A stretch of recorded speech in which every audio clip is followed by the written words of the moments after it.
the seminar, Urban Transformations and Reforms in Urban Planning is a pertinent topic in today's context. NITI Aayog recently launched a report on measures to ramp up urban planning capacity in India, recommending a set of short and long-term interventions that can create an environment for planning in India. It is concerning that the cities continue to confront several sustainability and efficiency related obstacles in spite of significant investment. In several international rankings, none of our cities are ranked in the top 50. Today, more than ever, we need sharp and perceptive planning. Unplanned urbanization may have detrimental effect. In order for cities to thrive, it is critical that they have a strong social and economic infrastructure. Hence, we need to reconsider, reframe, and re-establish the fundamental goal and methodology Indian city and town planning. Human settlement conditions may deteriorate into a quiet crisis. To prevent the silent disaster that is engulfed human settlements, we must quickly and dramatically increase the nation's current cumulative capacity for urban planning. Then the question arises why there is a need for urban reforms. According to UN estimates from 2019, India will overtake China as the world's most populous nation by 2027. Furthermore, India's population is expected to pick up speed in the ensuing decades. Urban growth will account for 73% of the increase in the overall population between 2011 and 36. According to earlier estimates, India will have almost 50% of its population living in cities by 2050 and would add 416 million new urban residents between 2018 and 2015. India is changing from predominantly rural to quasi-urban nation.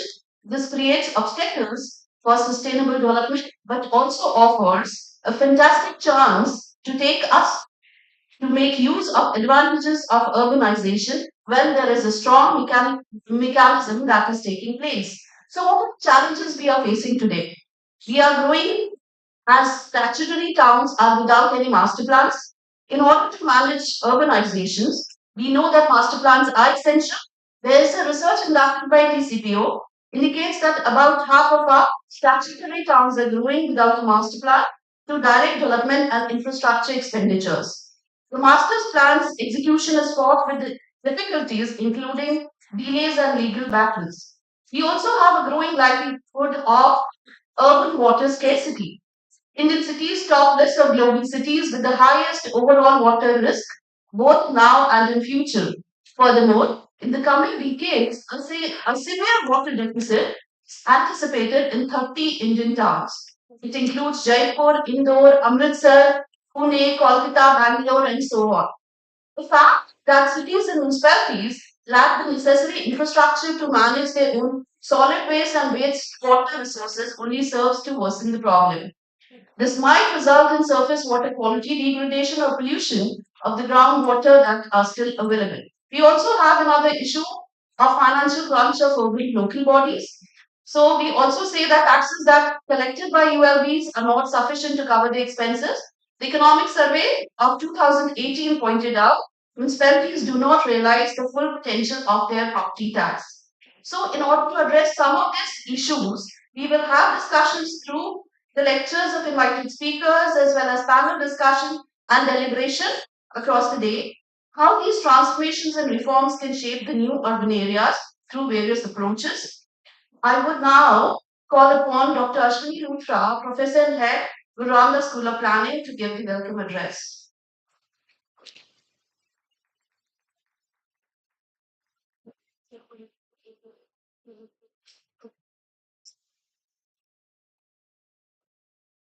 Very good morning, everybody. Uh, this day is probably the most important day when, along with the seminar, we are organizing the alumni meet of the department as well. And on this occasion, I would like to narrate few success stories of the department in the recent past. All of us know that this department was established in 1972. And to be precise, it was the syndicate of the university that proved on February 12th that Guru Ramdas School of Planning should be established. So in a way, we started looking it uh, as the birthday of, and we in the board of control decided that every February or whichever near convenient date is, then we should organize the alumni. So we scheduled it in February, but because of some university engagements as well, we had to postpone it to March. And at the same time, some international alumni were joining us, so we shifted to. So we have so many success stories. To start with, when we organized the Golden Jubilee function of the department in December 2022, then we produced a book where it was that around 34 of our alumni have become the chief town planners of different states. This is a great achievement level. And some of them are sitting with us right now, and some will be joining in the due course. At the same time,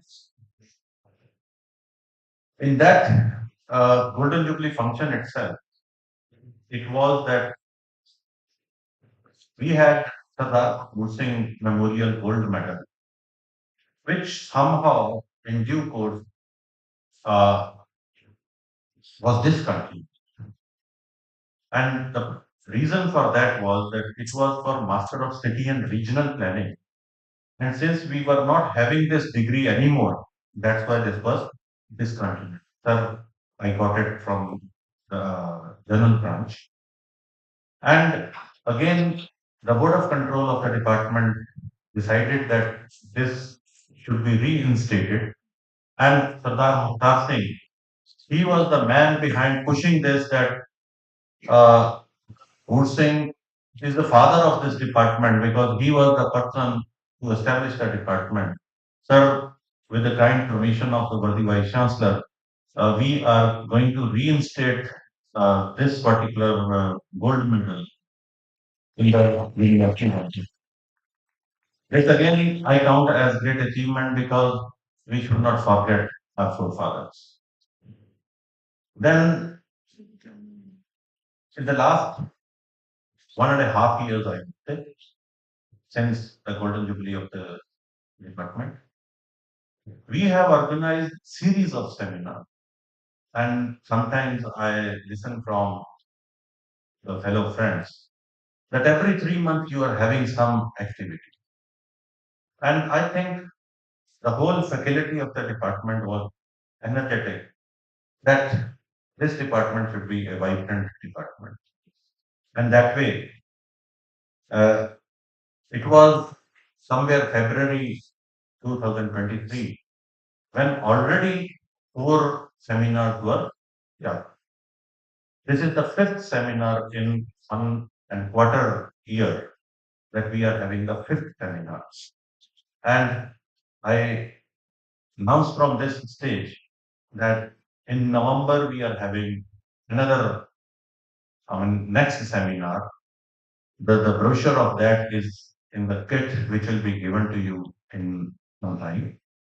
And another thing which we have come up with this is that for each seminar, whichever good papers are there, they will be brought out as books. So four books are in play, I would say. One will be coming very soon.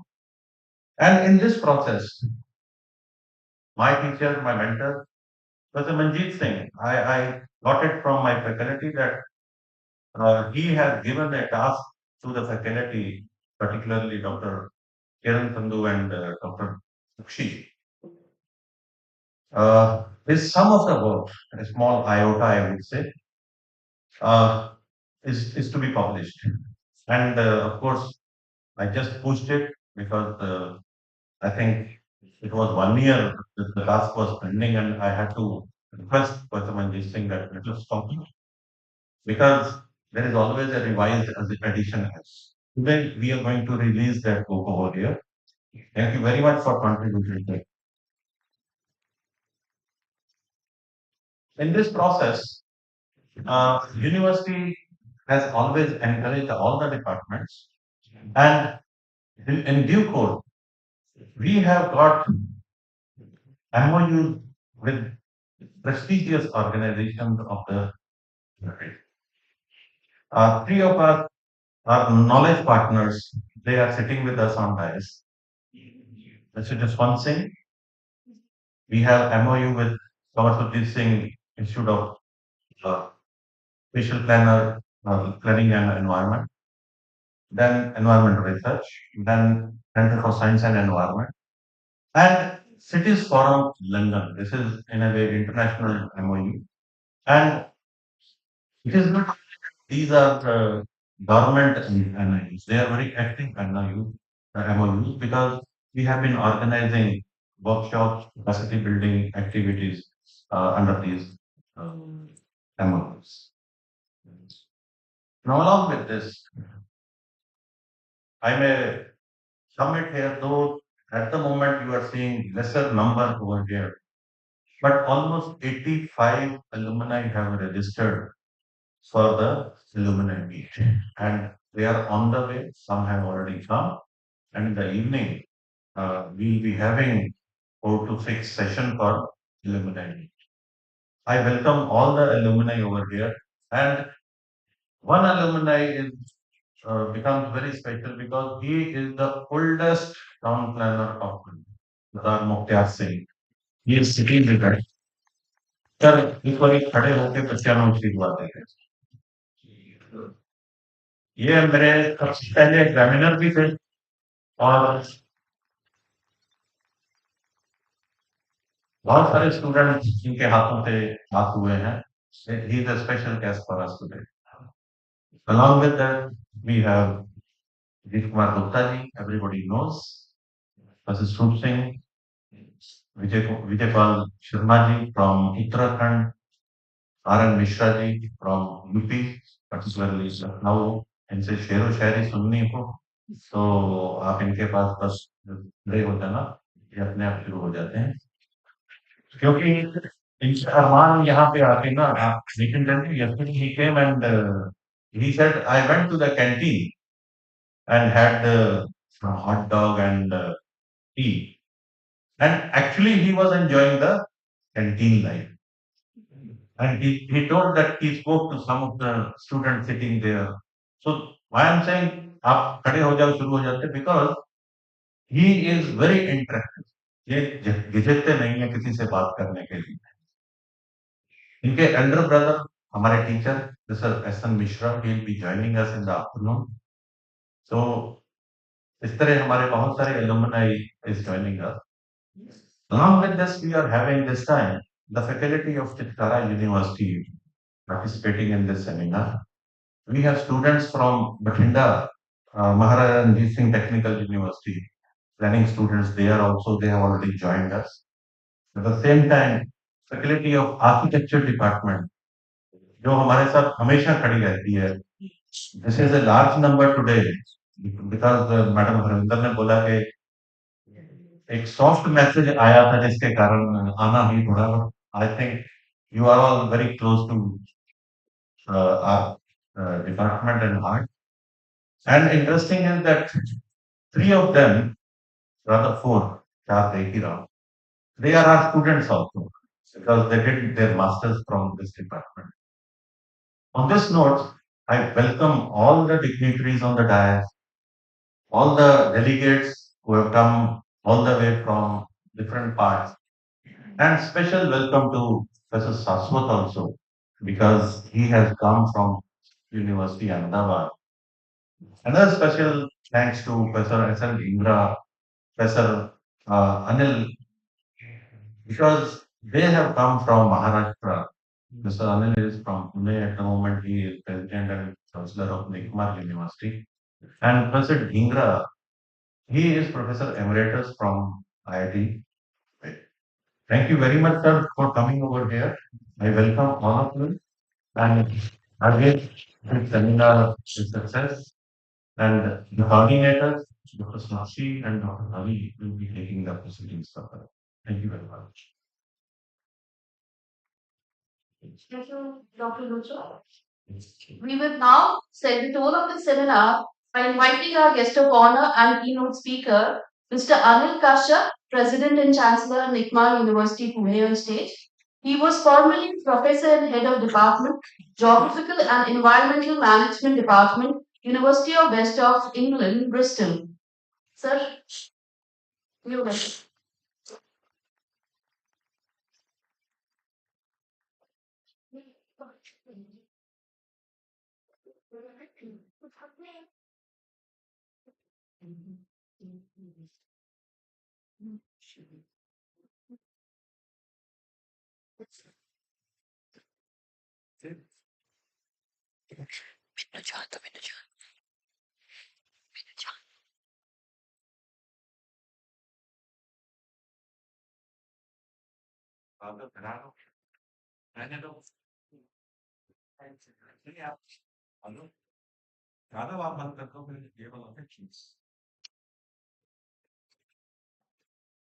Good morning, and thank you very much, Professor Luthra and colleagues of KNTU School of Planning for organizing this national seminar on urban transformation and reforms in plan.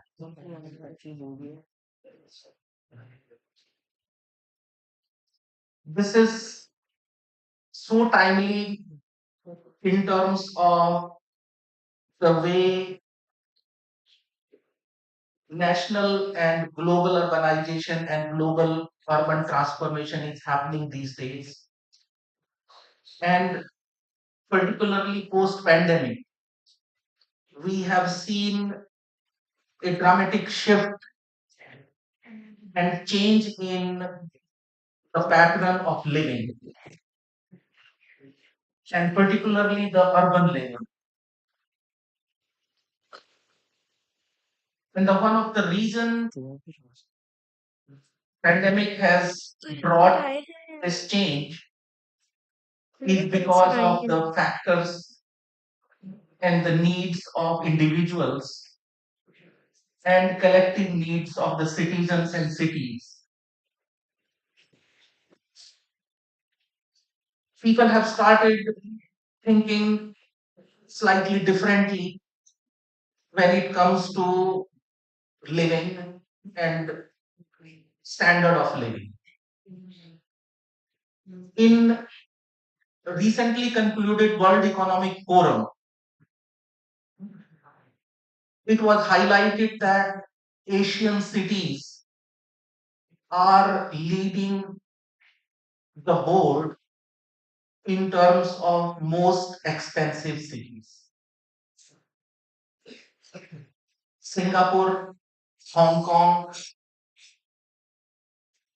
they are they have surpassed, crossed London, New York for that matter, the most expensive cities to live.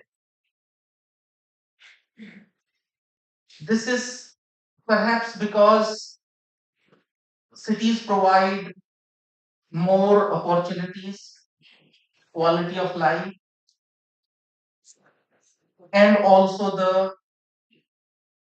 ways and means in terms of infrastructure available for us to have.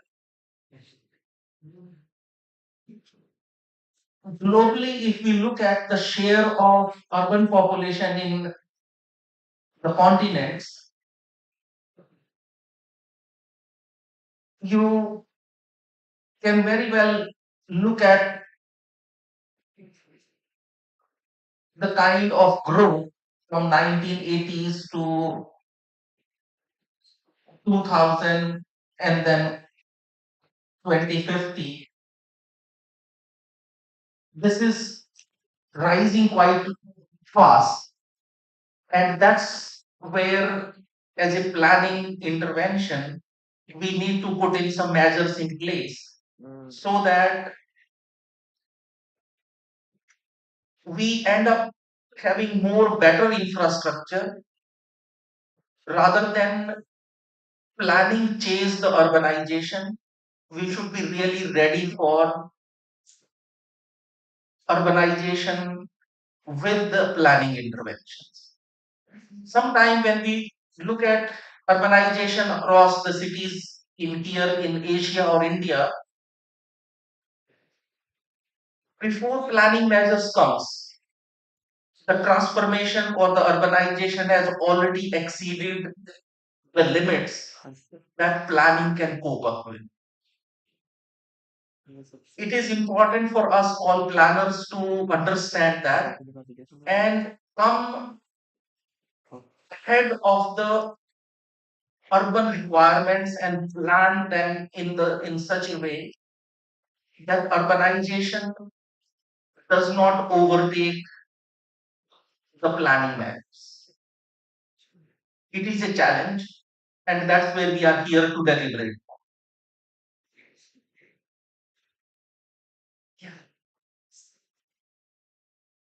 Globally as well, if we look at Asia is having a quite a large share in terms of urban population in the continents, and it is increasing over the decades, and we are trying to catch up with the rest of the world, which is more urbanized than the Asian subcontinent, or for that matter, Asian continent.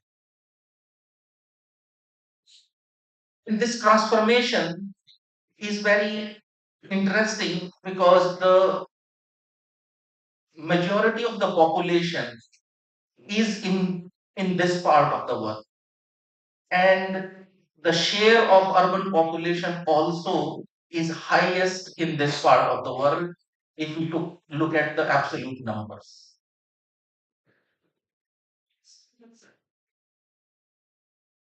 By 2030, we will have 60% of the world population living in urban areas, which was about 30% in 1950. So almost last 8 decades, we have doubled in terms of our urban population, and this is not as such a challenge, but it's an opportunity as well. And we look at the opportunity that when cities transform, they bring a lot of economic activity, lots of revitalization, redevelopment projects. They happen, lots of urban regeneration, urban transformation, and new area development also come as a part of it.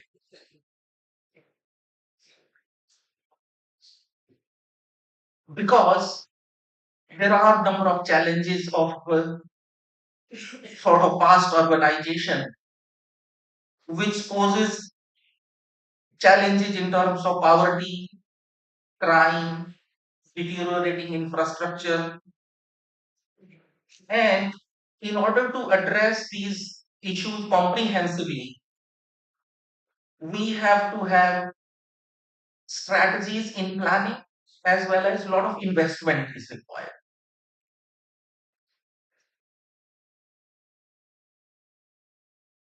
Any urban transformation is not successful without community engagement. It is the stakeholder who are very much part of the user group, and that's where any successful urban transformation revitalization effort, it involves active community engagement and participation. It means that you empower the local residents to contribute into the vision of your strategy because they are the end users. They use that, and their buy-in is so important and crucial for long-term success of any urban revitalization, any urban transformation project. There are lots of design interventions as well. It's not just the planning aspect, but in terms of innovative urban design, kind of the uses you provide, kind of the mix of the spaces, mix of uses, the green development, community areas, shared spaces, all those are so important in order to create successful revitalization project or any smart urban transformation agenda. Sometimes the pedestrian, the use of active transport, or even the security and safety within the urban areas mixed with the urban design. If you remember, New York has been at one point in time, Times Square was a no-go area at some point in time in 1970s. And after that, lots of urban redevelopment and regeneration happened. Active 24 by 7 activities came in, and that's where lots of urban design interventions happened, and now it is a 24 by 7 space where there are almost all time in a day there are people, there are activities, and that's what it is important in order to have a good design. Economic revitalization as well is also important, which attract a lot of investment. If you have successful urban areas, um, tourism flourishes, lots of activities, hotels, convention center, lots of museum, etc. London's economy is almost 4 billion pounds every year when it comes from the tourism and the traveling from the outside. So it brings economic revitalization as well if urban transformation is taking place in a right manner with a right mix and spirit. It create a positive ecosystem for businesses.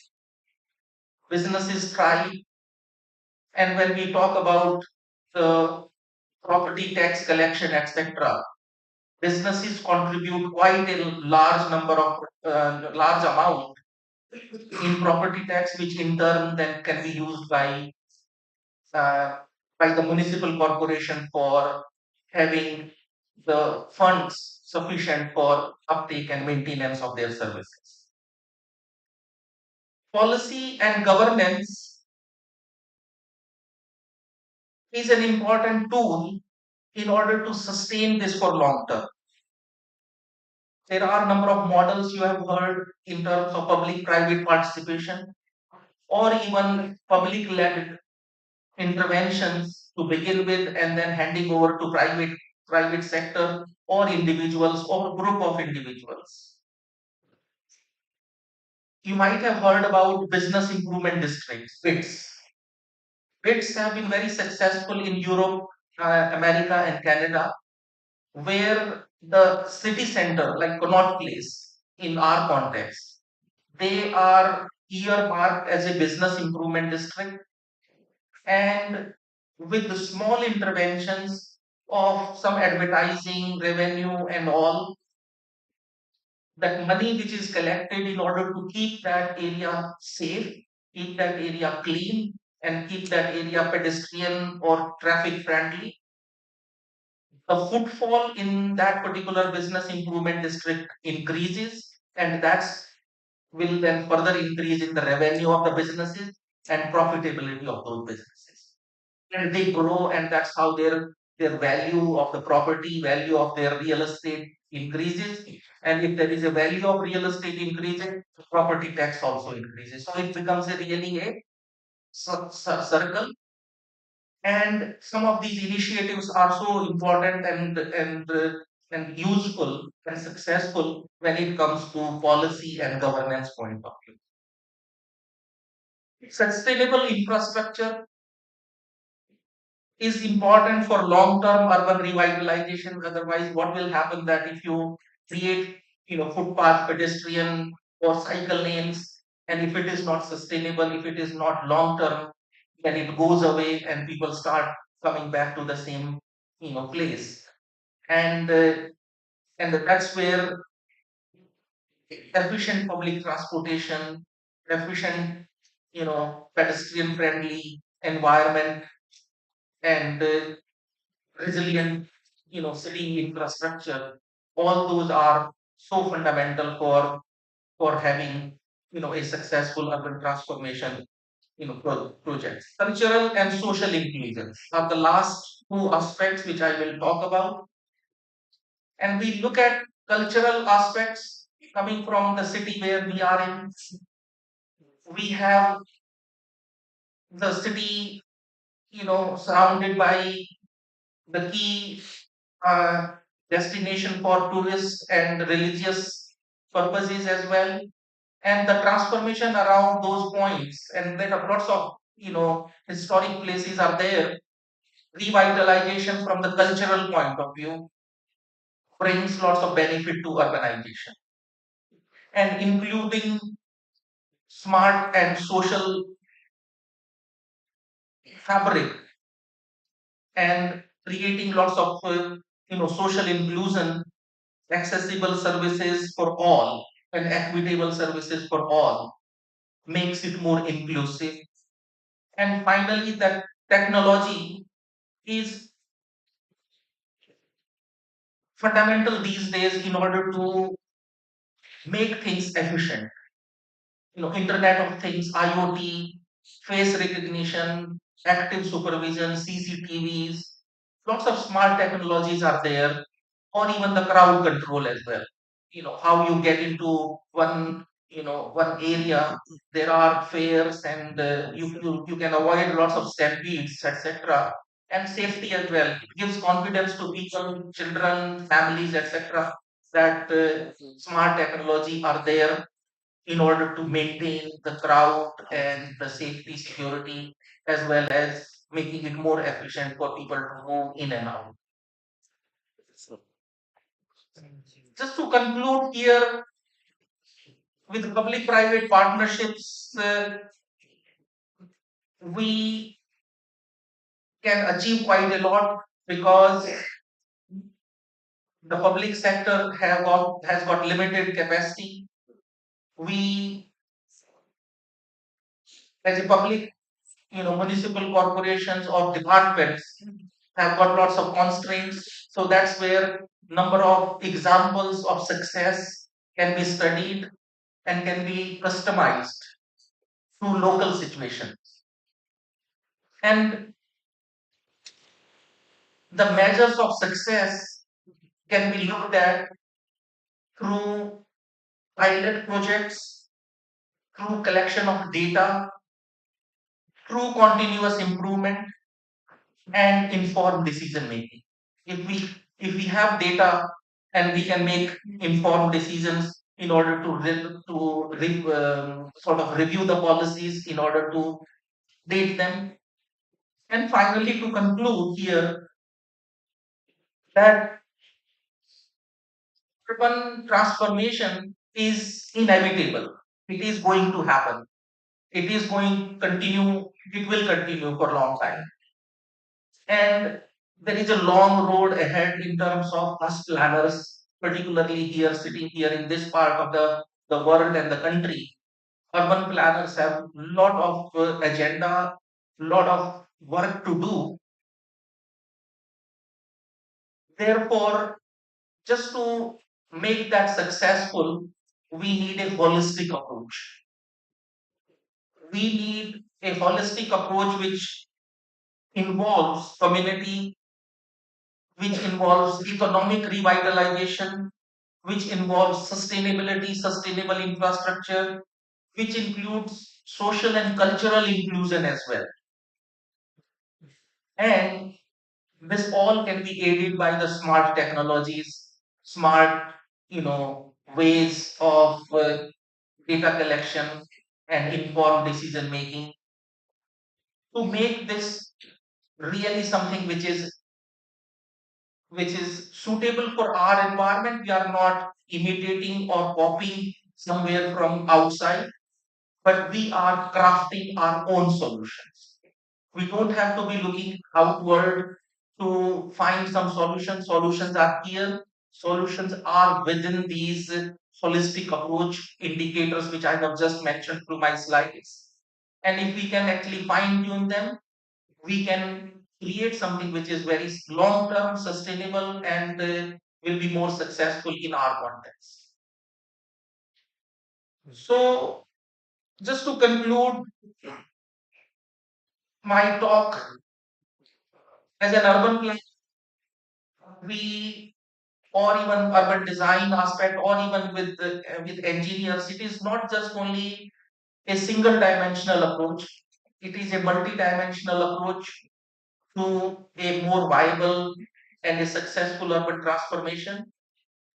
Planning policies, as we look at the theme of this national seminar, urban transformation and reform in planning, we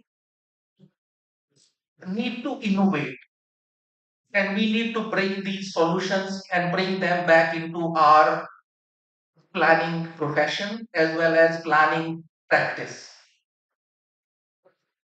I think we should look from creating solutions from our side, not look from the planning policy or planning framework which is given by the government or the development authority. So we should reverse this process. We should we should come up with more ideas which are more acceptable. And I can see from my own perspective, if you go to any development authority or a planning department as a planning student, they look at you as a solution provider. They even are very keen to host you and say, please give us some solution. We have a parking problem. We have this issue. So that's where this role of planners and role of planning is can be reversed, and that can start from the planning schools. And with that, I am finishing my talk with thank you, Dr. Ashwini Luthra and his team for organizing this interesting seminar. And I'm sure lots of other speakers you will hear during the course of the day, and you will get a really useful exposure and lots of food for thought for implementing into your own life, career, as well as your project. Thank you very much. Thank you, Mr. Kansha, for these meaningful words and giving us insight. Now, I would request Professor S.M. Dhingra to share his words of wisdom.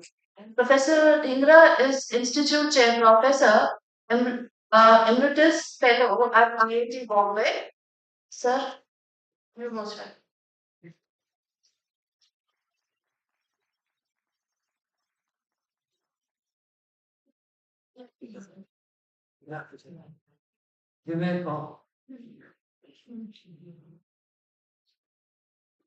Thank you very much, Sunil and Madam Secretary, making it possible to participate in this seminar, important seminar, which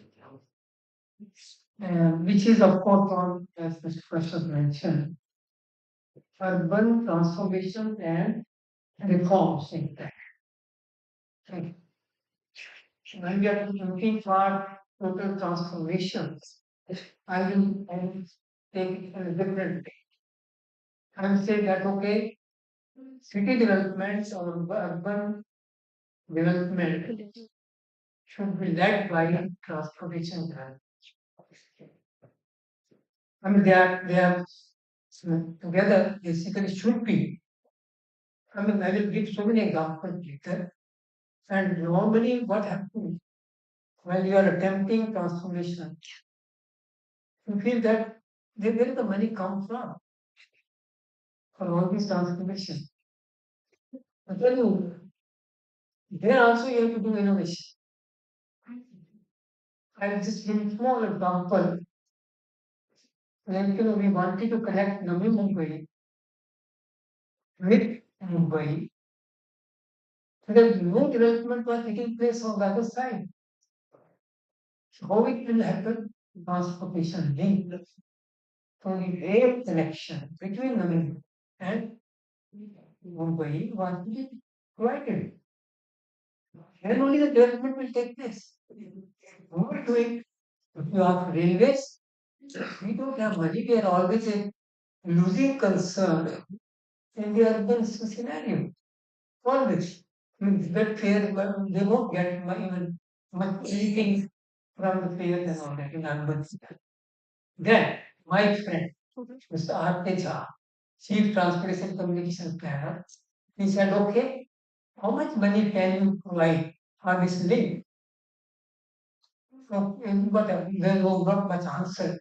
Okay, we'll give you two-thirds of the money required. And can you take the one-third? Oh, they were very happy. How it will be done?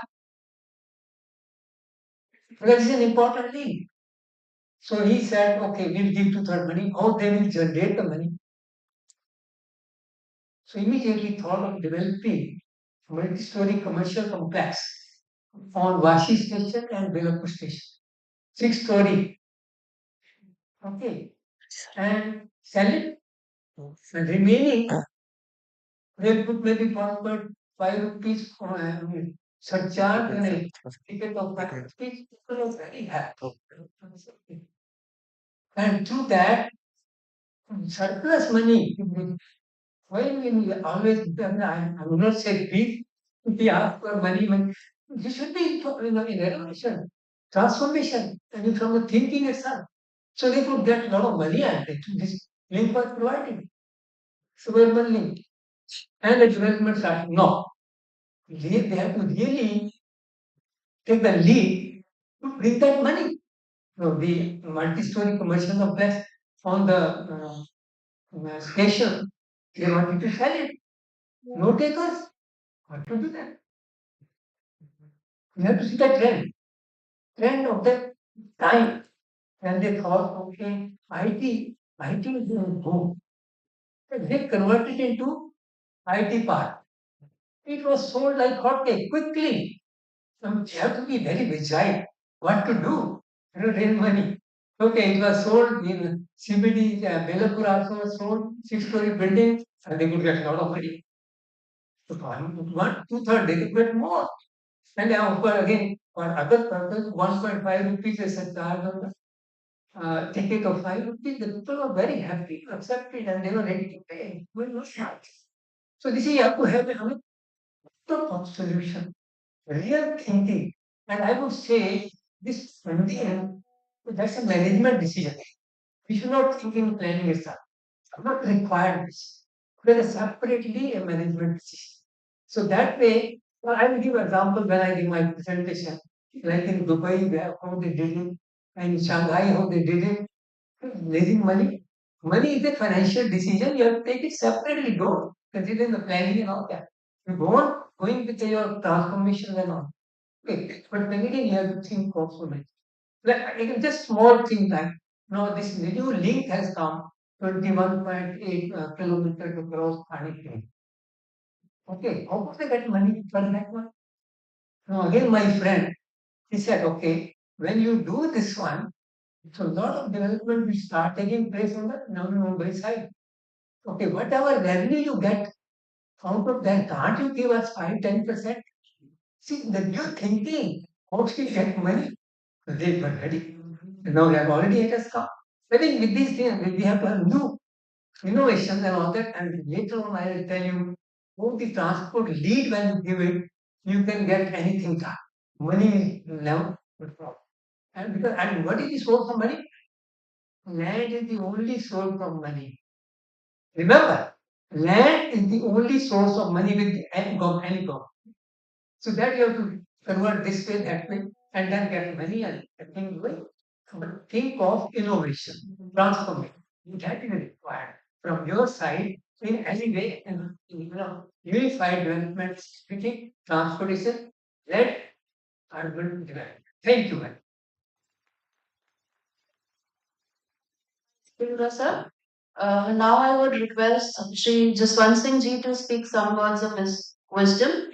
He retired as Chief Town Planner, Town Planning Department, Government of Haryana. He is currently Secretary General for Surjit Singh ISPER Haryana. Sir.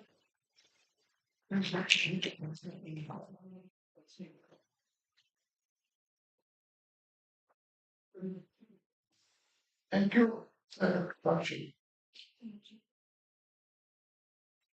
Today's guest of honor and a very dear friend, Dr. Anil Kashyap, President and Chancellor, Nikmar University, Pune, dignitaries on the dais and off the dais, and dear students, and some of alumni who are sitting with us today.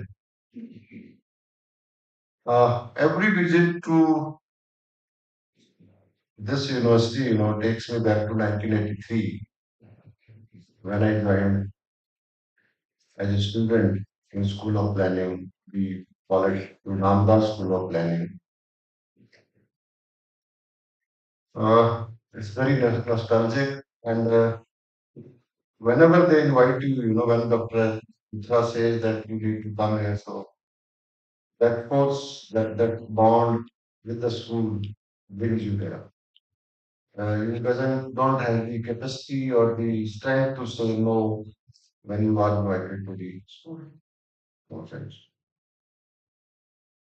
Shakshi was talking about words of wisdom, so dentist has already extended all my wisdom teeth.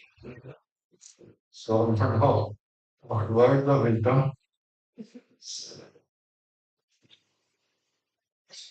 Uh, when we are talking about, association, now I'm talking as a Secretary General KSS ISPER.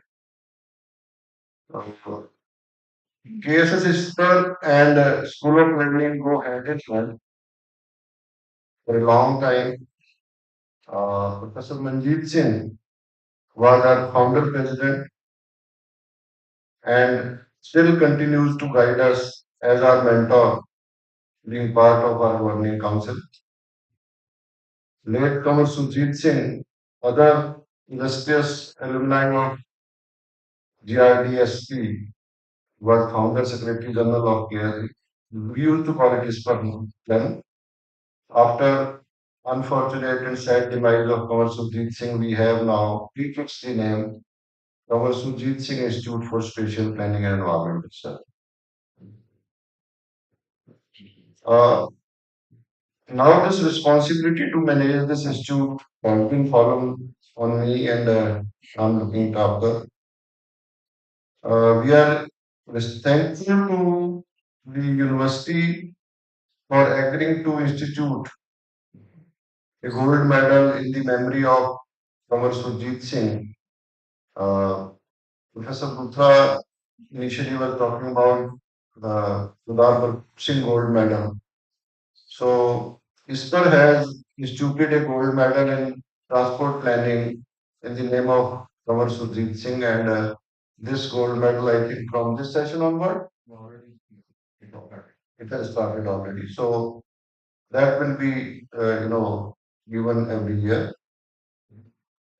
So we are thankful to the university for agreeing to our request and instituting this medal.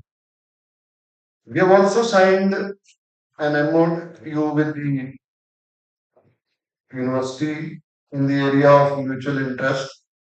and are engaging with each other in holding the seminars and conferences. We as an institute are keen to fortify the relationship by providing a platform to the students and faculty, even those who have retired from their service may not be alumni of GNDU, but otherwise also there is Special Planning Institute. We have a platform there, and we continue to, encourage people to join us and help us in taking it further. Uh, the formulation, we are in this area. Look, as of now, we are engaged with the state governments in formulation of regional plans, master plan, zonal plans, local area plan, and alumni from this university are part of our working team there. Large number of them are employed by, past by the institute, and presently also all the associates working with us in ISPER are from GRD School of Planning. And recently, four of them have been, found a placement in this Punjab Municipal Infrastructure Company, PMIDC. Uh, we wish that this relationship with school, although at a personal level it's very emotional, but then we wish that this continues, and we are thankful to the uh, head of the department as well as the faculty for making us part of this relationship, and we really look forward engaging with you in future as far as the issue of urban transformation and reforms in planning is concerned. So I think we have 2 3 sessions here. Uh, then panel discussion is there. Then there are technical sessions where these issues will be that we are discussed. So I will not go into detail. So I say thank you to Professor Luthra and his team for inviting me. And I hope that this seminar will provide us with further insights into the subject, and then allow us to, give some recommendable and actionable recommendations for which can be implemented. Thank you very much. Thank you, just one thing, sir, for your untiring efforts in collaborating with the Ramdas School of Planning. Now, I would call on stage Sri Shailendra Kaushikji, founder member Cities Forum London. He has been closely associated with the school and has worked on many prestigious projects, particularly in transportation sector.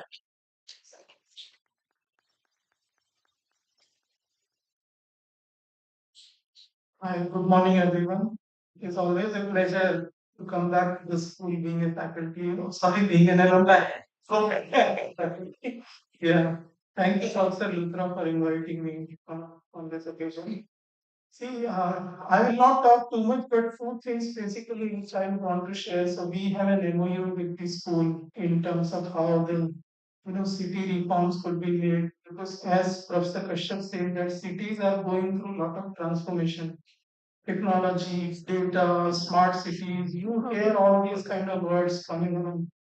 And then we have Professor and from Mumbai. So they also said that you know in terms of transformation, cities are raising resources in terms of funding, and land is a prestigious resource where cities are exploiting those land resources in terms of building new infrastructure. So with such kind of I would say exploitation of the land and technology deployment and data intervention. One thing, or rather two things, which we should not forget, which where we are working with the school. One is that we should not forget about our ancient planning principles and the value of ancient planning principles. So we are in discussion with the school in preparing a compendium of ancient planning principles. So this will be kind of a playbook which is not meant only for urban planning professionals, but it is meant for everyone because it then cater to the second aspect, which I think one of the professors said that consultation or community participation in the planning process is also important. So right now, I remember 20 years ago, so my colleague is here, Sumit, when we entered into this planning course, we do not know actually that what this planning is. We are an accidental planner, that is how we call ourselves. So we don't want that these accidental planner will continue to be produced, so that is how it is. So that is the reason we are actually looking into developing this playbook. Planning principles. Those are built on spirituality and cosmic principles.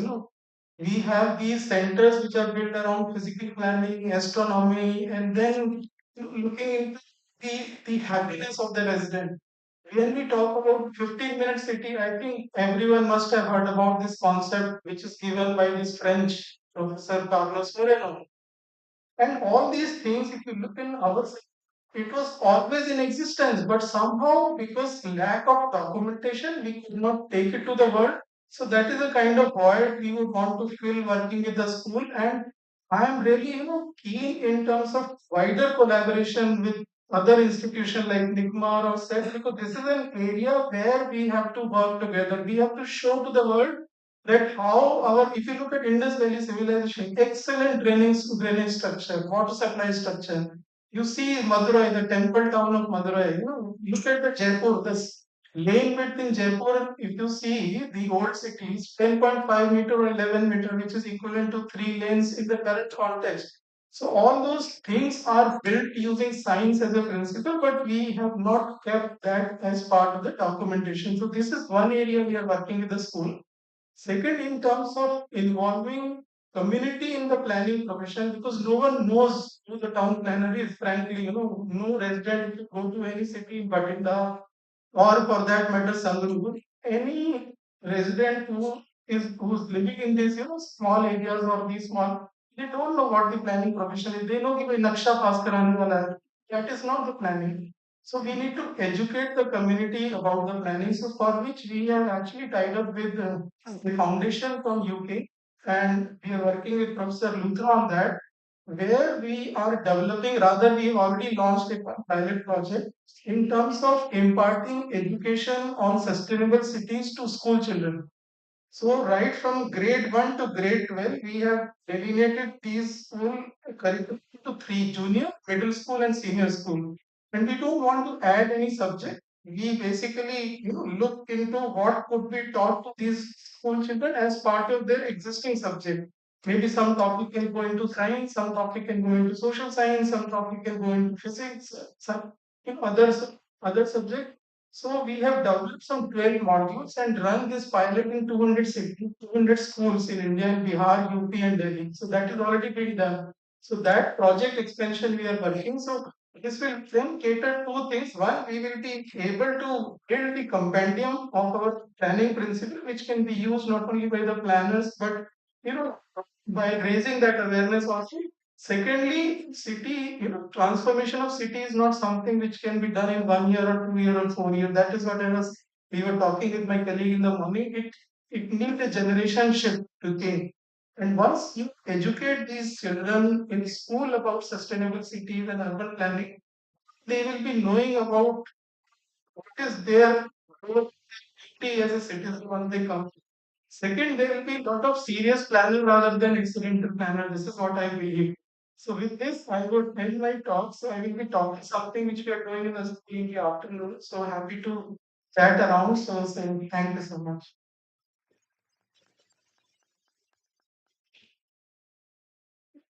Thank you, Mr. Kaushik. We look forward for the collaboration and compendium.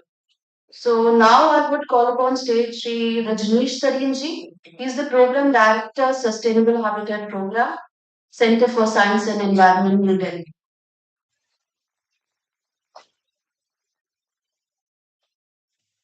Thank you. Sakshi, thank you to Gurunagar University for giving an opportunity to speak on this. Yes, I'll word of wisdom. I'll start with that.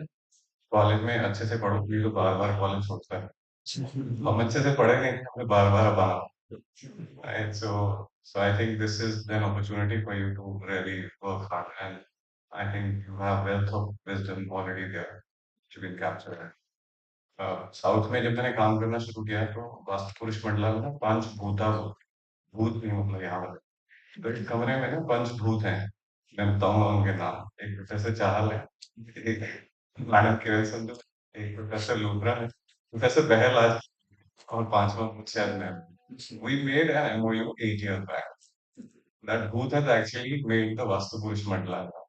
First time actually we started working architecture and planning institutions together because when we left from planning, there was, I think, when I went to profession, I realized there's a lot of wealth of information which is there on the other side of the product. Right? So we plugged them together, and Professor Chahal was dean for architecture and planning. We actually made it possible where architecture and planning both work together on the training programs.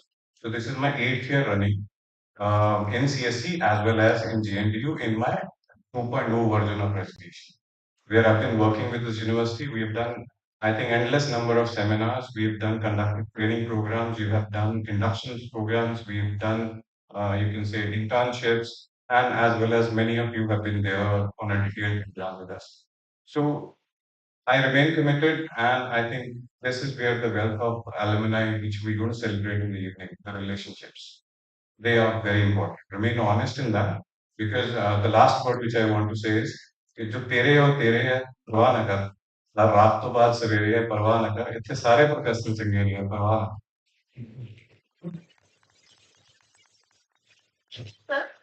And now we will release a book written by our own Professor Manjeet Singh Ji. He's a professor retired from Ramdas School of Planning on Amritsar.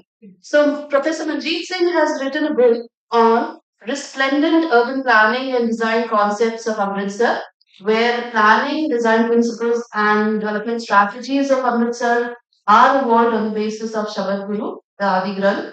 Secondly, we'll also be releasing a souvenir where professionals, research scholars, academicians, students have contributed their research and ideas from across the country. We have received about 30 papers for this seminar from the parts, and we are contributing this in combined form in the form of souvenir and which will be later published in the form of.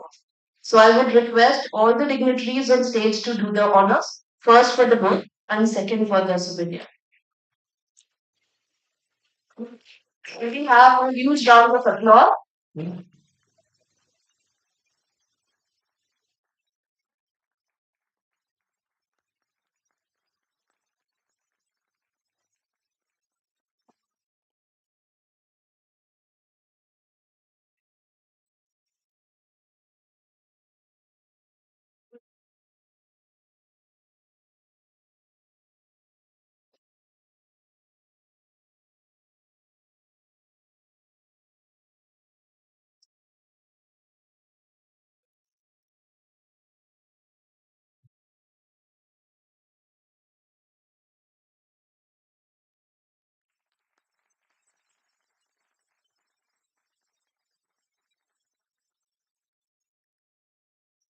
Very much. Now I would request Head of Department, Professor Dr. Ashwini Luthra, to honor dignitaries with a token of gratitude. First, Mr. Anil Kashyap,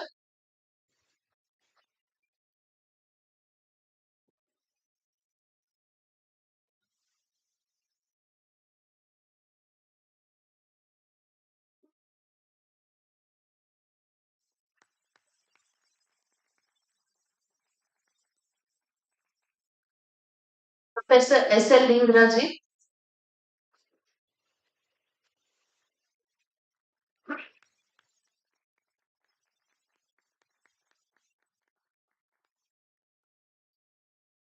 Professor Manjeet Singh Ji,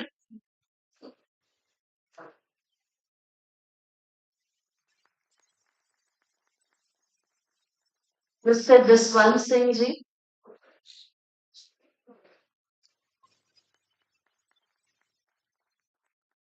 Mr. Shailendra Kaushik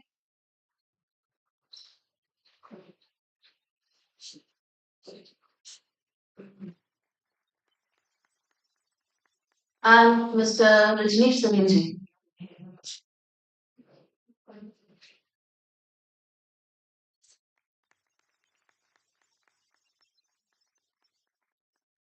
Thank you, everyone. Now I would request Dr. Ravi Singh Chima to propose an order.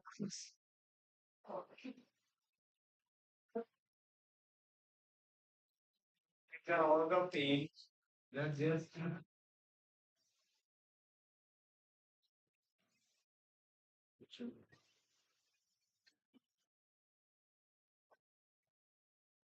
First of all, I'm really grateful to the school for pushing this for to special thanks are for Resolution State, Madam Kiran Sandhu and Madam Shakti. Though we have taken all the pains that there should not be any error, but kindly note on page 4, line number 9 from bottom, there is at the gate of Guru or Gurdwara, गुरुद्वारे हमारा विवाह हुआ यह साहू मर्यादा जाने word saho is missing. Again on page 5, there is Rawalpindi. It is not Rawalpindi, that is below at the bottom near Kasur. It is Raivate. Then at page 27,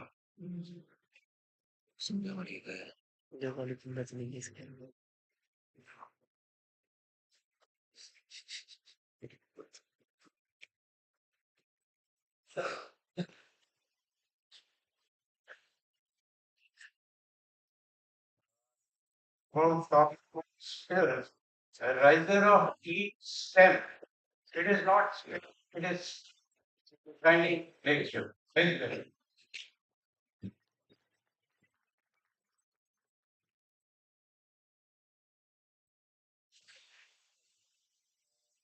Behalf of Guru Ramdas School of Planet and our collaborating partner, Punjab Regional Center, Institute of Sound Energy, India.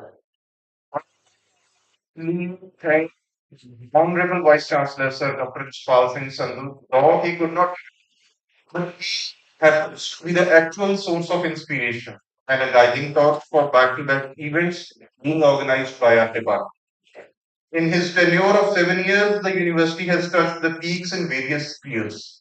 I further thank Professor Anil Kashyapji, President and Chancellor Nickmark University, who has come all the way from Pune to grace the event and taking out valuable time from his busy schedule. I thank Professor S.L. Dhingraji, Professor Emeritus IIT Bombay for gracing the event. I thank Mr. Jaswant Singh, Secretary General, KSS ISPER Panchkula, who is always very open for a participation in the school. I thank Professor Manjeet Singh for contributing a wonderful piece of research which has been published in the form of a book and dedicated to the department. I thank Mr. Shalinder Kaushik, founder member, Cities Forum London, and Mr. Rajneesh Sareen, program director, Sustainable Habitat Program, CSE New Delhi, for gracing the event. I thank all the delegates, faculty members from various departments, and students whose active participation is always important for the success of such events. In the last but not the least, I thank GNU authorities for the logistics support for the event. Now I request you all to kindly join us for a cup of tea at the ground floor. Kindly reassemble within 30 minutes right here for the next clinical session. Thank you. 15 minutes, please. Because we are running late today. 15 minutes.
Well, that is also indicated in the morning of the conversation. I am merely here to revive the um, gold medal in honor of the father of the postgraduate, Ramdas postgraduate school of building. I told him that I would contribute on that to education. Don't worry, we are also uh, children of the school. For the chair, I am thankful to them and all his colleagues. Thank you.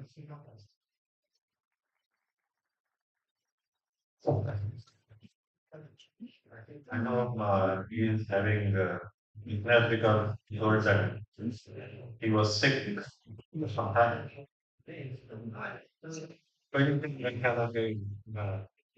So it's a small token that we are giving to all the alumni.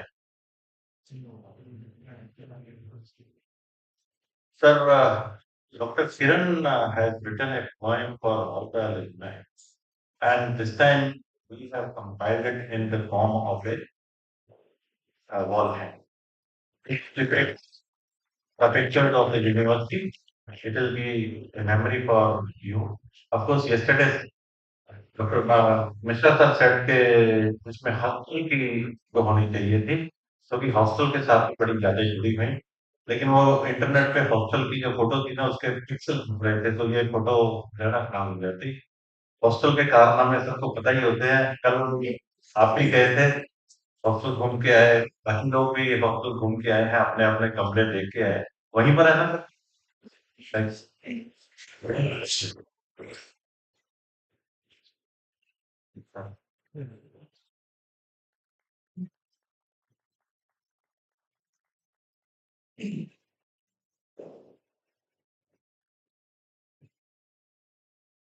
Sorry?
Welcome back.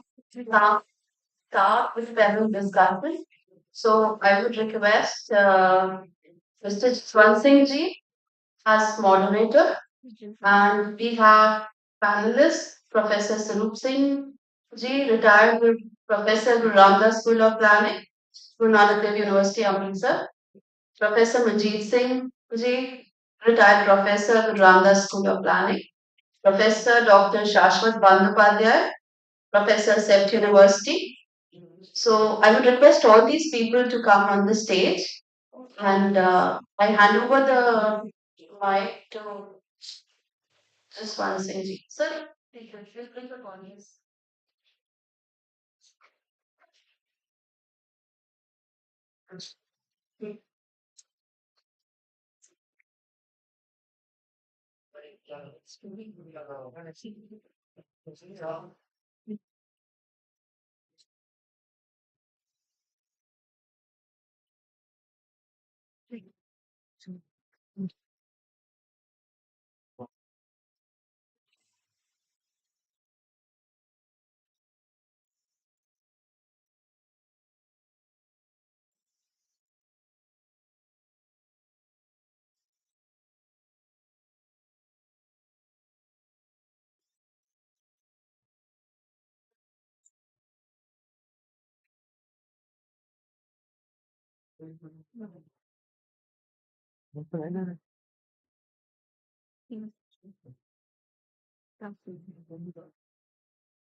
Next, just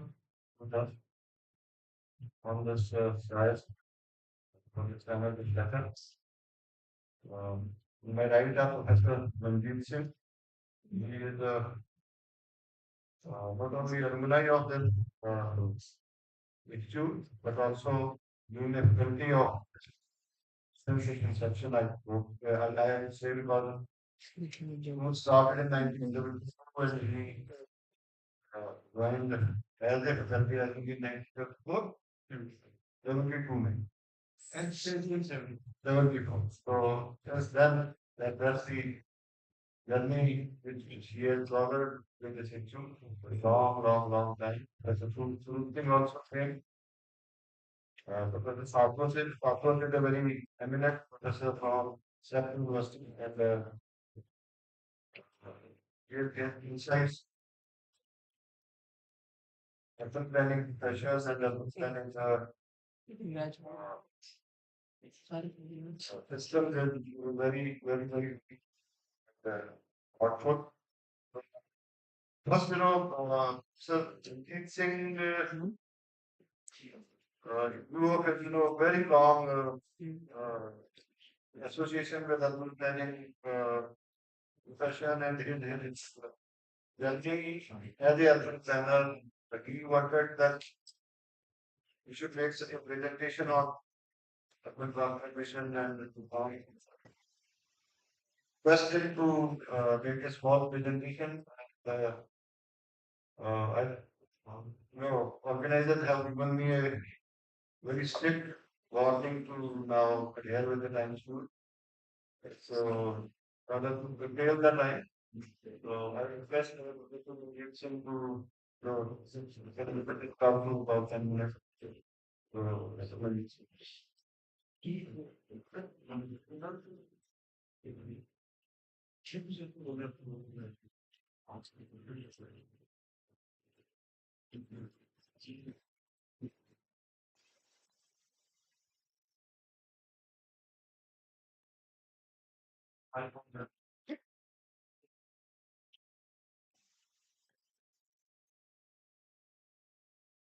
Thank you. Much today, and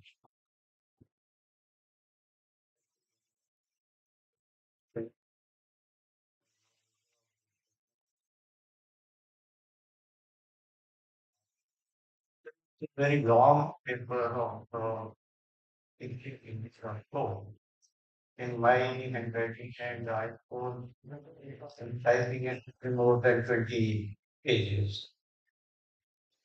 Starting with the pre-industrial revolution, there are four theories of urban development. One is urban development along a river that is known as the market religious oriented theory, and fourth is theory of safe administration. Out of these four theories, what we get the forefront. One was king, second was his commander, third was the trader, and fourth was the the states. The total transformation up to industrial revolution has been result of their friendship or their conspiracies or war or conflicts with each other. They were the main decision makers.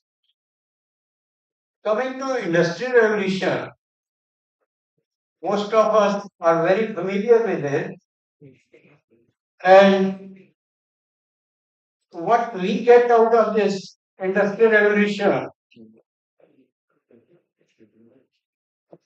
is that raw materials are being brought, labor is being brought, and for this bringing, revolution in traffic and transportation is the prerequisite.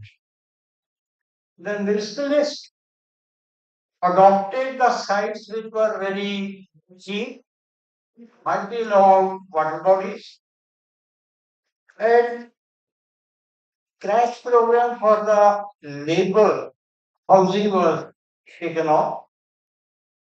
That too was substandard.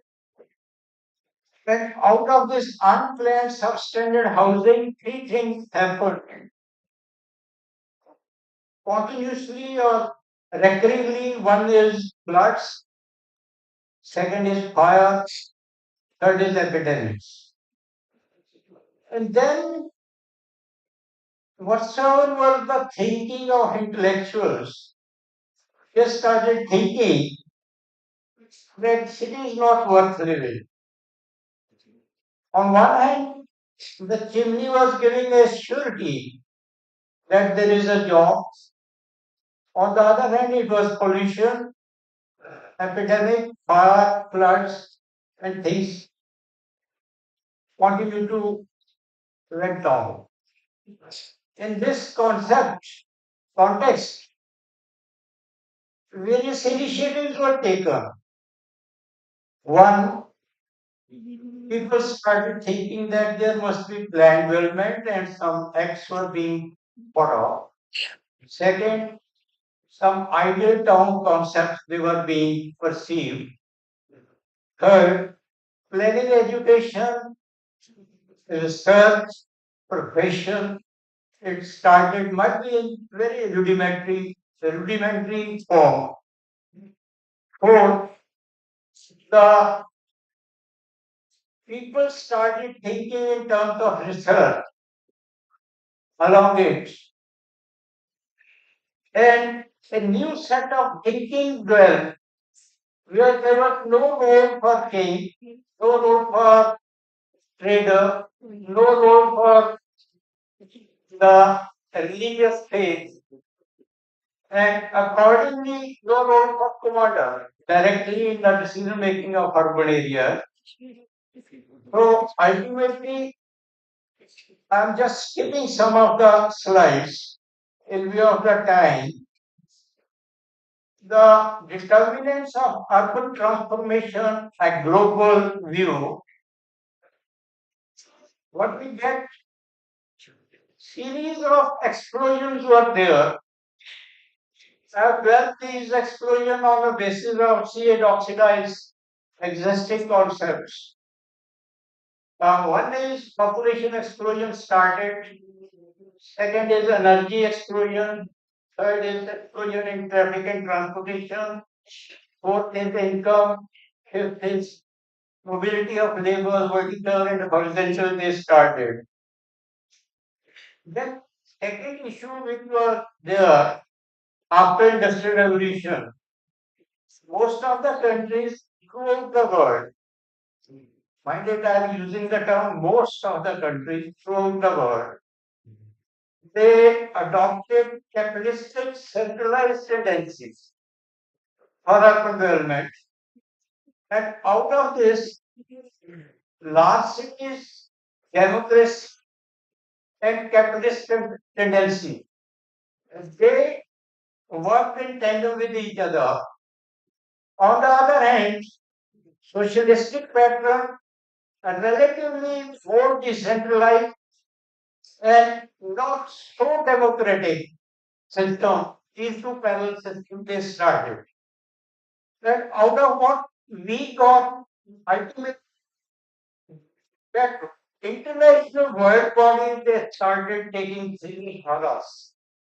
Might be United Nations, might be World Bank, might be Asian Bank, might be other institutions for metropolitan planning and development, might be United Nations and things on. And the fraction 12 that to dump industries product, new markets were found out, and rather they were captured instead of finding out. And the people who are relatively advanced in industrial revolution, they started dumping their material in these their newfound colonial areas. And young leaders, they were imposed on those areas. And third pattern whatsoever emerged is that they excited the neighboring countries to have conflicts and wars with each other. And third, fourth pattern whatsoever emerged is they started selling weapons to both the countries. And out of this context, what we really get is that at international level, the largest city, it is on the radar of number one, enemy, number two, say corporate houses, number three, say uh, the countries which are relatively advanced, and number four, the countries which try to give them weapons. And these countries, most of them under 12 or 12 page, they were at the radar. Most of these towns and cities were at the radar. Now, I'm just feeling the, the real issues whatsoever were brought are very complicated. On one hand, with the scale and say intensity of problems and issues and population which we have to serve as town planners in India, it is really accomplishment to plan and develop and control and canalize the developments. On the other hand, I am using a bit bitter term. Our urban development is parallel. Why I'm using this term? Really, parallel to statutory towns, there are almost equivalent to it are census towns. We don't have any specific policy controlling system or devices for these census towns. We don't have specific on linear developments. We don't have specific issues, policies to take into view the comprehensive issues of large villages which are going to merge or which are going to develop as urban settlements in next 10 years or so.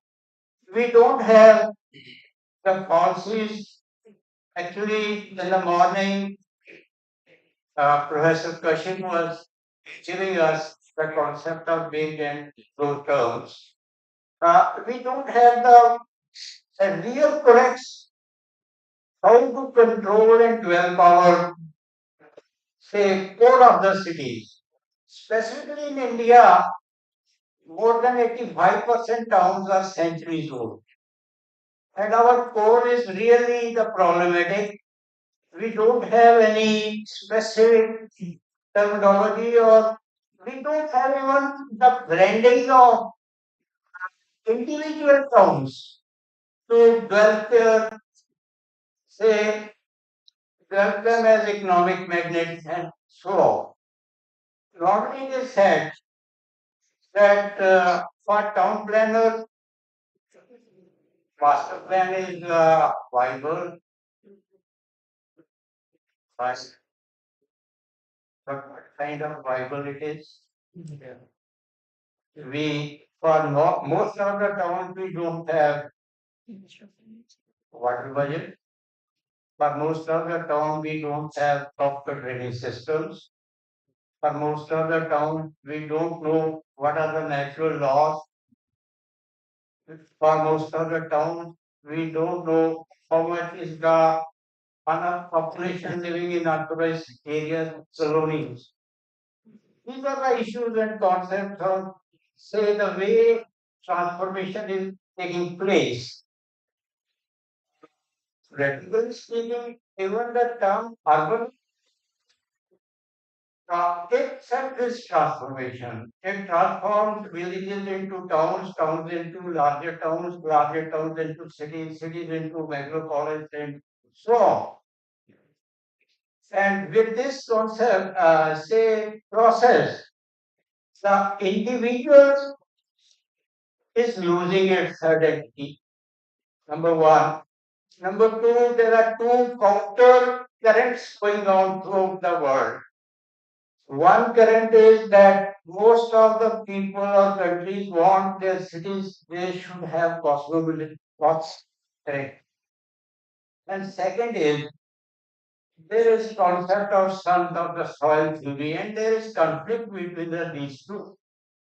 So out of all this, say mess or muddle, what is the way out?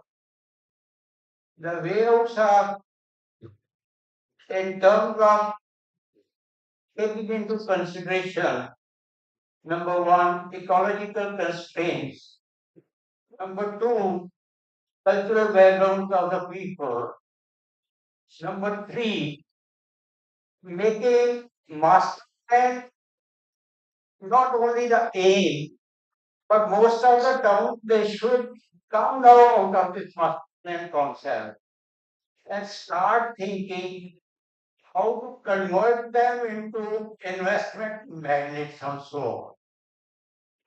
I think I am taking more time than allotted to me. Uh, Somehow I have to stop. Thank you very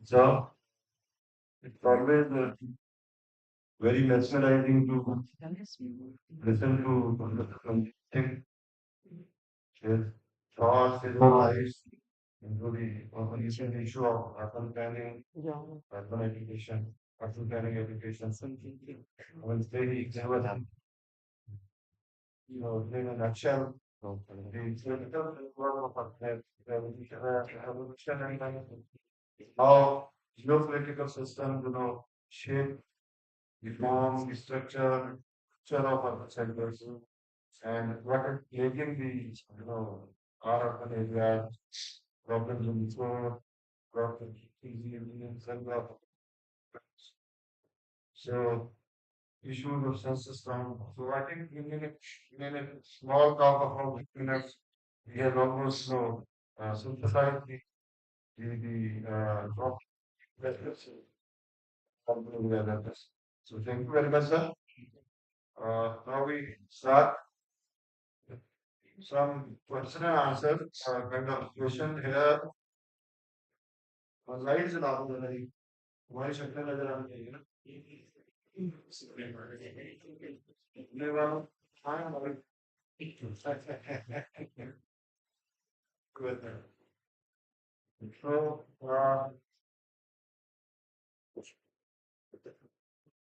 no when we talk of urban transformations and reforms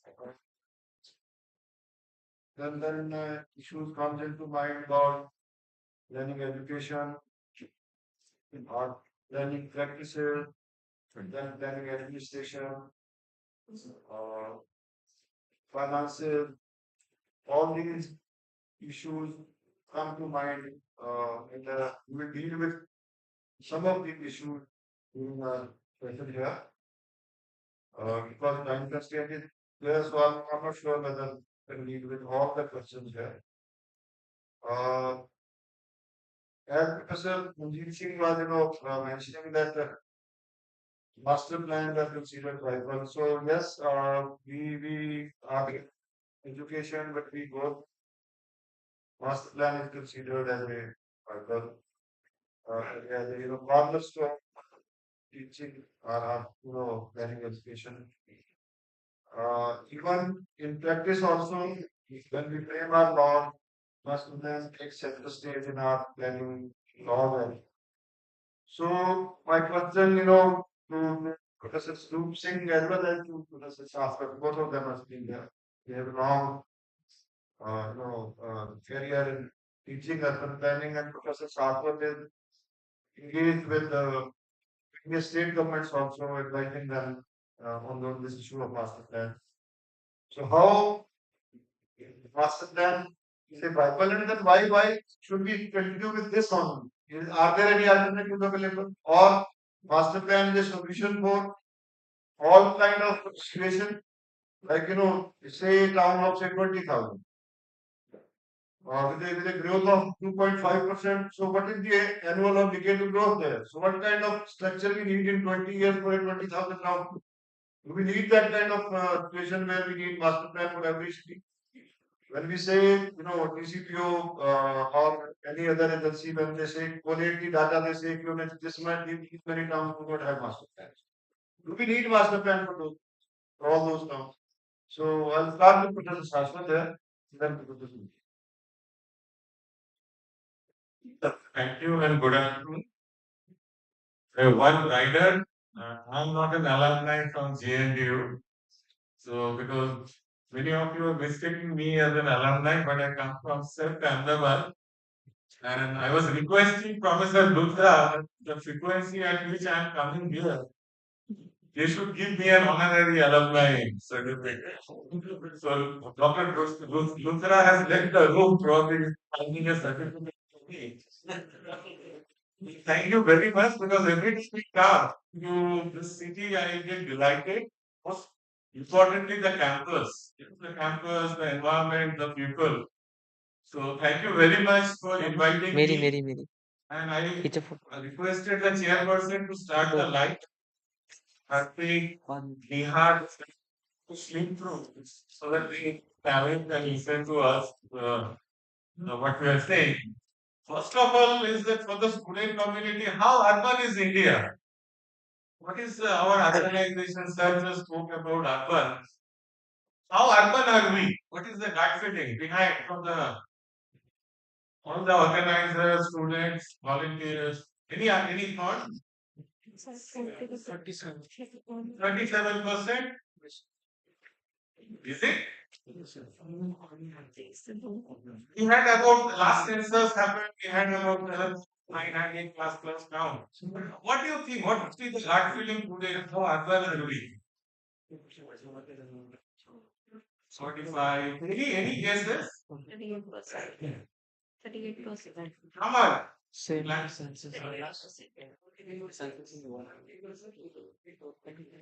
there are the definition, and Ashok Mitra definition that we here Mr. Luthra is arriving with my certificate. So honorary alumni. Thank you. Give a big round of applause.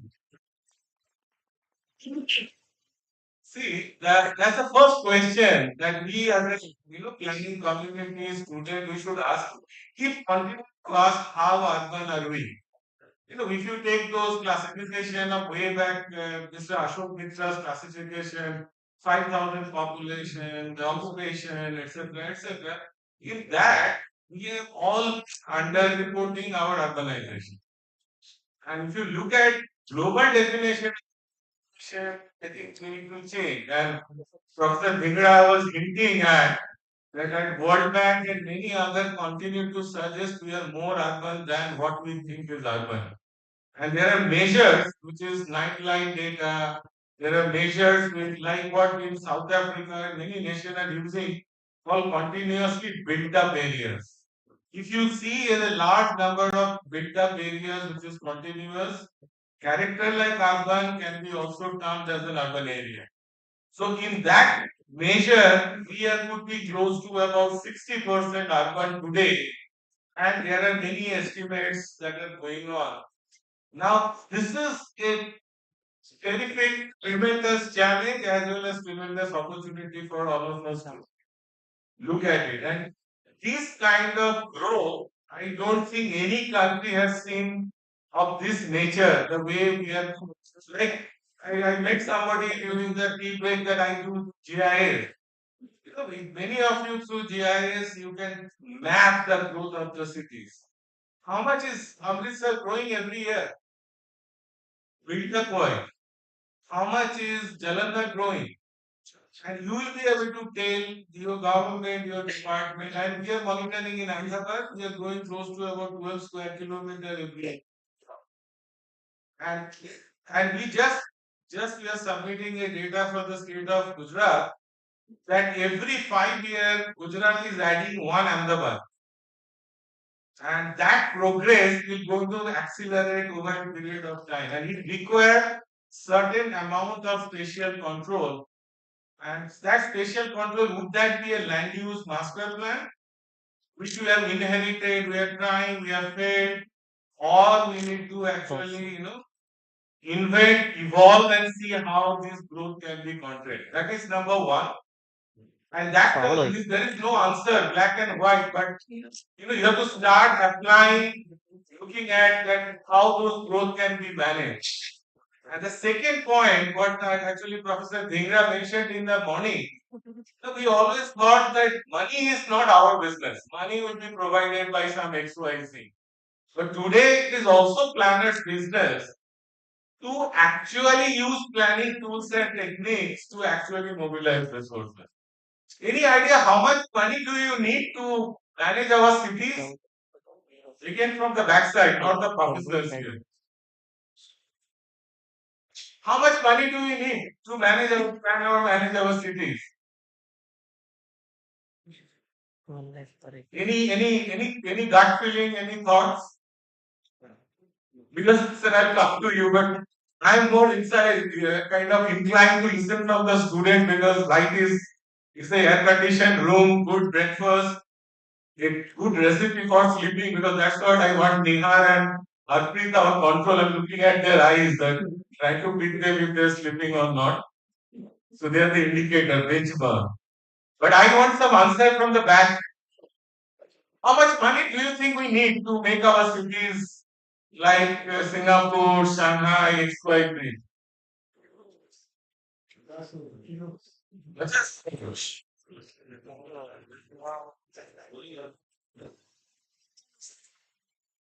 Correct. You got to figure out the very quick estimate. So Nihar is it's a lot of proof over our head. He's sending a lot of proof across the world. So Nihar, what think we need to make even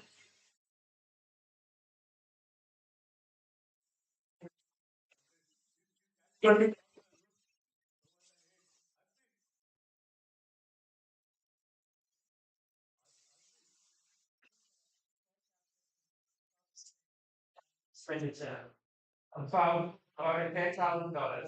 We contribute around 20% of our GDP every year. So that's about 1 trillion annually. That's the bare minimum where we get to it. And we've got to do this for at least the next 10 years from now. See, the good part of talking to Harpreet is because he worked with the British government, his estimates are always very high. He always talk about, very, this Shailendra, you are trying to give a saying how much money you need to government spend zero in managing money rather than they earn revenue per spot. Very good. Yes, sir. Okay. Yes, regarding invited to Dubai Municipal Corporation regarding like they had done master planning for Mumbai Metro. Sir. 14 metro being oh yeah, okay. Right. So we planned master plan, prepared for Mumbai Metro, then 14 metro which are being implemented at the moment. With the citizen given are with us. Okay, in IIT we will plan forecast traffic for everything, all the layout and then finalizing of stations in area. Okay, and taking to future in from 2041 further for many years. And then we have to finalize the station. So he will be with us, going to the location of station, and then finalizing that these are okay here and we have change. Then after preparing the master plan, I have been to Abu Dhabi, where I was invited to Mumbai and so Dubai Municipal Corporation. Again, preparing master plan for Dubai Municipal. Dubai में Okay. So then I thought normally there's a problem of raising money. Money raising means you see enough money required. Unlimited. But you can generate money as I said money from the land. But if you see Mumbai, where's the land? You can't find land. So how is that money? Possible. But have you go back different innovative ways. Thank you, sir. Thank you. Sir, innovation left side, right side, middle area is discussion. Report में करेंगे we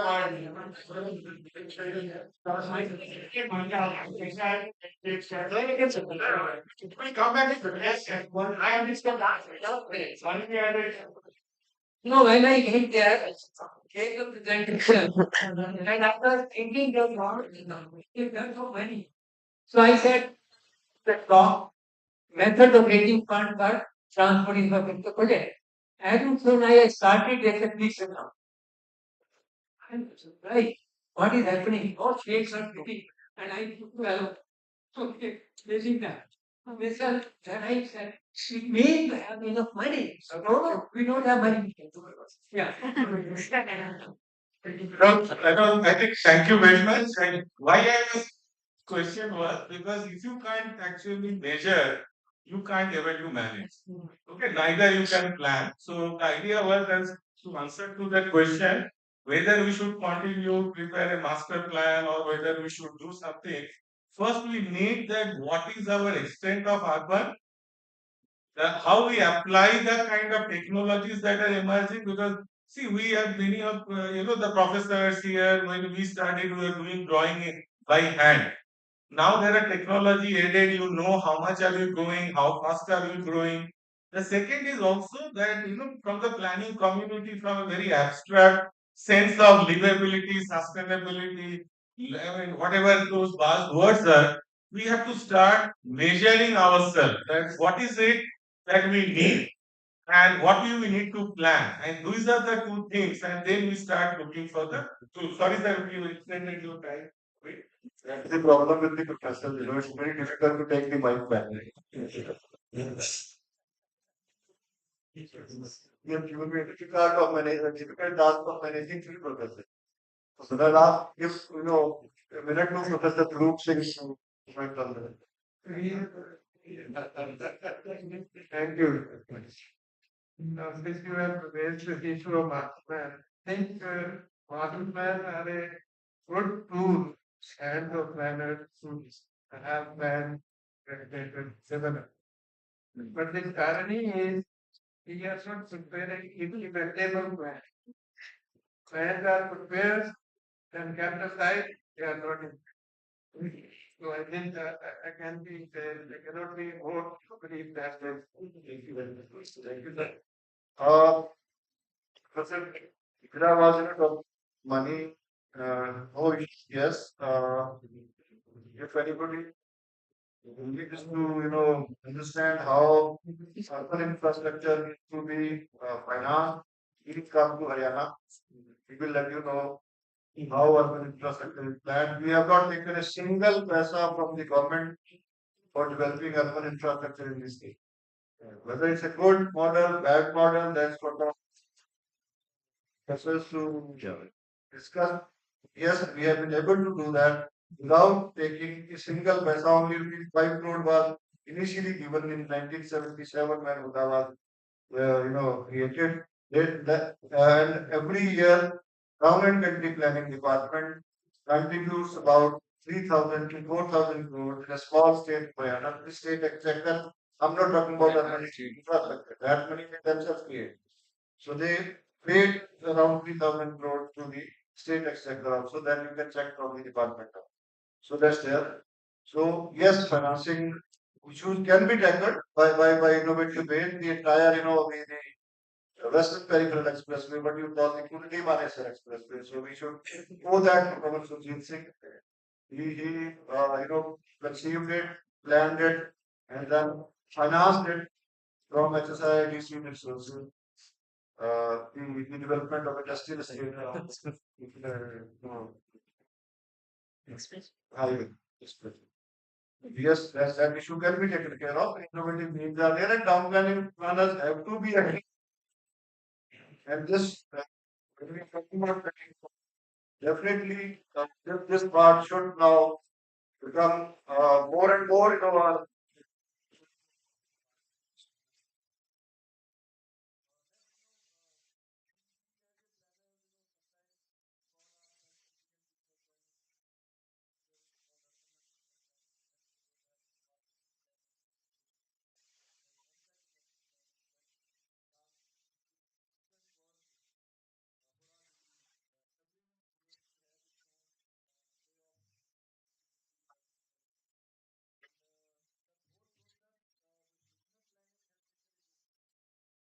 So I request Professor Surup Singh to dwell on this issue of regional planning, how that is important, and how Professor Nitin Singh is also here. He can also take 1 minute.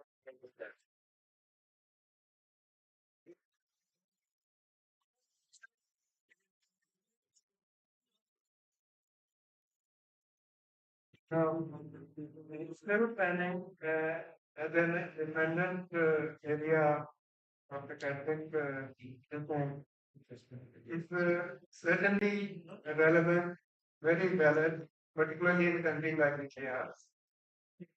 But the ground reality is that we are really very poor as far as regional planning, regional development.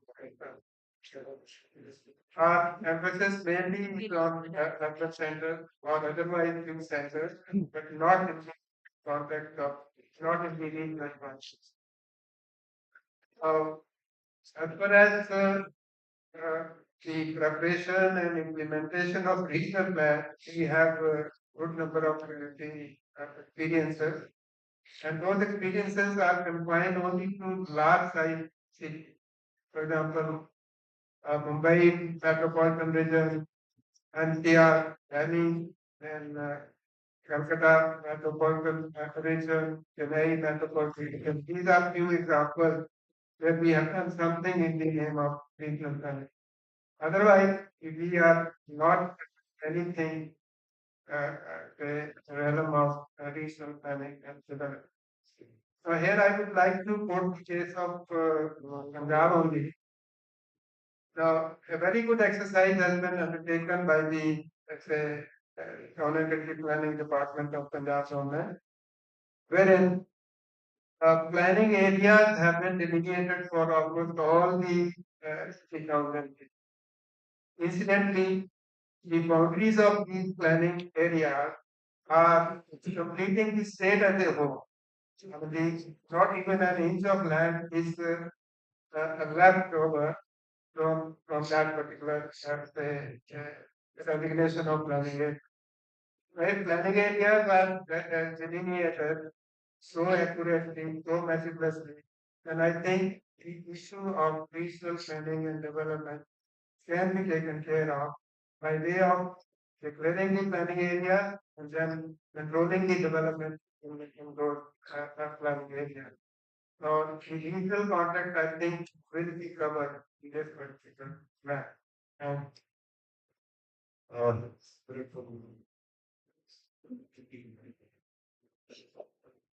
Traditionally, what we talk is every inch of land is unique in its character. We are having very limited resources, plan and wealth that every inch of land. So what is way out?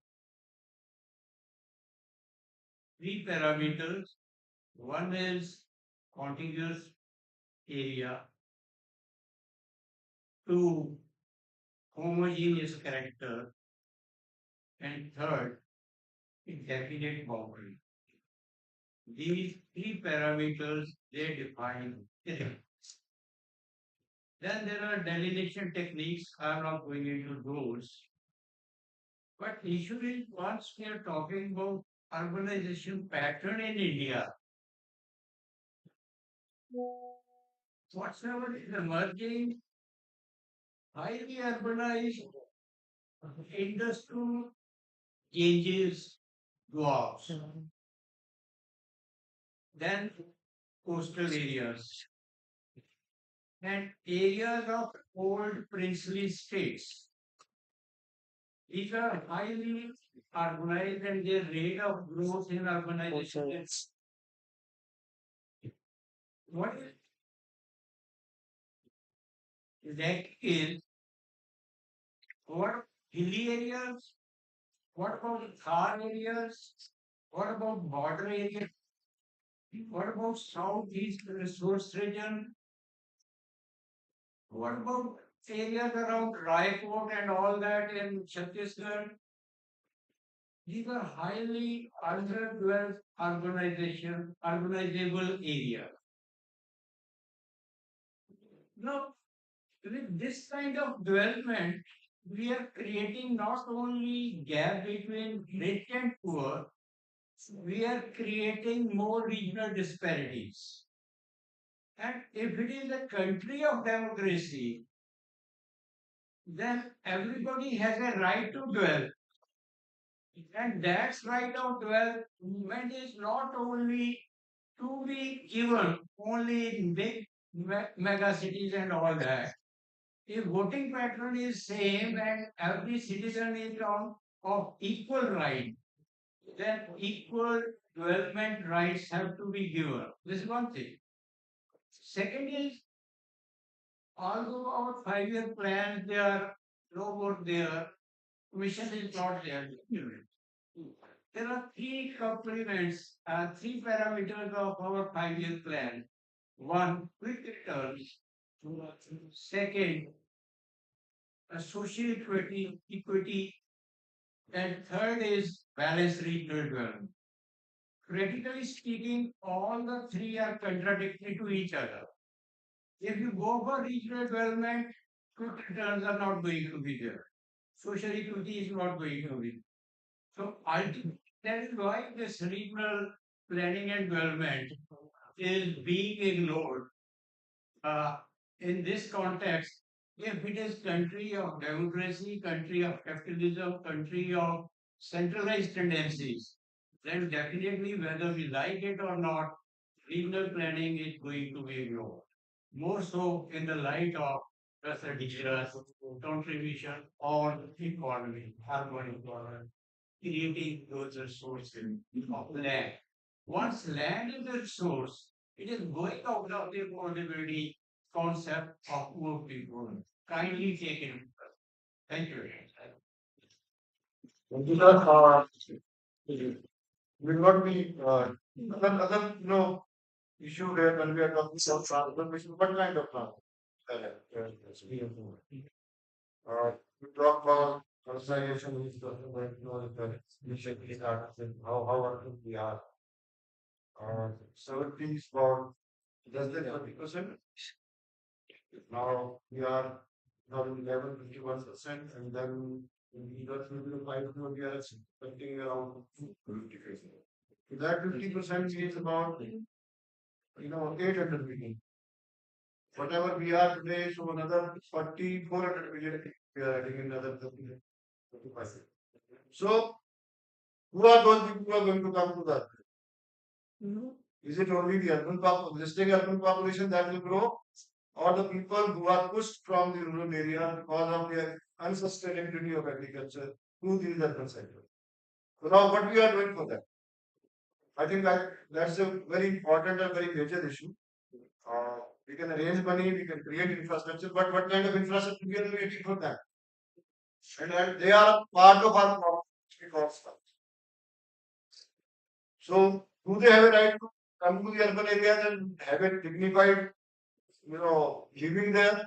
So, what kind of transformations we require for those kind of for those people? I request Professor Shashwat to mention that. Yeah, thank you, sir, again. I think this is a very important area where we urban planning community should start really looking at it. Unlike other countries where substantial amount of migration happen from rural to urban, India we are seeing three kind of growth. One substantial portion is urban to urban migration. That means from smaller town to higher town.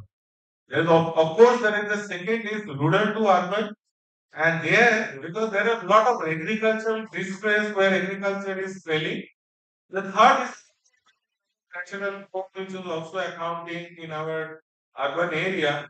What will happen is that there are some states we are looking at something which is in many of you who learn in geography called primate cities. One city which becomes bigger and bigger, and then there is no other. And that's like states like West Bengal where only Calcutta exists, or there are similarly in Tamil Nadu. So we need to start looking at also the economic geography of our cities, and probably there is an instrument like regional plan. Also, the other instruments of planning, most importantly, we also have to make service land available. And that getting that land through acquisition process is not really a solution. All of you know about the LAR Act, the distortion it has created. So we have to look at models which are emerging, have better equity in sense, like land pooling and readjustment. There are many other models that are emerging in terms of how you can enable those urban land available. Second is optimal usable of land. We are just completing a study in Ahmedabad. We realized that the core town of Ahmedabad, there is close to about 30% of land and the FSIs are underutilized. Average consumption of FSI is 1.5, not even 1.5, less than 1.5. Now, in spite of that, the city is growing. There are all the time you are going to periphery and asking for more. And the moment you go to the periphery, once you are jeopardizing your ecological environment, but next time you're also asking for more transportation, more energy and related. So we have to really look at it, our cities more closely under the lens. And as many of the speakers this morning talking about land, and land as a subject in urban planning is very understudied. You know, we still today we don't have a good urban cadastral data for our cities. So where is the cadastral data? How the land getting transacted? How optimally we are using the land? Added to this, what has distorted our land market is our age-old building regulation. Setback rules. And those setback rules were there in some point of time. But we today, considering our land, our development, we need to relook at our land much more, like how to make this land, what are the kind of planning rules and regulations are required. So that's what I wanted to share with you, sir. Over to you. Thank you, Santos, for being so succinct. Outside this panel also, we have a very specific question, and we have an expert on that issue sitting with us, Mr. Salim. I would like to engage you for about 2 minutes, not more than that. I mean, Gupta is giving me stairs, you know, so I can close it down. So, I had a list of about 20 questions, but becoming impossible to manage that at this time. So, I think issue of climate change, I think you are working in it from your center very closely, monitoring that situation. I have listened to some of your talks also. So how does it trickle into our education part as well as planning purposes? How do we how do you induce that kind of education or the planning practices which may help us mitigate those challenges with climate? You have it's a buzzword in the drawing rooms in these days. So how do you respond to that?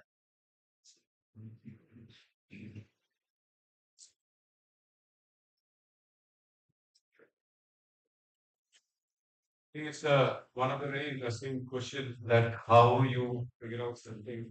Yes, sir has a finance and somebody else is also looking finance, and environmental issues are the one which do not give you any, because you do not put actually a financial and notional value to this. For example, in fact, in the afternoon, I will be talking about how far this river, which is there in your town, actually provides you a pool. Today, cities are going to suffer from heat and things like those. How far can we measure that? So, there are environmental goods and services which is provided by any of the natural features, what we never account. We just take that. Right? आपको जब corona में प्राण वायु का दिक्कत पड़ा तब पता चला कि एक ऑक्सीजन का सिलेंडर कितने में आता है, right? So that's the fact which we really understood the real value of environment or other features which we have. So today in our master plans or in other things, environmental features do appear as good color schemes, but do not have a real value and worth which is required. So I think somewhere our institutions should now start looking at environmental goods and services and incorporate that into your budgetary and Uh, Thank you, Sriza, for being so comprehensive, so short. I just love one last question, and I'll engage question. We should take some advantage of his wisdom here. Uh, he is, he's a development planner. He started his career with Government Twenty Planning Department, Haryana, went on to teach in UK. Now he's ma- kind of where so, how your experience with construction and management, you started at planning school also. How that does that fit into our kind of situation? So, we would like to know more from you. It's a very interesting kind of mix you are having in your institute. Thank you, sir. See, Nikmat historically has been an institute with lots of employability focus. See, when you come for a degree, you are always looking for practice and application. It is, unfortunately for urban planners, it's not that much of an issue. Although quality and all that is debatable, but for engineers, it has been quite an issue that the variability of skill set in various institutions was so different that the employability at the end of their graduation was a major thing. So NICMAR as a philosophy adopted this skill-based education. And if I generalize this for any of the course in the country, when we say that almost 70% of our MBAs or even 80% of our engineers are non-employable. What does that mean? That means that the kind of knowledge and the training they get into the classroom is not really transferable into the real job practice. Planners, I'm really happy and satisfied that yes, we do have lots of skills which are transferable, which can be applied in real life. So that way, uh, if our courses and if our outlook is more looking at skill development into yourself and come back with some sort of application in the profession, that is a good place to begin. And as a Bigma sir, we are trying to have the course in urban planning or even in architecture as well, which is more developing those skill sets, and that basically applies into the real life. So, what little bit, different what we are. So, yeah,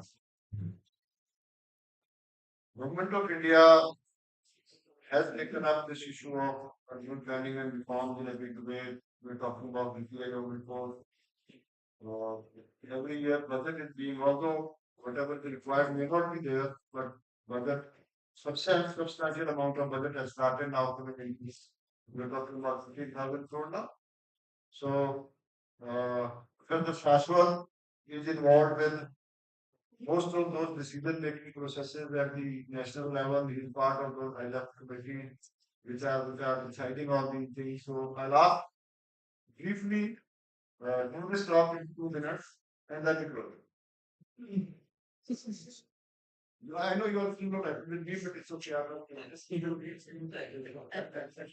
दूसरा सब हमको कह रहे हैं आपने मेरा चाय पिया लेकिन टाइम नहीं मैच कर रहे हो. So he's giving him a very strong mood. But I'll just take 2 minutes that because I just got a message from some people who are looking at online. Just message this. There are two very important reforms happened. That one, after the Niti Aayog report got published, Government of India constituted one committee called High Level Committee on Urban Planning, chaired by a former bureaucrat, Mr. Keshav Verma. And that committee has submitted its report how you upscale the number of urban planners required because the number of available number planners are very less in many states. So if you say plans are not working, there are no human resources.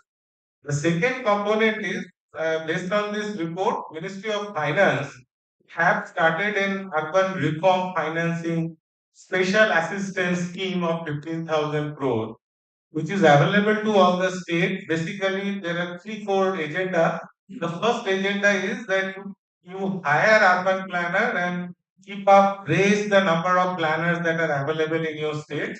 Some states have already started, some states are doing.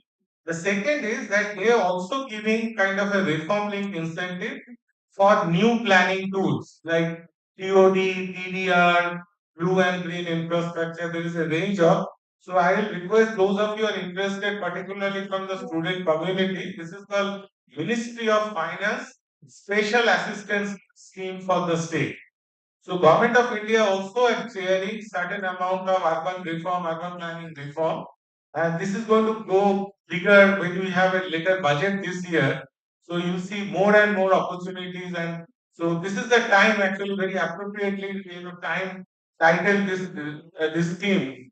So as an outcome of this workshop, you can also make certain recommendation. That's what I wanted to share with you. So with this, I close this session now. I'd like to thank Professor Shashwat, Professor Manjeet Singh, and Professor Dhruv Singh for gracing this occasion and their inputs in this important theme. I know we need about one day full to discuss the issue of urban panel discussion. I know the afternoon there will be speakers who will be speaking on this issue. Uh, as a panel discussion and participation with the students, participation with the stakeholders, we need a very detailed discussion. But due to constraints of time, we are closing it now. I will finish my I will start my question. I want to finish my question. So I had a put this program. So thank you very much. Thank you to the organizers for giving us this opportunity to be here and I'm sorry. There are some questions from the students also, but that opportunity was given by Professor Thakur to you, and you did respond to how the so. Thank you. Thank you. Thank you. I would like to thank everyone, all the panelists and moderator Jaswant Singh sir for all the deliberation and discussions. I hope it was very fruitful and learning experience for everyone.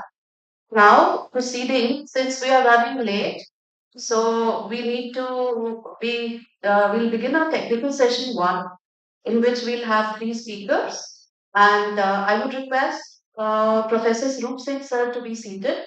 He is the chairman of the session. And I would call Professor S.L. Dhingra.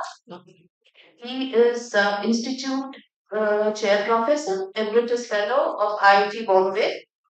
Mr. Jeet Kumar Gupta, retired senior town planner, town and country planning, Punjab, and Professor Dr. Shashwat Bandyopadhyay, Tufts University, Professor Ahmedabad. So all these to kindly come on stage. We will have presentation. Sir, I would request all of you to be sticking to time and if you can complete your presentation between 10 to 12 minutes, it would be great. Thank you so much. Bye. You.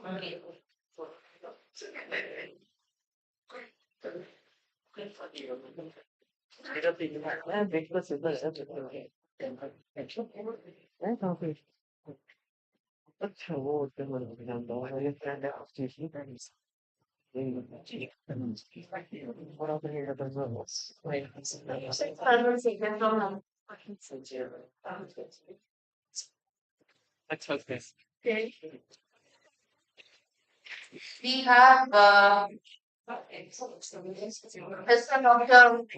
Dr. Sura. We have wonderful. Because we'll be speaking in this technical session. Thank you very much.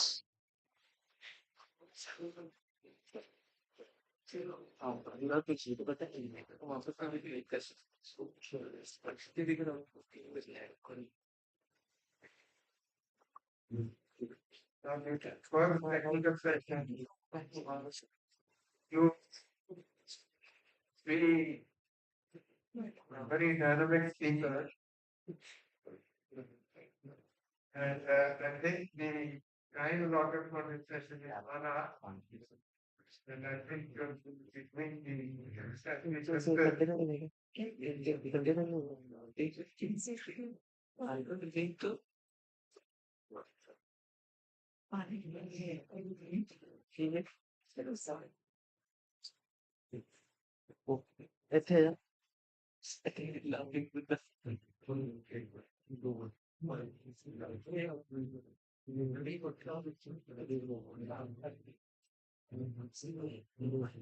just the purpose of this seminar.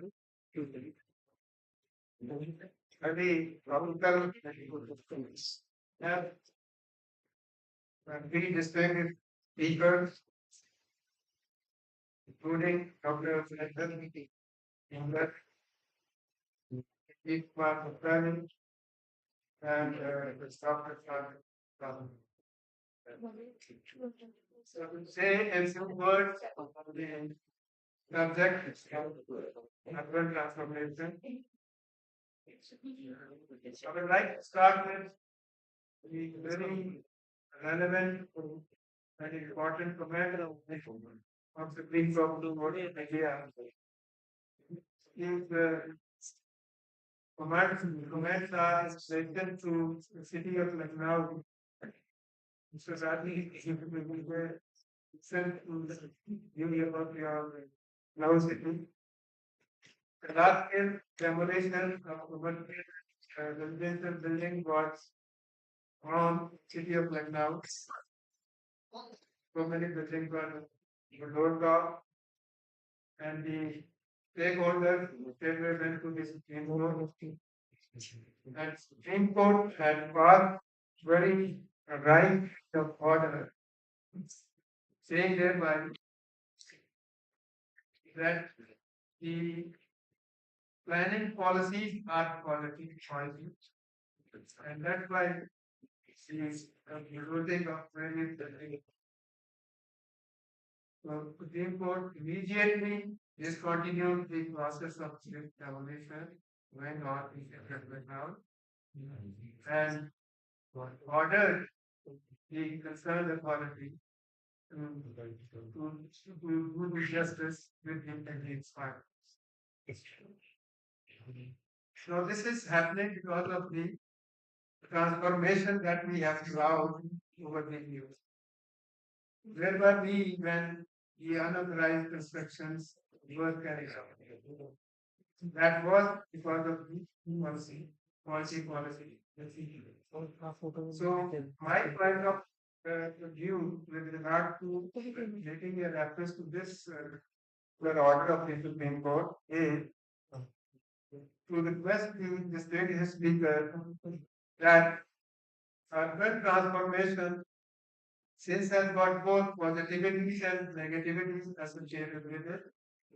As far as positivities are concerned, I think it's all good to understand and enjoy the positive results of both positivities. I request in simple words is to highlight the various negativities associated with the urban landscape, so that we are in a position to underline real issues.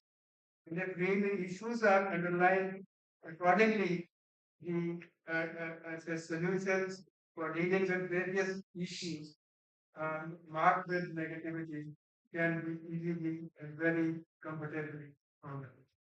So with these few words, I invite Professor Salina to present his presentation with a request that he should take up 12 to 14 minutes. But it's not, he will have some discussion with you. Okay, you can have it.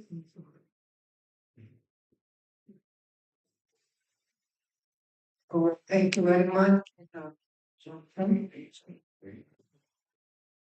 we are I agreed to give me 15 minutes, which normally a professor, if you ask, minimum 2 hours are required.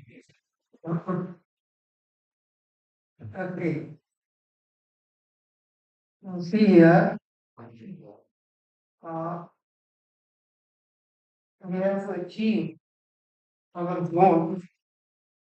Mm,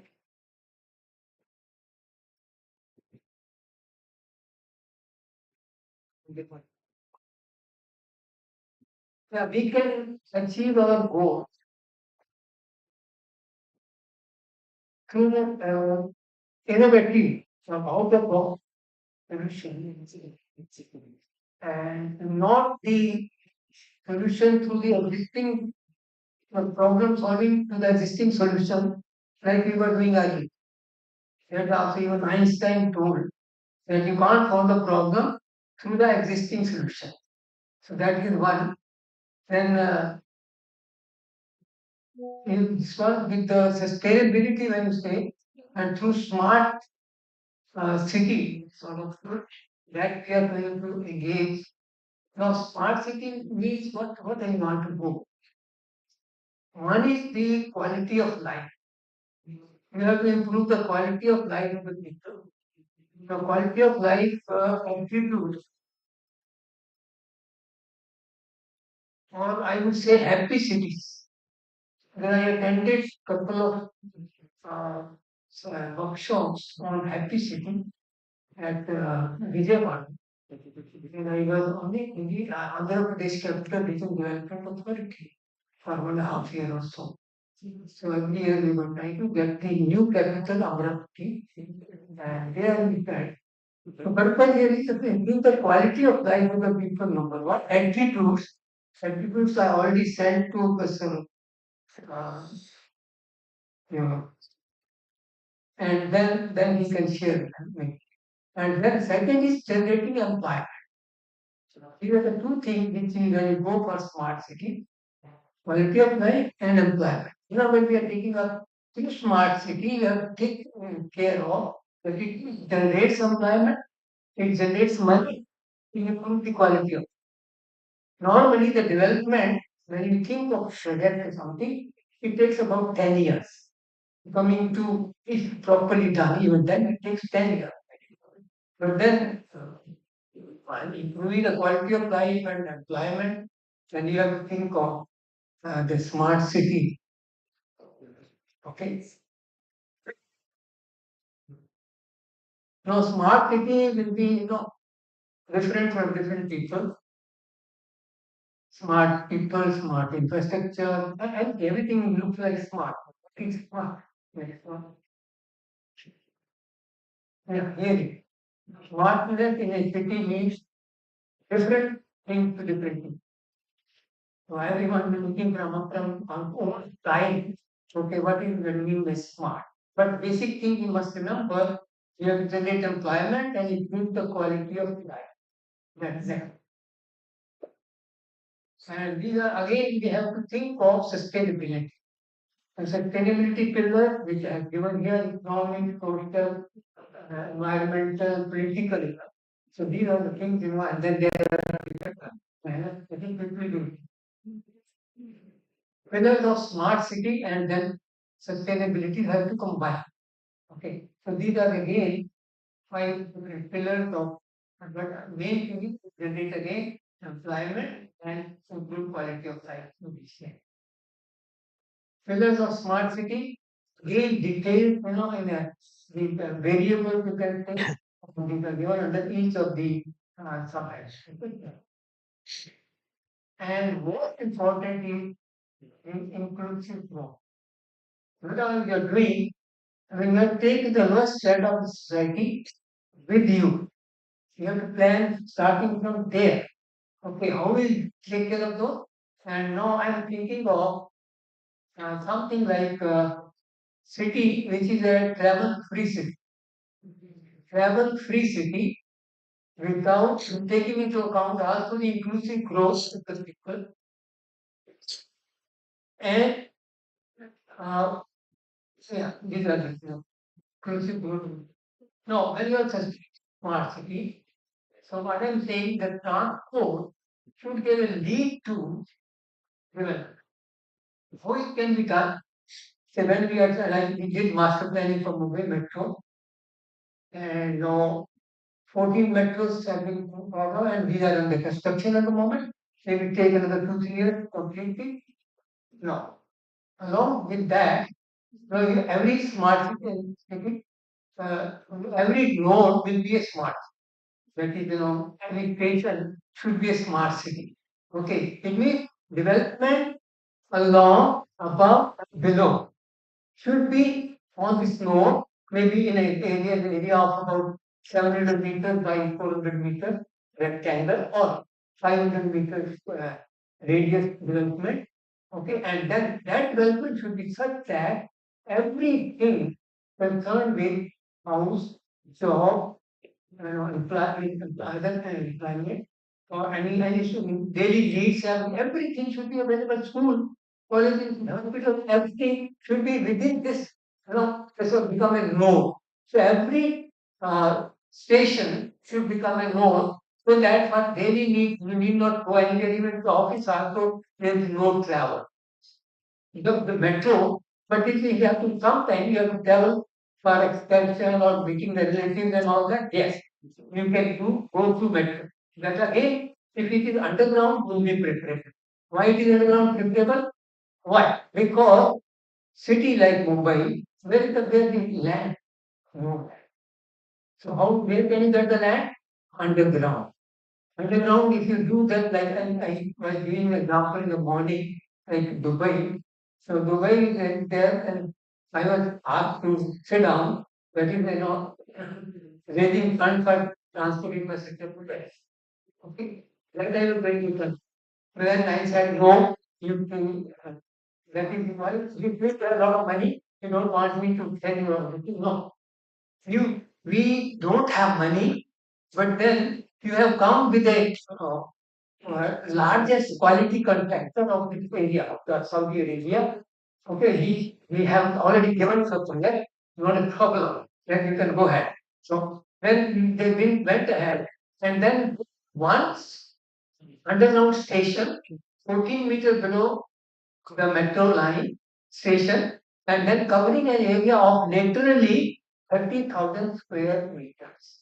Under one station, 30,000 three level building. So that becomes a point. You go there, and people, if you can sell it properly, we sell that only. And that land, 30,000 square meter below the metro line itself, you have how much money you can in will be surplus. We will because no, we went to Shanghai. Shanghai means total parallel city underground they have built it. And we used to go for shopping, this and that, everything underground station. It is a parallel city where we having a no land, so we have a lot of land available, and you can sell it and build it up further. Right? So there you have to plan properly so that the things help, and then it will be a right? Then smart phase when you have to go. What is this first smart city in India? It's Gujarat. If Gujarat was the first smart city plan, then again I have by my friend, Mr. R.K. Jha. Okay, he happened to be later on, he was a chief planner in Sidco. Later on, when he retired from there, he went to MSRDC as executive director, where he built, he put me on a technical committee, and then, you know, Bandra series or what infrastructure we have planned in that Mumbai region and even other places that was done together. When we started and we are the technical one. So Bandravali ceiling, right from conception to even finally completion and all that. Similarly, all we are master planning for Mumbai Metro. Any project, transportation project you think of, coupled with inclusive growth and housing we were planned. But then things come. You want to build underground metro, MMRD will come against. And then people from the area, actually, there are not many technical people available, so in any particular region. And when they want to come, we want underground metro. Remember, we give you? No, only elevated metro. Without going into the detailed analysis, economic value. Then these people came to me, we have to do this thing for the common cause, people's cause. We have to do the economic evaluation and find out what is the problem. So we did it very sincerely and with their rates, like elevated underground is 2.5 times cost. And then we did it, and then we found out that underground internal rate of return is much better financial or economic rate of return. And then they had gone to the big four, tried again Canamardie, and finally they won. So they had to come. That yes, you have to build underground networks. But then finally government changes again, new government comes. No, it's not possible. So finally they went for ILM. Otherwise, what was the problem in raising a lot of money when you go to underground station, as I said, for Dubai, 30,000 square meter area. You don't have area, you don't have it in the city. So that's why one of the things called plans property executive and all that. So that, and then once you're going for a smart city, lot of so lot of calculating and all that become difficult, and then lot of state power is required. We a lot of electricity will be required. Not optimization, computing, computing the cycle of that computing becomes difficult. So that, but where will you get the energy? That is what it's a difficult issue. I think government part computing center and all that will be as much as regard to a total city. But one station that take energy from 67 be a difficult problem. So then you have to create the solar or generation of electricity so that you can not purchase energy from the city. Yeah, smart city, power generation. Then next one. Yeah. No, people wanted to help, come with, but they wanted to give maybe 100 crore for Mumbai city. Okay, then only for safety. What the only safety? What is this? There are components which one you have to take care. So you need to have smart city group from all angles. I give a very small example of get Gujarat city. So if you want to make a smart city, a lot of buildings are planned. So buildings are planned, then how these are smart, like that we take out there are the leakage points, all the leakage points in the building should be near marked, and then you put a sensor there. That is sensor. So whenever there is a leakage, automatically it will be detected, and then go to the control room, and then something will be applied back or something that the leakage will be gone. Then before you raise the problem, the automate is already. That's what that should be smart. From every angle, you have to think like that. Okay, we have to smart way that way. That is the next one. No, paradox is one paradox already have told that you have to go for a innovative solution. Second one is no, we invented like a vehicle to solve the velocity problem for moving, but now we have think that these same vehicles are creating congestion, pollution, so many things. Okay, so that is second problem. We have to tell again. The third one, congestion. People, you are going by car, but then there are so many people who cannot even find public transport for traveling. So that is another third one paradox, that for that person, in Europe they have started Spartacus system, that is the planning and implementation of towns and cities with sustainability. So that sort of model is given here, one can think of and later on they can give you.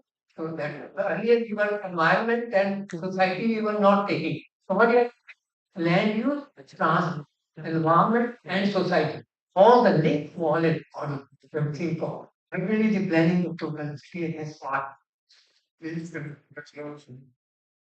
Um,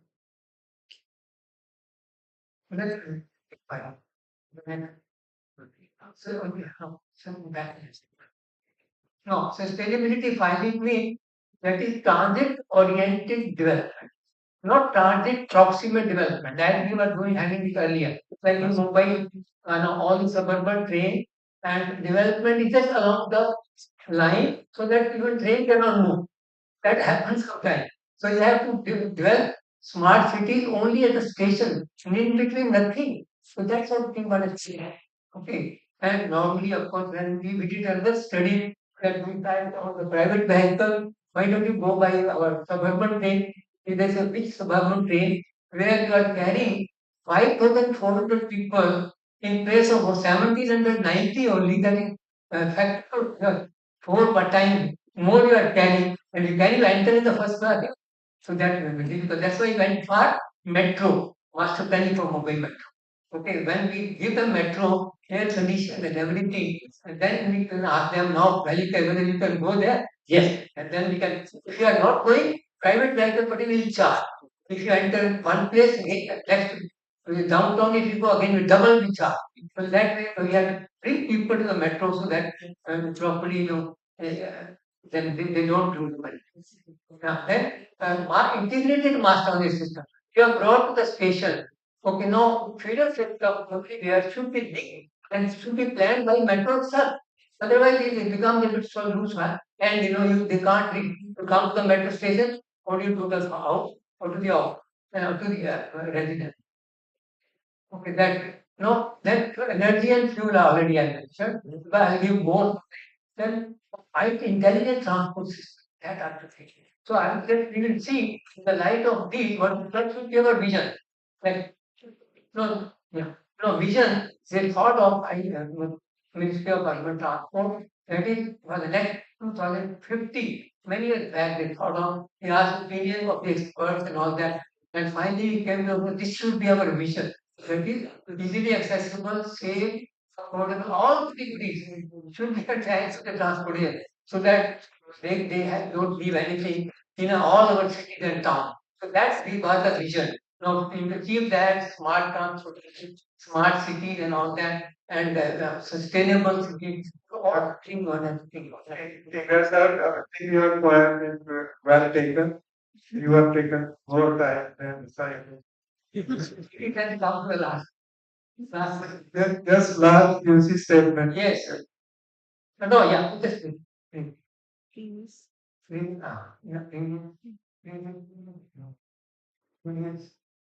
No, back, back, back. Yeah, yeah. No, that is sustainability. What? No, this is economic sustainability. Next, and the parameters are given. Next, social sustainability. Again, parameters are given. Third year. So technological. So these three now you again join one into one socialism, two secularism, and third one is so again together. Yeah, this is total sustainability. From all angles you have to do. Okay, next. Yeah. Again, these are the ingredients. Right? Now, this is a systems approach. And at the top, you have smart, and below, you have sustainability, and all the linkages are there, back and forth linkages. Now, you have to model everything together so that you come to a joint some smart, sustainable transportation. Next. Now, these other issues one has to think and keep in mind that guiding principle, therefore, will be all these 7 8 guiding principles from next. Now, transit-oriented development already approached. Next one. Yeah, here, this is the green portion is there. Click it there. You will go to different detailed links of everything which is transit-oriented development. Development only at the station. Okay, and in a smart way. Next one. Now, this is a US example. That is one city, the next city, nothing in between development. That child. Because we have board speaker and would be in this meeting. Let's make it concluding statement. Last question.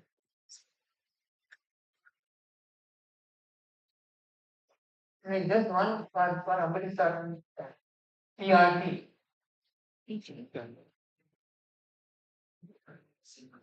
thought of PRT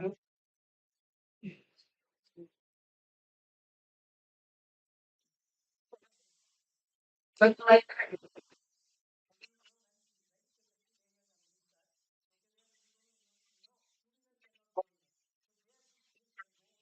uh, 10 centimeter pillar and all that, okay, like like Sure.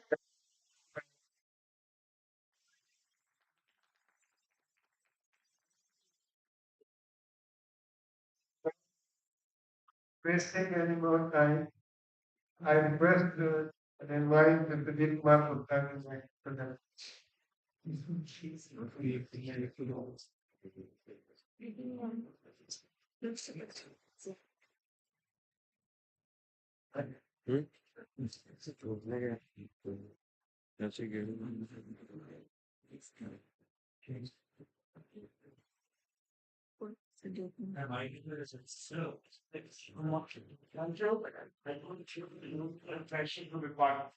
Of this language contact to the school. In fact, defining regionalization development controls which is the option. Let me clarify 2 points here. We're talking of land, land is a commodity. But let's understand, land is not a commodity. Land is not sellable. Land is not meant to be traded because we are in crisis. India has only 2.4% of land and 17.6% of population. You can think of. Will, as a planner, you are able to manage 0.4% land for catering to 17.6% of population. Leave it to your wisdom. I think you are a planner. And we are not continuous country in the world. We will continue to be fiscally, having large amount of population, maybe 1.6 billion by 20, another 1.8 billion. So, you as a planner, in plan come out with a Still, I would like to make it point, there is no smart city. I think smart city is a policy. We should not get into a trap. There is no city in the world which is this smart city. When half of the people are sleeping on the roads, people are not having shelter, they don't have adequate amount of, they don't have healthcare. How can they be citizens? We are planning for people. I think we replace all our fundamental rights with six kind of things. That is, everybody will have roti kapda makan, employment, plus they will have education and healthcare. They are the issue which if the city can provide. I think city should be able to call smart city, and they should be, well in city. Or third point would challenge before us say, well, I have only 4% water, we have another 70.6% of population, and then again 60 crore animal to feed with. So how you manage multiple disease? I think that will be an issue. As a planner, you have enormous amount of, power, authority, and also influence that you can redesign the city. So actually, there are two kind of culture. I don't call cities and rural and urban areas. There's civilization, urban civilization. There are factors. Both have positivity and negativity. And UNO has already concluded by its analysis of 100 great city, that the cities are basically they have positivity, they are generating wealth, they are economics, they are making you rich, and they are providing services. But nevertheless, they are one, they are responsible for poverty, pollution, also deprivation. So therefore, what UNO is trying to say, please empower cities, please look at city. But empowering city at the cost of the villages, I think that's a disaster. So I think priority will not go to urban planning, priority should go to regional planning. And analysts, majority of urban problems have genesis in the neglect of the rural area. And UN has also concluded have genesis in the neglect of the planning. There is no, and this lack of planning has major causes in terms of reputation, major causes, providing infrastructure and services. And let me also explain to you, cities are the genesis, they are the, originator of this all global warming, climate change, and, rising carbon print. So city will lead the cure. And this is how you look at, how the city's population globally, 800 million people are there, China, India are there, how they are contributing economy, 40% of the economy is generated by two countries, that's America and China. India is trying to find its feet to be a 5 trillion economy. That is on the basis of the city becoming more efficient and productive. And this is the negativity and positivity of the city. You are generating 70% of wealth, but what are you doing? You are consuming 60% of energy, then greenhouse gas emission. There are three negative things which are there. Of course, these are very inherent. But India, I have to explain to you the genesis. But I would like to say, poverty is not an urban problem, neither is urban, neither is a rural problem. It's a human problem. For there, there was somebody when they reach somebody why and challenge for us, And if we are not able to take care of our care, what we do is do it. But I think population, poverty and pollution, they are the three ingredients of urbanization. So urbanization will remain important. Urbanization will drive economy, but urbanization will lead to more crimes, City will become more water and land stress, there will be resource stress, all will get no preparation, not the city, bring to our so that you are more and more looking at some. So this process is to look for options, that we can provide appropriate quality of life. And the six things which I said, roti kapda makan, plus, skill and healthcare. If the city cannot take care of and provide it, I think we are not doing injustice. Let's understand, our genesis of urban development is the land, and everything will happen on land. And land, I have said, please don't treat it as a commodity. It's not a commodity to be traded. It's a gift of nature. It is Haryana, they are generating 4,000 crore. You are it's the kind of mechanism. When I was working, I was explaining the context to them. Cons-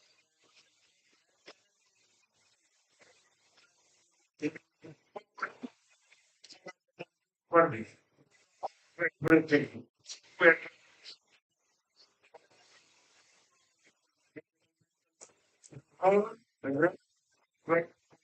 we're not being a good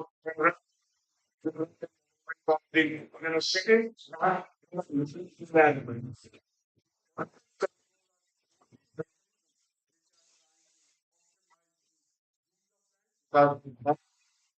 certain what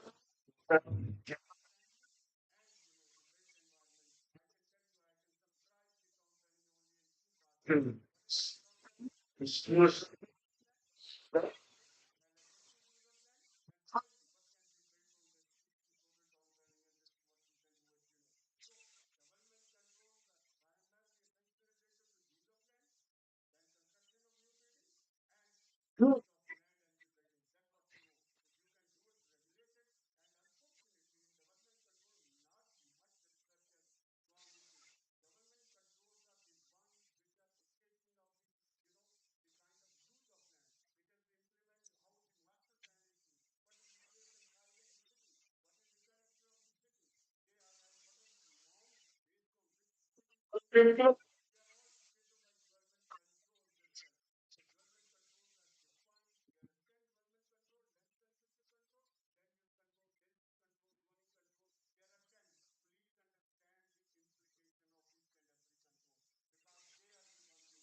checking for the growth of revenue. So,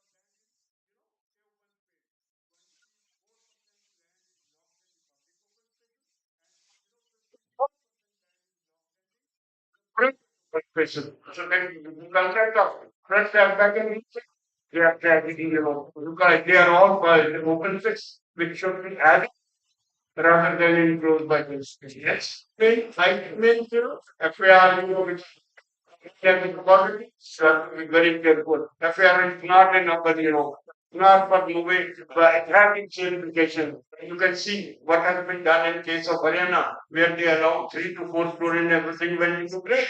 So FAR has to be fixed, needs to certain norms, and this is how you do it, And this is a high artist with a step.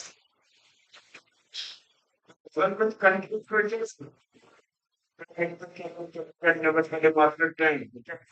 When promoted master planning was only development control which were so finely, executed, so kindly, drafted that they were once enough. There were two controls, One was control outside the city, which was self-regular, which controlled the entire building, while the land was building of the city, and the second was controlled within the city. And there are that kind of control, guided the destiny of history and Chandigarh. I've tried to explain all this, how the controls are there, what kind of controls and everything. That's what we can because they're always involved with following everything and finding what's intelligence control is that to move that. So I would not want to take even all point that has lot of tree. It was only because tree preservation order was in day one it was done. That means all its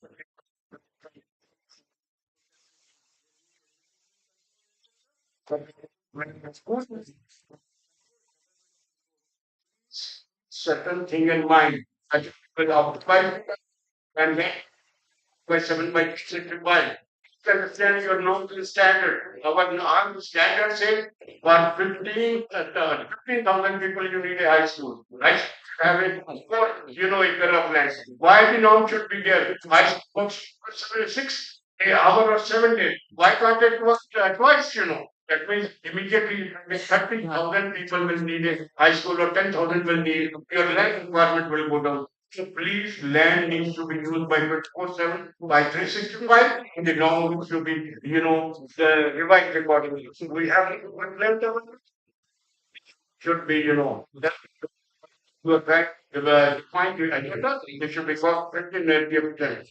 Platform needs to be rationalized.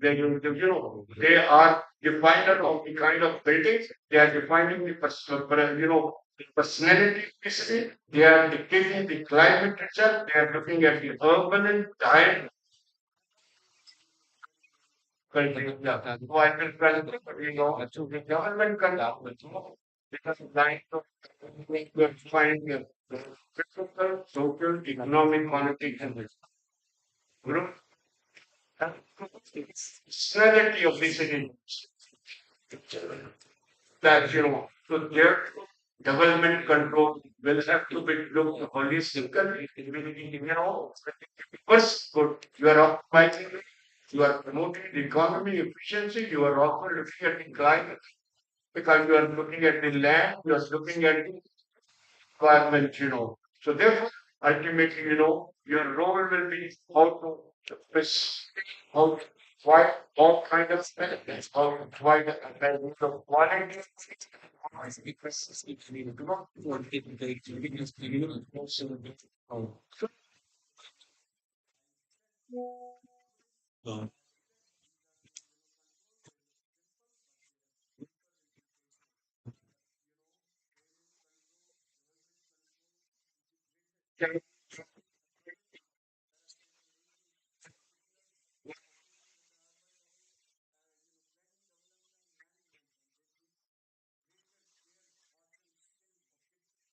Transparency and the urban growth and government only that they can do it. I can tell you, city can never become sustainable unless those government controls are properly and rationally defined. And achieving agenda of 17 sustainable goal, goal level and in distant place. If our system of government control is not transparent.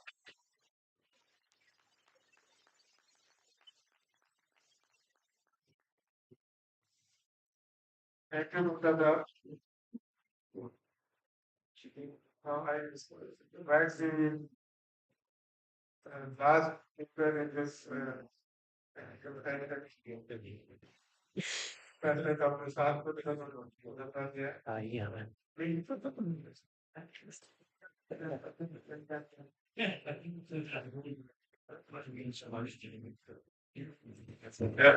Good afternoon. Thank you. I know I am standing between you and lunch. And after Gupta ji spoke so fast and so much, he was like a Vande Bharat expert. So you will find me like some local train trying to explain you something. Very brother. Just bear with me. Don't have so much of to talk, but for 12 minutes to explain some problems that we are facing. Also, the opportunities that we have in the urban development that we, all of us need to be aware of. See what's happening in, as we know, we are urbanizing, and in this urbanizing space, India is more, and that has been already spoken.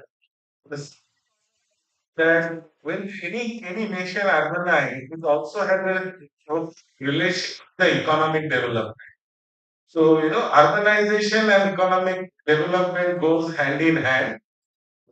And this is, the those aspects, if you plot globally that people who are, more prosperous. And very importantly, we are also becoming prosperous. Now, when you become prosperous, our path is close to $100 now. And me, large people will buy more and more houses. More and more. And that consumption that we're thinking about. Because we are, as a global, we would be third or fourth richest nation, but per capita also we are, if you see some of the per capita as an urban planner or students of planning, you must look at it because cities are actually engines of economic growth. People where people come to study, get jobs, do certain kinds of economic transaction, and we are becoming, and that is a concern. At the same time, that is an opportunity for we planners to actually look at things. So, if you look at the economic geography of Indian cities, and this is what I was trying to explain through nightlife data, you see the corridors are emerging. And this is the time we should also look at, and Ashok Mitra did this classification in 60s, and we are still following, but actually the nightline data is saying that we are more urban than what we are actually calling ourselves urban. And these are the kind of corridors. I go to the next slide. If you see the cities across the world, kind of amount of their economic contribution to some of their nation, and come to India, we also see the cities. We estimate about two-thirds of our economy is coming from the cities. These are some of the global cities. New York, Tokyo. If you see our state's GDP, like Maharashtra, Tamil Nadu, or Gujarat, this city GDP is higher than our state GDP. Okay, so you know how powerful the cities are in terms of this, and not our cities. Cities like Mumbai, cities like Bangalore, cities like Ahmedabad. Our economic contribution, that our cities are still not there, that the amount that we are talking about. And the second, the nightlife data that we are analyzing, you realize there is a de-urbanizing tendency. Earlier, the jobs and manufacturing was happening in the city, but you look at Delhi, Hyderabad, Ahmedabad, the jobs and industries are moving away from the city, mostly the periphery area where they're doing the manufacturing, jobs are there, staying in a city. So the actual economy would not be counted within the city, but it will go to the neighboring villages. And we are seeing a large amount of peri-urbanization clustering around those growth corridors into the city. The second problem is that our cities are grossly underfinanced. When we did lot of, way back, Dr. Ishan Chand Aluwalia said that we need 2 lakh crore every year to finance. World Bank has recently done, there is some assessment, Ministry of Finance has recently done the assessment. In present monetary terms, we need roughly about 4.5 lakh crore every year, and to all budgetary resources, state, central, and local level, we have roughly about 2 lakh crore. Okay, that's not a good kind of a resources that are available. I'm only talking about public investment of the presently being done. Our city is still not getting this amount of private investment that Professor Dhingra and I think Sailendra was talking about in Dubai and other cities. And our earth bodies who are in charge of managing these cities are quite low in terms of of this less than 1% of our GDP. If you see the global cities, and we often say Singapore, Barcelona, blah blah blah, almost everybody has 3 to 4% of their GDP spent on the city business. Of course, the new government since 2014 is very strong investment which are being made through various missions, through like Amrut mission, Smart Cities mission, which is successively, but we constantly per capita investment in the cities. If you want to dream to be a first world city, so economic terms we are third in the world, but our cities, if you livability terms, you see our city is not able to cope up, and that's not a problem of our planners, not our regulation. We don't have money. We are not investing enough money. The moment you invest money, the moment that investment is coming, you see there is a gradual, changes that we are seeing in our city. And since we can skip, we will not be able to read this. And also, as we see that our cities are also climatically quite vulnerable, we are at the forefront of heat stress, flooding, and successively, lot of crises that are taking in Bangalore, etc., etc. So we have multiple agendas if you are planning and manage our cities. One is that we have to increase the availability investment. So, for last 10 years, I see that there is a massive increase in terms of their investment that are making, but that has to be also create a framework whether the private investments are equally, and as successfully I think Professor Dhingra and few others were mentioning, so we also have to learn to leverage the land. Now I know the Jaswant Singh sir was mentioning that we in Haryana did so beautifully in this. But imagine you change the location of Haryana out of Delhi and put Haryana to Gujarat. Would leverage so much of land from external development charges? You had a natural topography because so you have leveraging. You have to learn what are those triggers, how do we actually change and leverage on those infrastructure.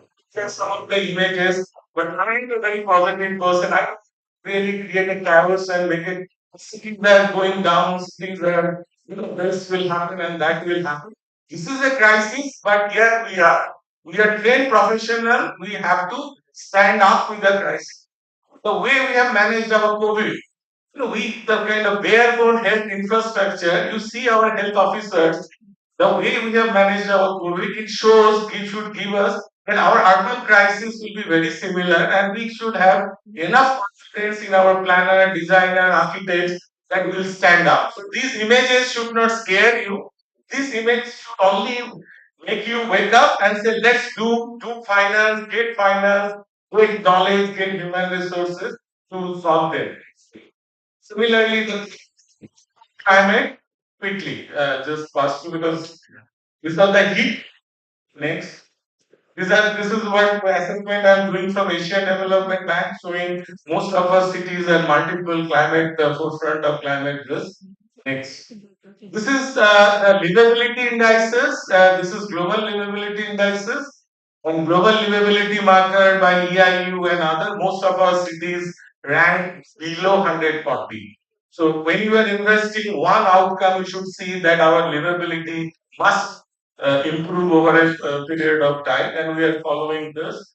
And swear, what has happened is last 75 years, we have not given enough importance to urban area because that mentality, mental math saying we are one third urban and two third rural, just calculating that we will only give little bit of money to the urban area. This has to change. Now we are actually two-third urban and one-third rural. That's the or 50, 60, 40 of that nature. So we have to understand in the planning school, in our lingo, that we are becoming more and more urban area. Two-third of our economy estimated from coming from urban area. Urban area needs much, much higher investment, higher capacity, and then we will be changing our livability. So we need that prominent mindset inform us because we have always said we are 30%, 29%, and we always called ourselves minority in the space. We have to change that saying we are the majoritarian and we need to, if you want India to become a $5 trillion or $10 trillion, we urban will matter the most. And so are our urban planners. So that's where we need to put it up in the see. I wanted to actually conclude it. We also think so. We also have an age-old mindset to deterministic urban planning. If you look at how we did, you know, with spatial planning hierarchy. So you come up with the national level, then there is a region, there is a district, hierarchy. Spatial which allows to certain instrument to operate. But in real life, you see this kind of instrument. All of us are, I mean, all of us are contributing to this kind of deterministic or master plan, development plan. Trust me, most of the cities are struggling in India. Most of the cities, we are doing a review and find out that out of 7,900, there are only handful of 50 to 60 cities who are making plan, revising plan, and somebody is following plan. Otherwise, it is like a very nice religious picture in chief town planner and deputy town planner's office. And also in planning school, we separate the roads, chair master plan, no more type. Nobody follows. Market doesn't follow. And it also created a kind of what you call subaltern economy. My colleagues, I go and go to UP and I've been reviewing all their master plans. The planners there don't plan. You know what they championed? They came to Ahmedabad, they said that two of them were our students. They said, हम plan नहीं करते ऐसे क्या करते हो हम building permission देते हैं that building permission is very lucrative because there people will come and just talk to about it. जैसे तो planning का degree लेके किया था कुछ और कर लेते नहीं सर building में तो बहुत पैसा है.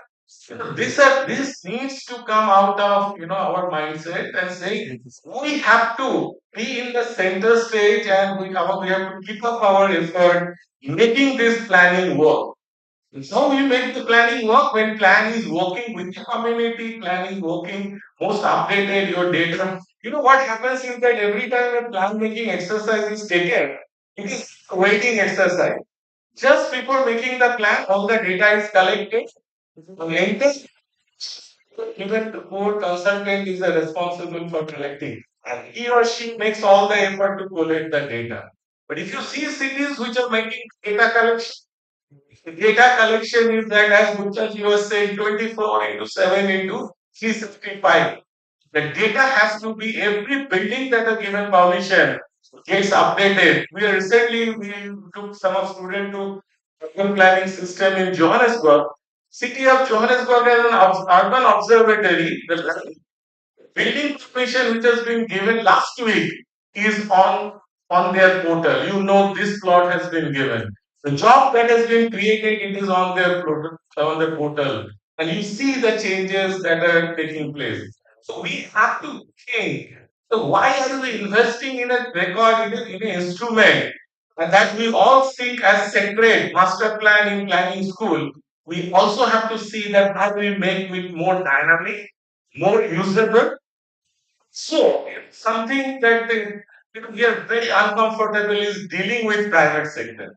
Somehow we see the private sectors are very, non-touchable. Recently I was in Maharashtra and, on a workshop like on a Saturday, it is the environment and sustainability. Most of the academician professors are saying, these real estate developers created this, these real estate developers this. Saturday morning, I was having a breakfast in Maharashtra newspaper. The last 4 pages is all about real estate advertisement. Have you seen those newspapers on Sunday? Some of you have seen. And what is this newspaper talking about? Green View apartment, Lake View apartment, Forest View apartment, Heat View apartment.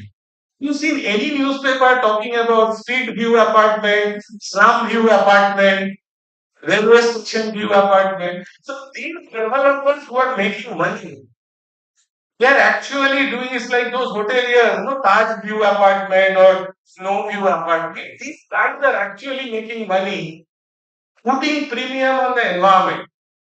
We are not able to understand, we are not able to, and there is a great, because in my state in Gujarat, we are actually working with the state government, feeling that now we have brought them in the high level committee of the state.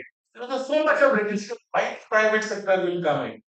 I said 80 to 90% of the investment in the city is made by the private sector. And it cannot remain that we are here and they are there. We have to bring. So we have to open up. Where are our economy? Where are our jobs? And how we can make this master plan more, usable into this. Next, please. So we have to create a hierarchy, spatial hierarchy, tools, strategic tools in this process. Last slide.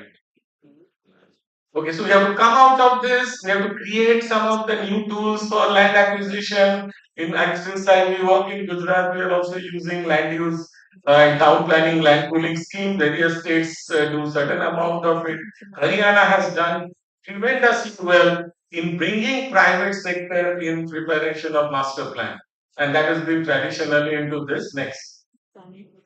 So we need to get into this more flexible planning regime, more data-driven planning regime. That because it's not intuition, but you are actually collecting data, feeding the data, and create a more flexible. Because if there are some state, if somebody, a planner in 60s or 70s, give you a green belt, how that person has drawn a green belt? No Google, no remote sensing. That person on basis of certain intuition and green belt, even today if you want to change that green belt, which is nothing that on site ground base that has been encroached upon, today you go and say let's reclassify, you can't be able to do that. There are many such kind of decisions that exist in our planning today, and we have to come because we have to take help of the emerging data, we have to take technology that are coming. Also look at how our plan actually able to mobilize resources, mobilize finance, those aspects. But that doesn't mean we are marginalizing the community. We are marginalizing. We all recognize 1/3 of our citizens are living below poverty line. We have to ensure that those people are getting equal amount of services. And those people have equal amount of right to housing, right to, some of you sometimes, you go to the workshop, most,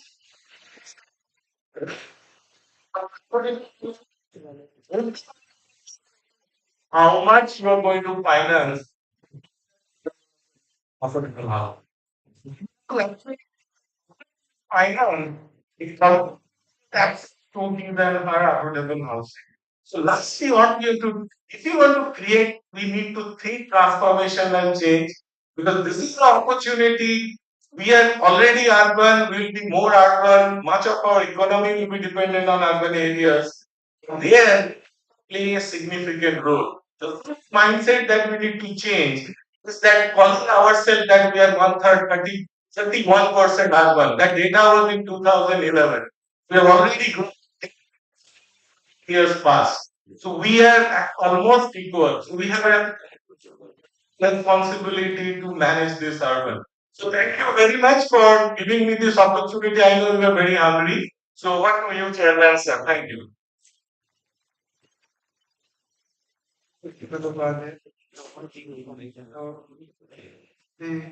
vision of the organizer, particularly Ms. Gupta.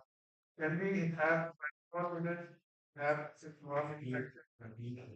Okay. Okay. So,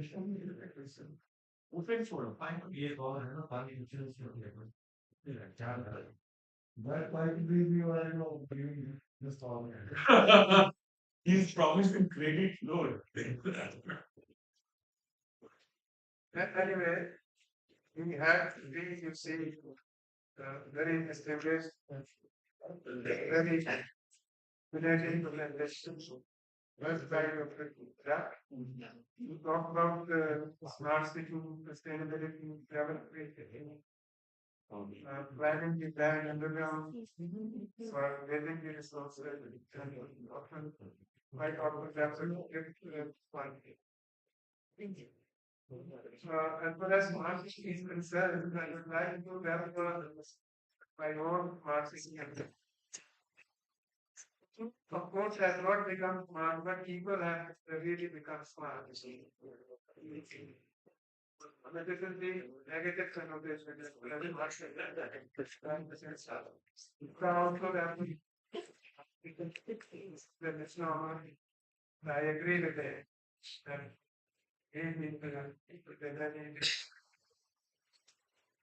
they emphasize on the reference in natural resource and land. And according to talk about the new emphasis to be given to regional planning. And lastly, he would emphasize on development and let's say strain controls and so as to be to follow that very strictly and team controls must be defined and refined every now and then. Last, the project he referred to the cities as in terms of growth and cities on the other side they are grossly underfinanced, particularly the urban local bodies are not in a position of manage their affairs. So financial strengthening of the urban local body is duly emphasized by. He also underlined that the effort to be made for dealing with the price, urban price very strongly. The way we have managed our program, so we should be in a position to manage our urban prices. And the last reference to spatial hierarchies. And there he emphasized that this is the hierarchy maintained. But these keywords become closure of this technical session, and I put on record my sincere thanks to the previous speakers and also to the organizers for having given me this opportunity to share this study. Thank you. Thank you. Thank you, everyone. Now, I would request Professor Singh to present the token of gratitude to our speakers. So, Professor S.L. Dhingra.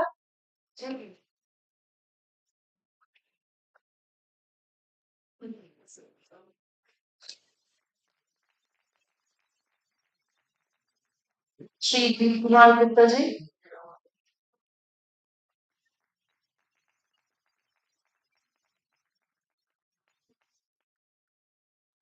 Shri Shashwat Bandyopadhyay. So I would also request our HOD, Dr. Ashwini Luthra, to present token of gratitude to Professor Snoop Singh sir for chairing the session.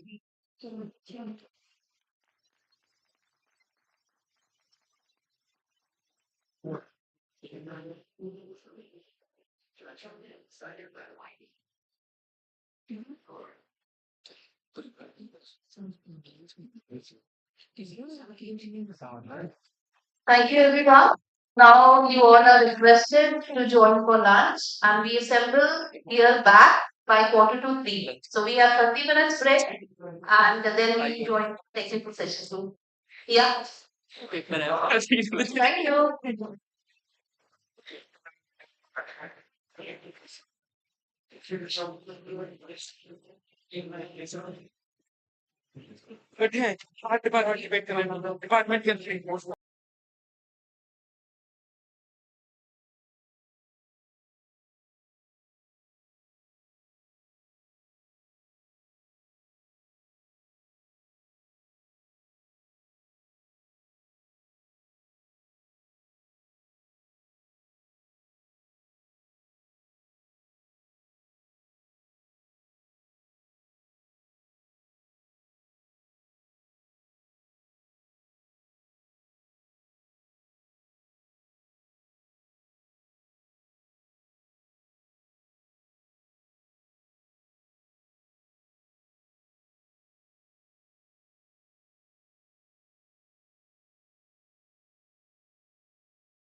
So I welcome you all and I request Professor R. Sandhu to chair the session and take the stage.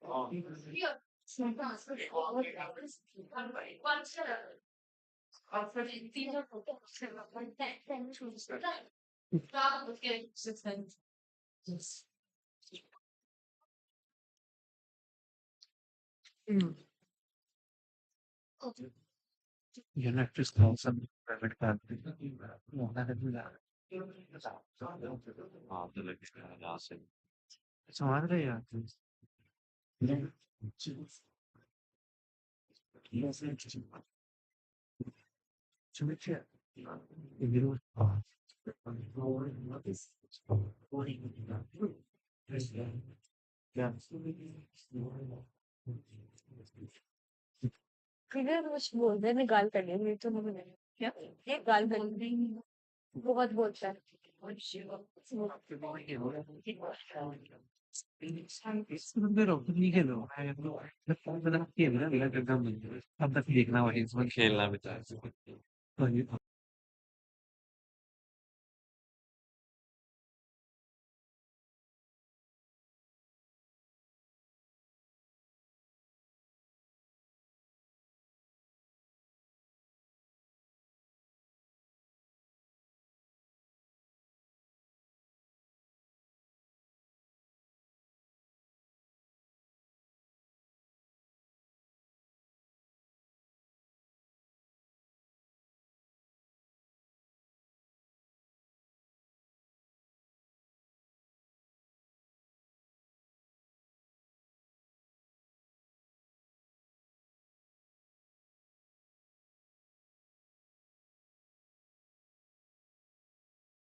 Science and environment. Let do that. So,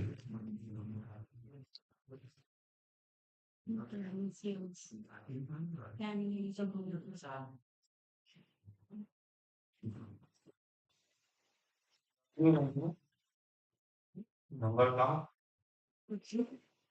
So, so we are a little lesser, and I can understand, yes, why I've been put in on this job. So I want all of you to raise your right hand up in the air. Right, मेरा left hand. Point towards the north. North. North direction. तेरे को तो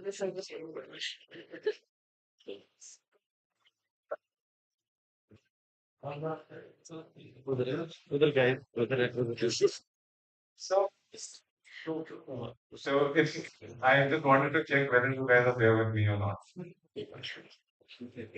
But very good. So what we do at Science and Environment, I'm going to give you a little glimpse of. It's one of the upcoming pioneer research which we've done on cities climate change scenario where it is showing up in your environment. So I think I started with this. IPCC gave this particular map where they gave you a very good feel of that when you design a city, the geometry, the heat stress points, which are there because of the built and unbuilt water and body. These were like points which were there likely in my mind that CR6 report of IPCC gave us this. So next time.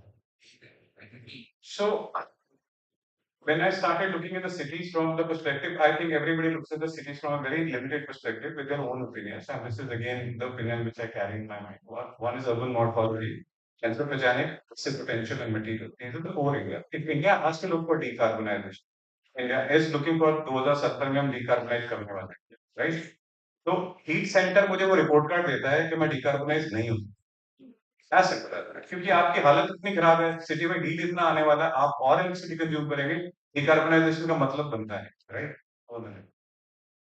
We have studied these towns. So I've gone through the satellite images of this with the land surface temperatures and looked into 10 years data of the satellite image, looked into the IMD, asked for 40 degree, I take 45 degree as a heat center definition. These are the maps areas which shows you that 6 times at least in last 10 years the heat pocket has been created. Just go on the next one. And imagine the situation is worst when you are in the peak of the heat. Your whole city turns out to be in a heat center.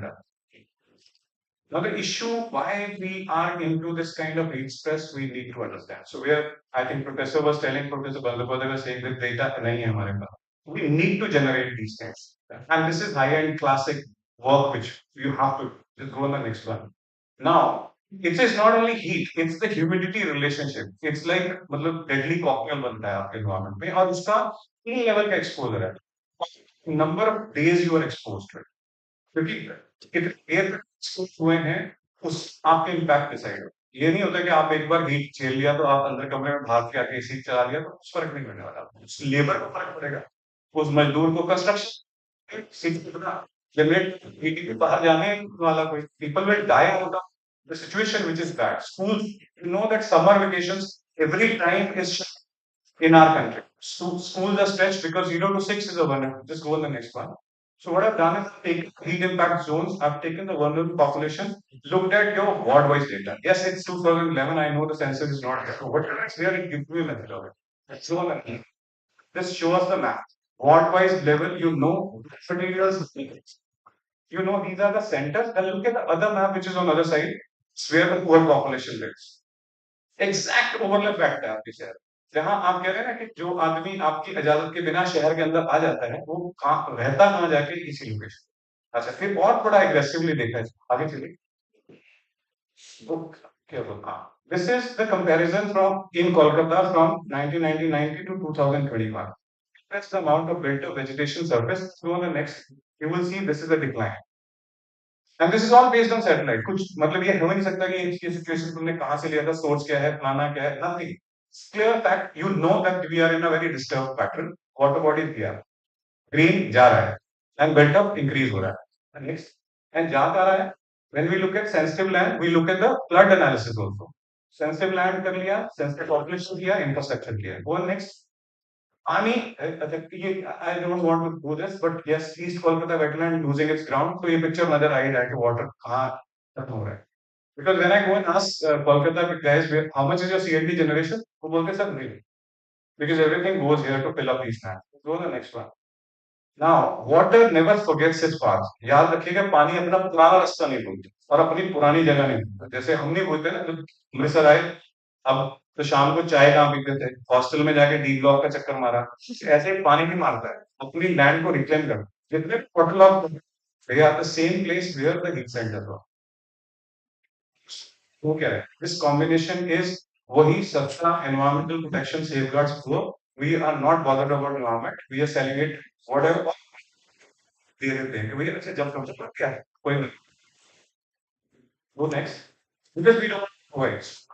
We looked into this cocktail of in various towns. There were 9, now 4. Deep dives.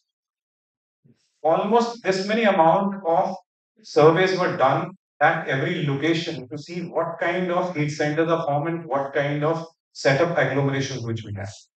Right? अब इसमें इसको क्यों समझना पड़ता है? क्योंकि ये जब ऊपर से पिक्चर मास्टर प्लान का पिक्चर है जो आप बनाते हो, इसको ले जाके तो नीचे देखना है। आगे देखिए नेक्स्ट। अब ये जो है दिस इज आईडब्ल्यू का एनालिसिस दैट वाटर बॉडी से कितना टेम्परेचर या ग्रीन से कितना ड्रॉप होगा और कितने डिस्टेंस तक उसका इम्पैक्ट आता है। Facts are very clear right. एक एक करके फैक्ट आपको प्रेजेंट किया जा रहा है। You know it very well that how far this smoothness is available and what drop is possible. Go on next. Connaught Place has all beautiful things which you actually require to evade the heat. Right? You have fountains, you have green, you have low-rise structure, white painted, broad roads. Everything is beautiful, right? And proper The only thing which is wrong with Connaught Place, that's why the temperature is 4 or 5 degrees higher than the rest of the centers, is your floating tin boxes, your cars. And they do not have any roof cover on them. आपको solar generate करना है इतना बड़ा potential site है. We haven't done that. Sir, but you have a combination. Problem is not with urban planning. It's about now you have not requirement where or the situation you are not internalizing those requirements into your design. Go to the next one. Solutions are very easy, cheap, and rightly available. You know what needs to do. Go on the next one. Now, there is sky view factor, aspect ratio, tree canopy. I'm not going to get into it, but there are few elements which shade you. There are few elements which will put you onto exposure. हमको क्या करना चाहिए इसमें? Shade बढ़ाओ या exposure? Guys, shade और exposure क्या बढ़ाना है? शेड बढ़ाना. तो इसका मतलब है क्या करना है? आपने birds eye view, worms eye view पढ़ा है? How many of you have read that bird's eye view, worm's eye view? Worm's eye view क्या है? Sky view factor. नीचे से ऊपर देखना है. Look at what image you get it. Right? These cameras are there with sky view factors. Click a photograph, you understand what your town has been done or what is the problem. And bird's eye view is your aspect ratios, which you are looking from the top. ये दो चीजों का सबसे poor combination हमें आज तक हमारी study में हमें बताया तो गए, पर इनका यूज कहाँ होना है वो नहीं दिखाया. तो there I am going to show it. Go the next one. So when I compare this, इस दो पिक्चर्स में इशू क्या है? दोनों सेम है लगभग, राइट? एंड 7 डिग्रीज का टेम्परेचर वेरिएशन है. What is the issue? Issue क्या समझ में आ रहा है दोनों पिक्चर्स? मटीरियल. इसमें अर्बन प्लानिंग का इशू है? नहीं पूछ रहा हूँ, अर्बन प्लानिंग का इशू तो नहीं है ना मटेरियल? हाँ, बायलॉज है ना हमारा इशू. तो हमने डिफाइन नहीं करे ना कि कौन से मटेरियल कहाँ जाने हैं. Telangana has a rooftop policy now, but अब क्या होता है वो मालूम नहीं, but they are trying to cover it cool roof policy now, because they know that if they invest onto these, they are actually going to reduce the heat into the site. इसमें urban planning का issue नहीं है. It's the issue of understanding of the needs between two environments which we have is architecture and plan. And somewhere in between, we need to also have an understanding of urban design. Complete street बन रहा है पूरे शहरों में. Interesting. तालियां बजा रहे हैं complete street पे. Complete street is actually adding more MS structures. आप शेडिंग ऐड ही नहीं कर रहे, आपकी MS स्ट्रक्चर ऐड हो रहा है. मेरे बिल्कुल ऑफिस के सामने है, इंडिया हैबिटेट सेंटर के सामने, where they made a complete street is all MS structures. और वो भी एक किस्मत अच्छी है कि उनके ऊपर पेड़ थे, इसलिए माइल्ड स्टील स्ट्रक्चर जो है तो उतना रिफ्लेक्शन नहीं क्रिएट करेगा, उतना हीट नहीं करेगा. Otherwise it would have been exposed like it's there in, I think I have seen in Pune. It's all mild steel structure which has been added. Percolable area has been reduced over much where they were. The next one. So material becomes one of the example. Factories and all these locations become one of the prominent sectors. We need to invest over there. Let's go on the next one. In this picture, if you compare these two, what do you see? That why this side and that side? Which one is better?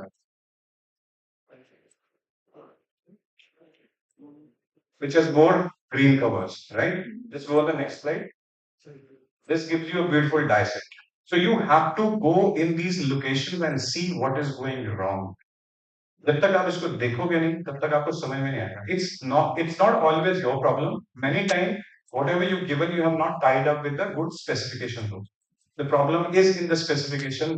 The nuances are actually the devil lies in the details. Until unless you do not visit those details, you will not be able to get where the things are going on. It's not always urban planning. Just go next. So you have effective with water bodies and materials, and as well as urban morphology, and then finally your anthropogenic heat and all. These all combination. This is like pyramid banane ki aadat hoti hai na. So we just made this pyramid for you so that you clearly understand these all are the necessary components. Now this is not part of any master plan. There are few elements: effective education, cover, and water bodies, but it's not effective. It's about green areas. Whether they are effective or not, वो पता नहीं. Singapore guidelines में, for example, there is a clearly written over there that the tree has 6 marking and prom has 3 and grass is 1. Right. तो in fact मुझे याद है हरियाणा में किसी ने मुझसे पूछा था कि इंडियन गाइडलाइंस क्या है. मैंने उनको बोला था एक दोहा सुना था मैंने, बड़ा भेद तो क्या भेद जैसे पेड़ खजूर पंथी को छाया नहीं फल लागत अतिदूर. मैंने कहा हमारे तो काफी देर पहले गए थे, आपने गाइडलाइंस क्यों नहीं बनाई इसकी पे. Just go on the next one. इसको लाना कैसा है, क्योंकि सर बोल रहे थे ना पैसा कहां से आएगा. अभी सुबह यही बात हो रही थी, where this reform, where this structure exist. 15th finance commission gives us a lot of money. Exactly, not of the money, but it actually puts certain things onto the forward front. Air pollution के लिए 15th finance commission पैसा दे रहा है. as well as in the 15th Finance Commission, we are getting money for waste management also. Where we prioritize these two sectors for local body. So we have to create those centers which is there. अभी NIUA ने एक cities 2.0 करके एक programme निकाला जिसमें climate cells municipal bodies में start करने की component के ऊपर funding हो रही है. So this is a golden opportunity where we need to stitch their old knowledge of 15th Finance Commission about air and other, and then stitch into the urban planning reforms which we need for this. So go to the next, and as well as there is a huge amount of green carbon finance which is available. We're talking about municipal bonds. We're talking about a lot of attractions which is going to come onto your local bodies. But this is somewhere, sir keh rahe the na, Haryana mein we actually feed back our money to the government. This is where, because I remember if you have a good town planning with you, you can actually save a lot for your town, and you can really feed the town back. So with these, I end and hand it over to you. Thank you very much. It has clearly shown the relationship between green water bodies and the open space. Now you see that there is a reflex ratio between these things. Where there is open spaces, you will have more green, whereas water bodies will more help them to increase the temperature, influence the temperature. You see that when I was living in the university, when we used to come in the evening, especially in summer, when we was this building, library building, so there was 5-6 degree temperature difference. Open spaces are there, but this was a huge building, so you could very well see the difference of temperature because we were passing by the big structure. So thank you very much for enlightening us about the new aspect because in the since morning we have been talking about the urbanization and use of the problem. So this is also helping us at the local level because this was also clear in case of a few years back when we had floods in Chennai.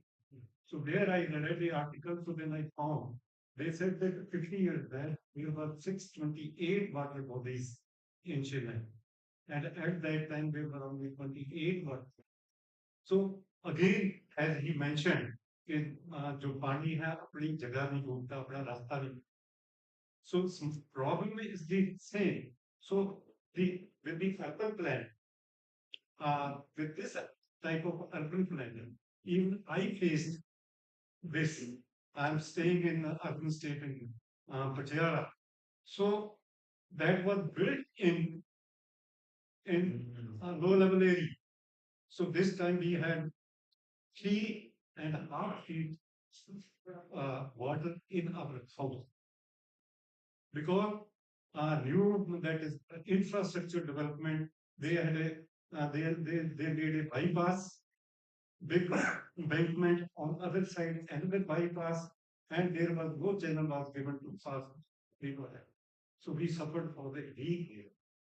So we must even you see that when I was a student, Professor Mr. Chandrasekhar, who was chief town planner of India, so he told us in 1976 when this Vita was planned was demarcated. So they got a feasibility study to study that whether it is a habitable area. So they found that it is not habitable. So then he said that I went to H.K. Bhagat, he was the urban development leader. So I gave him the report. This is not suitable for him.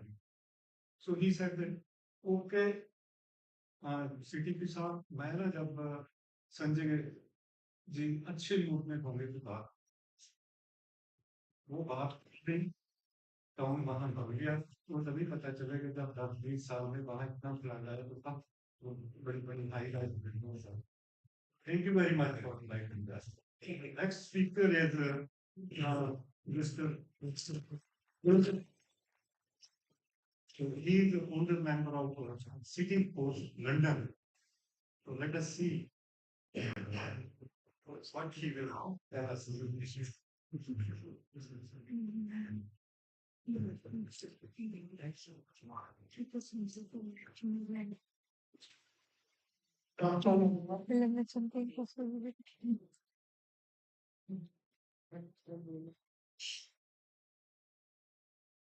With me, I'm impressed with your presentation. And since morning we are talking about lot of challenges our cities are facing. So where does the solution lies? So this is what we are trying to do through our small initiative at ISPER, what we call Children Reshaping Cities.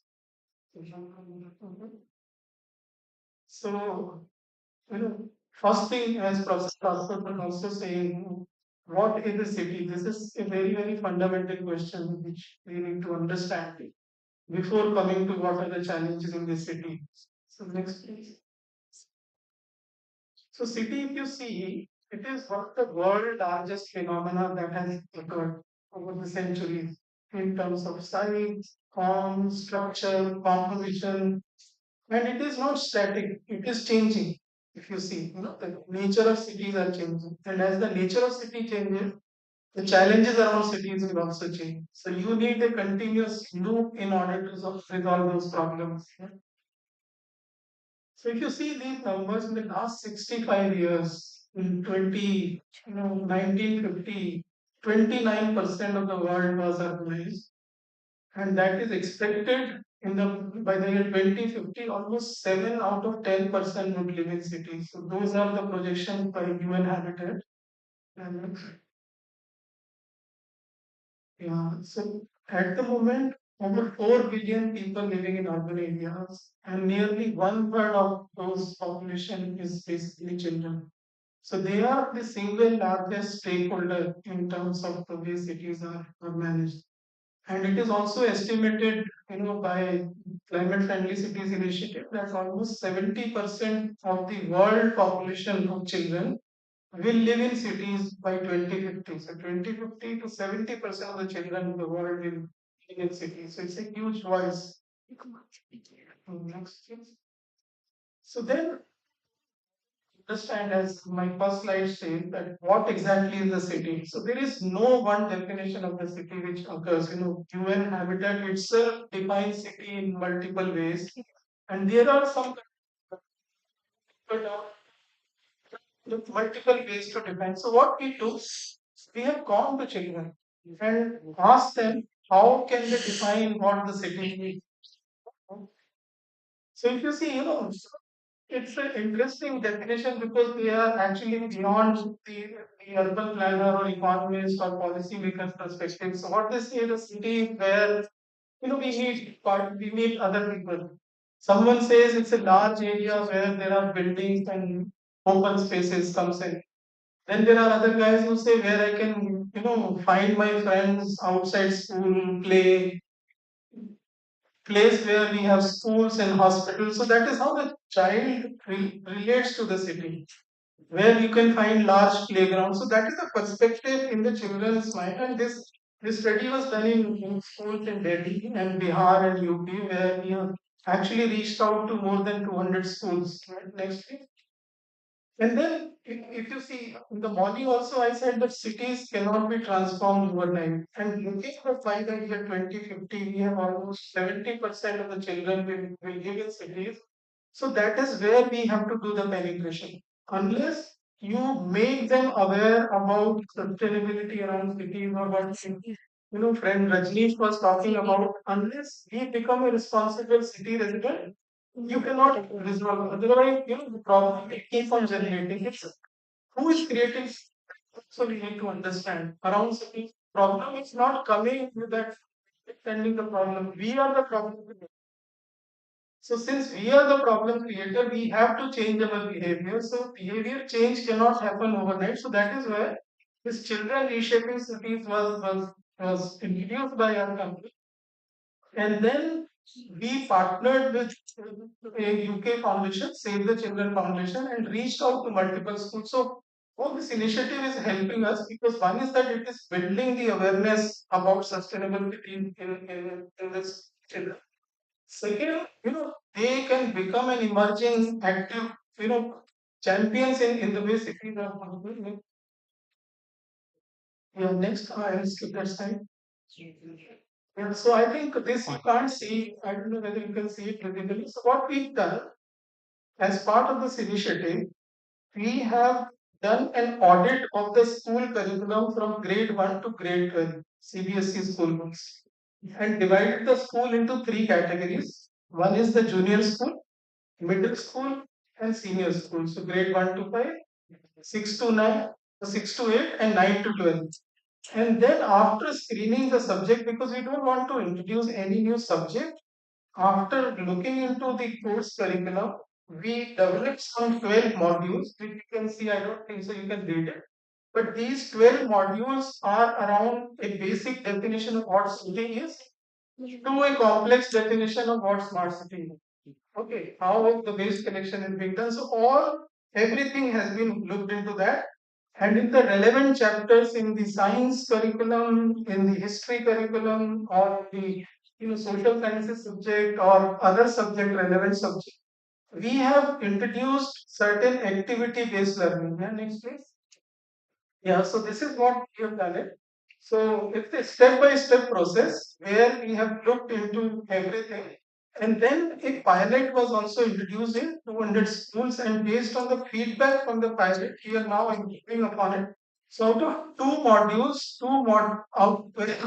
two modules have been launched already. Yeah, next. Yeah. So I think this is already have spoken. Next. Yeah. So this is about four modules which if you can see. So first module is understanding about neighborhood. And then in understanding about neighborhood, you can basically see that what we are saying that describe a city in your own words, as I told you. And then what is a city? So type of urban settlement by population. So and those definitions are introduced into different level in terms of junior, middle, or senior school. It is not something very constant. So based on your maturity level, those things similar we have talked about in terms of what are the element of everything. So simple exercise as I told you, as I tried telling you, we have done from the junior school, mark your path from your home to house. And we've given the map to the children.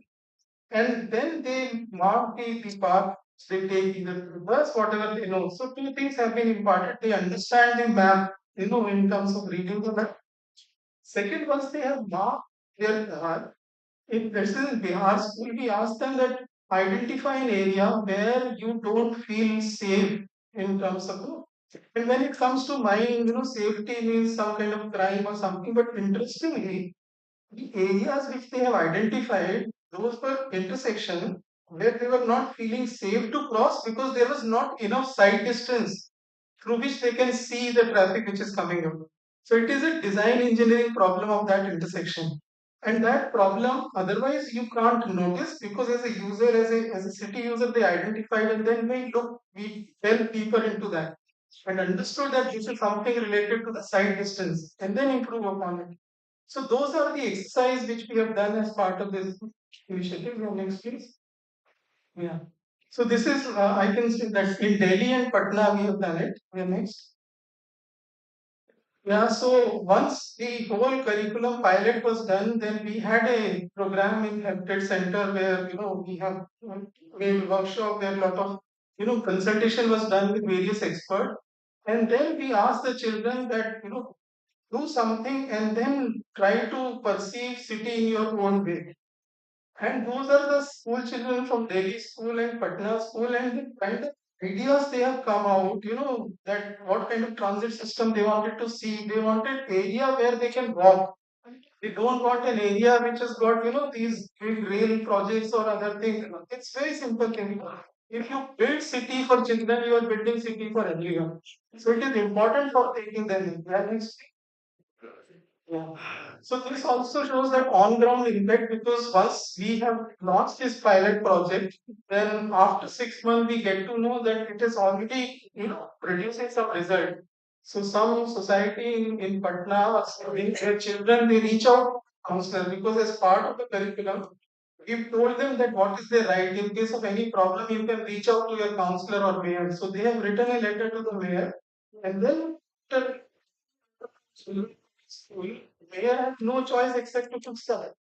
So this is some kind of, and we get to know from the newspaper article that this is the impact this whole initiative is making. And yeah, again something.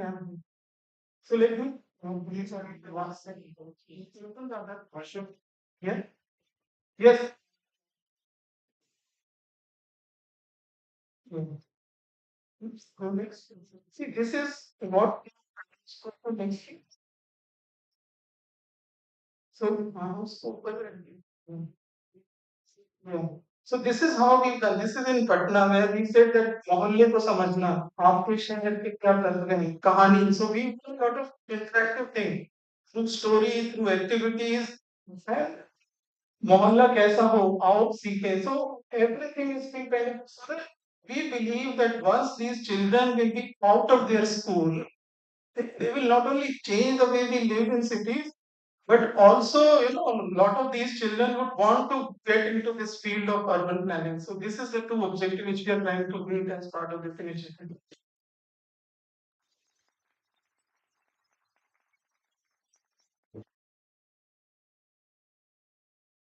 Thank you very much. Mr. Watson. Well, lightening up about the children in the area of city and more you that those covering the cities are the bigger part unplanned. It is only this land highly divided. One is shining India and other is declining India. So you can do something where 20-30% population is living, but where majority of the population is living, we are helpless in providing good environment. That's speaker area. Tarpeek Singh is from 7 University Ahmedabad. Area.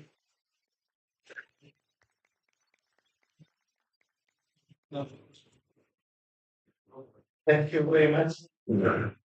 Thanks to Professor Luthra and everybody else to give me the opportunity to have you as my audience, and especially the room has a very high empathy today because I'm facing my professors as my audience, especially Professor Mishra, because I'm seeing him in person after so many years. So grant me the opportunity to talk back to you what I have learned from you. And just for a day, and I think I said this couple multiple times, we keep on talking about we got all the policies. I would rather admire back at our, seating arrangement. Got about a seats, but everybody has chosen where they would want to sit, right? There's no policy, there's nothing being granted. It's a reflection of how cities really get there. Okay, everybody just finds its own neighbor, find its quotient of intelligence to sit with the neighbor, and that's practically is a reflection. Whether you would want to have norms, whether you have a regulations around it.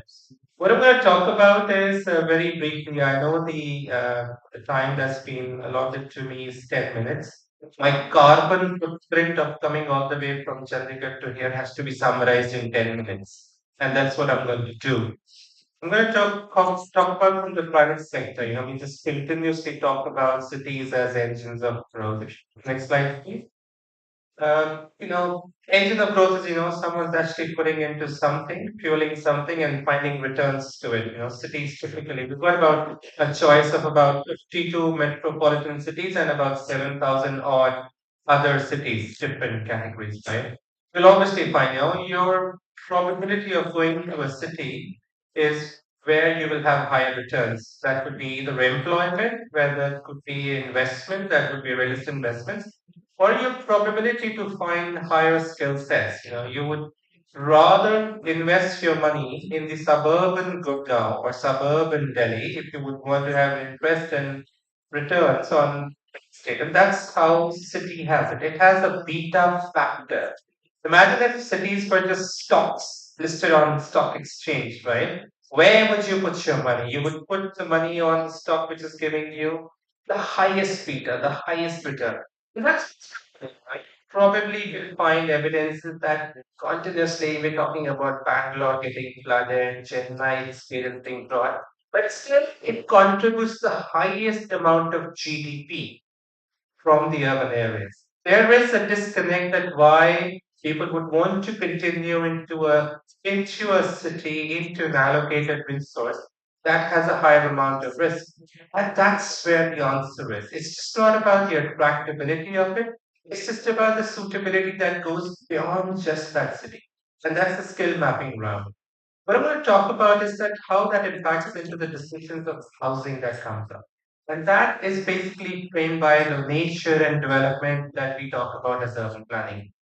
Can't say anything more intelligent that has been already said throughout the day, but I'll try and see how urban agglomeration is one of the reasons why our cost of housing, which is largely owned housing. Now, everybody around here, if you would have an ambition, you would want to retire, with, you would always reserve your assets to have an housing as an asset because that would be my value. So if you go to the next slide, please, you'll probably have these words already. And I think some of the glass ceiling that Professor Shah broke for me in the morning is that India is not 31% urbanized, which I agree. It is around 51% urbanized.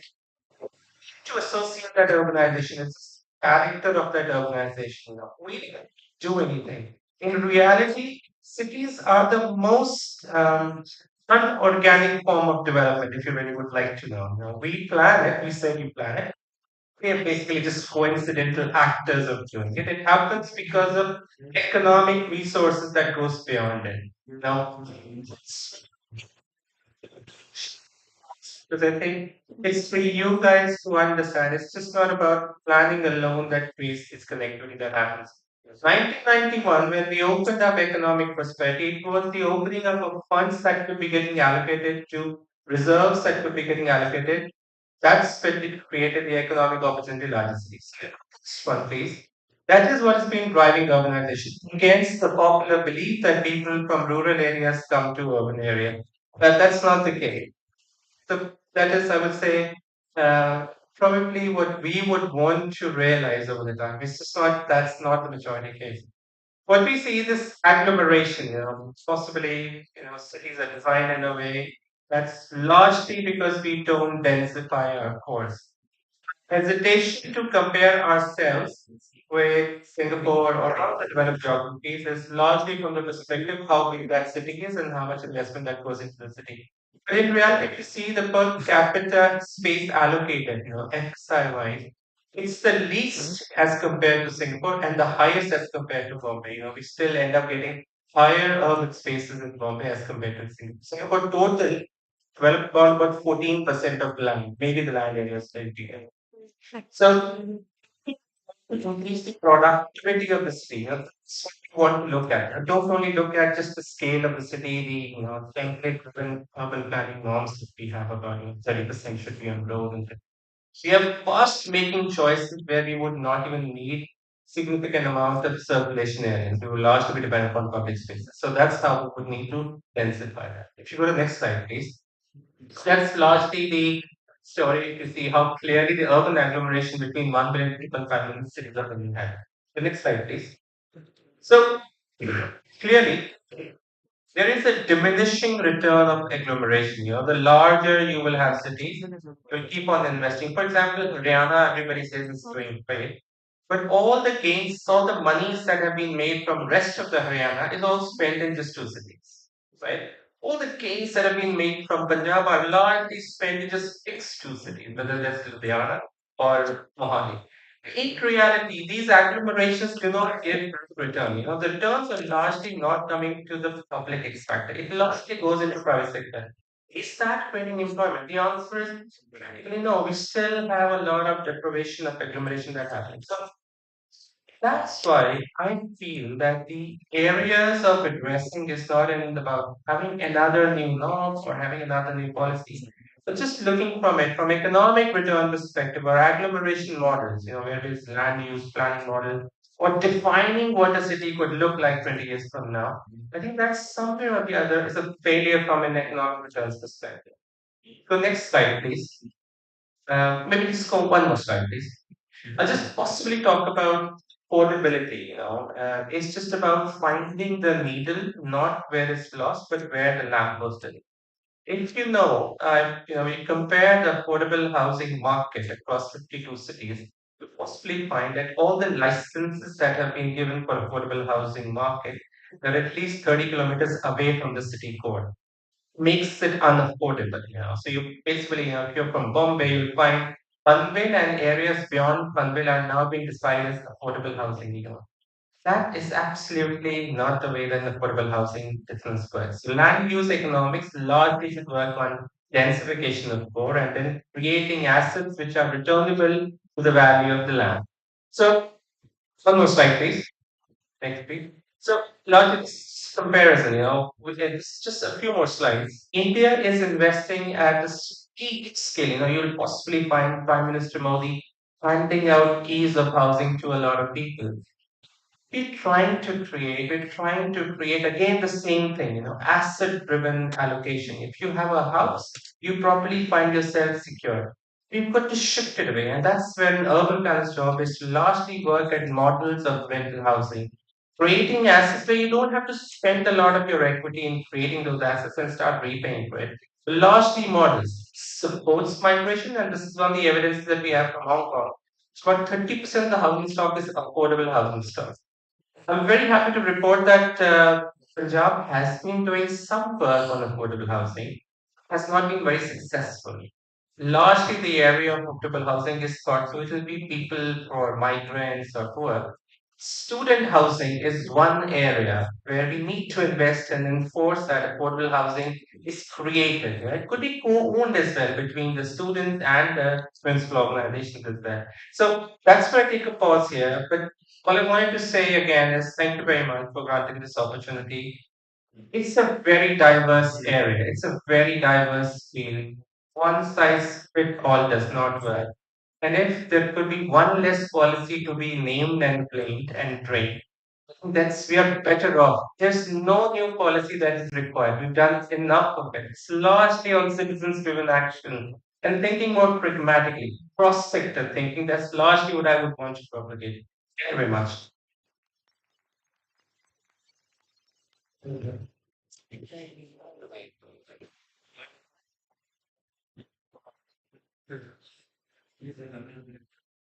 And our next speaker is Sister Meet Gupta. He's from Marwar. Marwar. He's from here only. Yes. You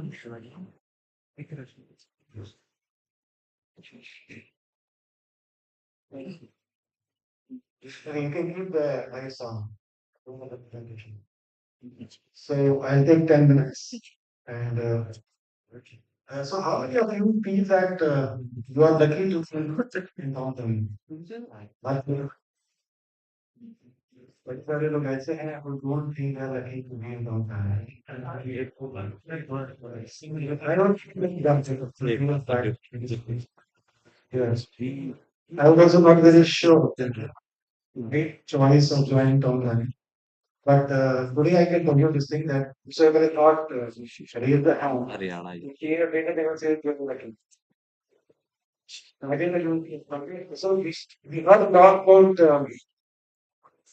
urbanization, right? Uh, what happened with me is that my father wanted me to be an engineer, and I joined town planning to become an engineer. Not actually to learn town planning, but to become an engineer. But 4 years, my teachers worked very hard with me, and I was not a very good student. And thankfully, I did my town planning from here. And but I went into do my MBA. I did my MBA from IMT Andhra, and then I joined this Colgate, Palmolive, Dabur, so all these FMCG companies, hardcore into trading. Then I joined Walmart in India, and then Metro Fashion Company. Recently, I was to development company, so I'm new in there. So I think a little bit about commercialization. The trading happens in this country, and it's good for all of us to understand also.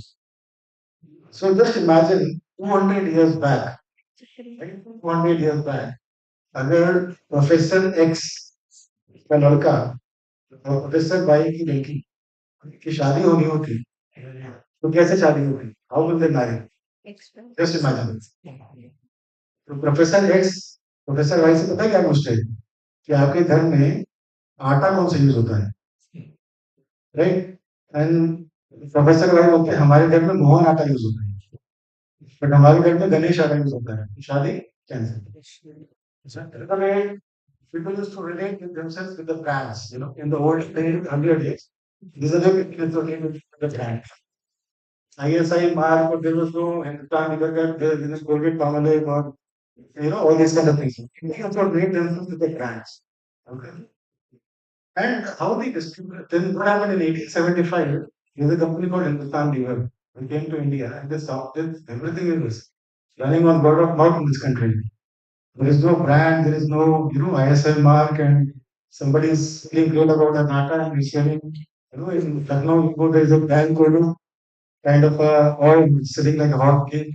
In Gujarat, you go, you see that Bhat Bakri, these names, these brands. And the world is, the India is running around it. And in 1875, they first launched the brand called Sunlight. So Sunlight comes to India from Calcutta. I don't know why everybody comes from Calcutta in this country. So HUL also came from Calcutta and established a brand called Sunlight. And then they started making distributors across this country. Right? At that time, the cities were small. Like Amritsar used to be a walled city at that point of time. And they used to make a distributor there in the city. And then everything was on pedestrian scale, a small guy to go and distribute. But what happened to the country, the cities? Cities went on spreading, became bigger and bigger and bigger and bigger and bigger. I mean, you can't imagine the size of cities, they have gone so big. And what has happened is that India, the maximum employment in this India comes through Kirana channel or from these traders community. 45 crore people are employed in traders community in this country. So what happened to the cities? It spread. And the distributor, that lone single guy sitting in the center of the city, was doing what? He was not able to distribute anything in that country. So the entire supply chain of this country got, changed. Now in 2008, 7, Walmart comes to India, and unfortunately for them, they hires me as a town planner in IMP and MBA. And I had to make a presentation how to make a store in India because you can't go wrong. It's a $600 billion company with 23 lakh employees coming to India. They can't afford to go wrong in any perspective. So we had to make a presentation to the entire Europe US. So I went to US, I made a presentation to them. I had to make a presentation to them. And who all comes in support to the students? The teachers. So I came to Amritsar and I met Luthra sir, Kiran ma'am, Sekho sir, your Vishwa sir was also there. And we made a small presentation how to go about doing business in India. And then we chose the city of Amritsar and we made a beautiful presentation of how this city has evolved. So I got all the maps from here in my college. And then we showed how the futuristic, things will happen to the and the regional plan, all these kind of things, how the city is going to grow, land use plan from the we made. And the international group was super impressed that they all decided to be the first Walmart city in India in Amritsar. And we opened the first Best Buy in Amritsar. So kudos to all of you. I think was so is that I was thinking that doing a town planning and then doing my MBA wasn't good for me, had not been the right decision for me. I think it's a wonderful field. If all of you just focus on what is being taught in this curriculum in town planning, it works wonders for you. I mean, there are so many stories I can speak that how town planning can help all of you. This is only just one example I'm giving you that I mean, you can do wonders for all of you. It's not only town planning, you can do in any field. You can do good in any field. So that's it. And I just want to thank my teachers for everything. And I think for all of this, you do a great job in the future. Thank you very much. Thank you very much, Mr. Krishna, for telling us about your experience of discussing on the planner, maker. And after debate, we all have roads, strengths, and themes. Much from what will be the critical institute happens to today. And he, the first thing was the globalization, particularly economic globalization. So we were talking about that economic globalization. Technological change, that is ICT, and changing nature of human interaction, but also state and society relations. So you see that when we today we talk about very technical things, government, Guptari was saying that okay, very difficult. That was very difficult. So मैं town planning क्या एक पहले methodologies. So I have if like economic also planning is also, but the highest level is the political will. Until and unless you have or bring you who are doing until and unless he is aware of when there are things in you because our policies are great for you. In 1997, I got a introduction from UGC and I went to IELTS. I had got it. There they were running a 3-month course for Europe, junior level IELTS. So I met a person from Bangladesh. I asked what you have done, and I master plan, and I can see my seizure. I asked him, do you think that will help you when he's from Dhaka? Do you think that it will doing something and go to planning? But at the most, why? Because this course should be done by already unless they become aware of this situation, they are more sensitive. You can't do that. Yes. So the today's I was listening, I came in the second sector. So I was talking about this the politics of Chicago. So there I went with full of planning in Chicago. So professor of planning told me that we want to know here land mafia is determined that what should be done, what should be here. And I got a project for government of Punjab. So when I was studying about this, so then I interviewed two town planners also. So I asked them what is the town planning as it is master plan and all this. It's fine. Or it's a country dictates. क्यों नहीं? कि इसको ये करना इसको ये करना. And when I was student, our first professor of planning came from planning commission, who was the senior most planner of the job, Mr. PC Khan.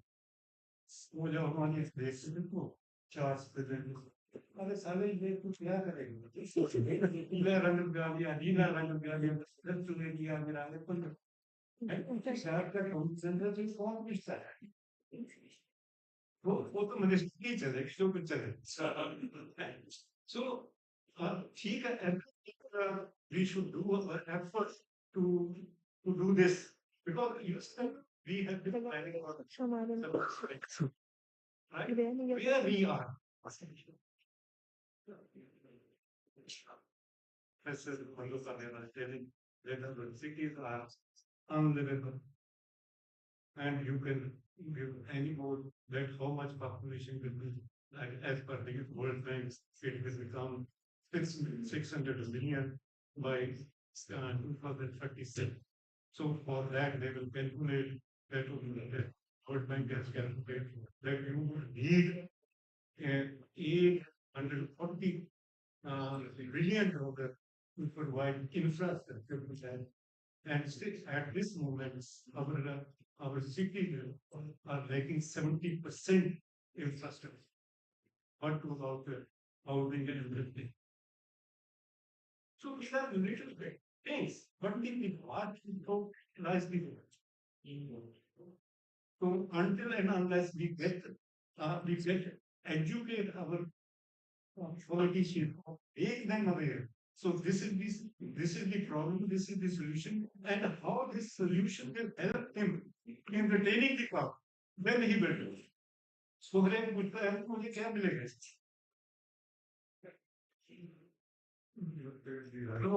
so I agree with you about this urban transformation. We noted that we have increased from 25 million to now 377 million in 2011. And Ishar at time that we need 4 lakh crore for providing infrastructure in next 7 years. And you see that was at that time. What about the population? You see that in 2011, 2001 to 2011 was the first decade when the urban population increase was more than the rural population. After that, we have not conducted another sense. So it is again retaining time. And this Punjab was growing at 13.5%, and urban area was growing at more than 30%. So Punjab has kind of the moved urbanized state. So keeping view all these technicalities, technical knowledge and we should also take care of this. We should also teach them because if you look at any this is why we are losing the importance of town planning in Punjab.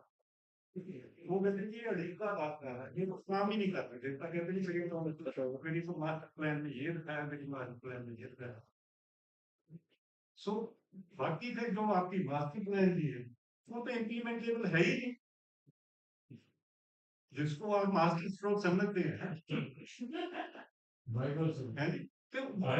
यानी कि एक अगर आप सुपना ले लें भाई मैं तो फरारी गाड़ी लेनी है तो ये नहीं देखते आपकी इनकम की उसको कैलकुलेट करो भाई फरारी लेने वाले हैं कि वैगन आर लेने वाले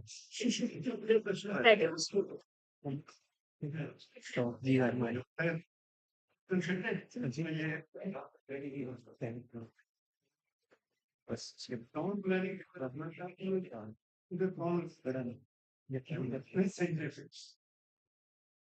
अगर आपने town plan civil scientific basic देखा तो तभी ढाई साल छड़ के सोचो को कुछ पता चला बात ये है यार कि आपसे कहा कुछ और की छड़ के यहाँ मिलेगा आई तो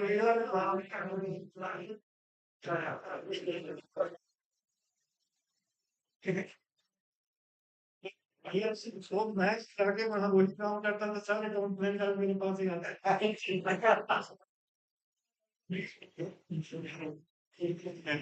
मैं वहां I am very thankful to all the learned scholars and young students and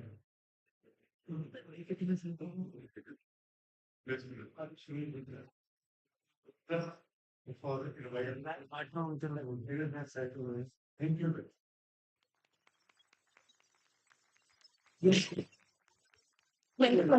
I'd like to thank all the speakers and chairperson for the session, technical session. Both the session technical speakers have come from various parts of the country. They have taken out their precious time and made this event a success. I would also like to thank all the dignitaries sitting here, and at the back I can see some alumni who just joined us. So thank you very much. I can see Professor Mishra. Welcome, sir. And Kaushal sir, he has also joined us. So thank you very much for coming. So now I would request Professor R.S. Sandhu to present a token of gratitude to our speakers. First, Mr. Shavendra Kaushik.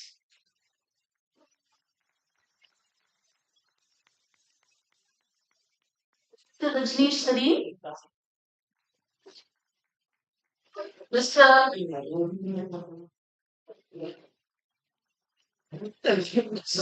Sir. and Mr. Harpreet Singh.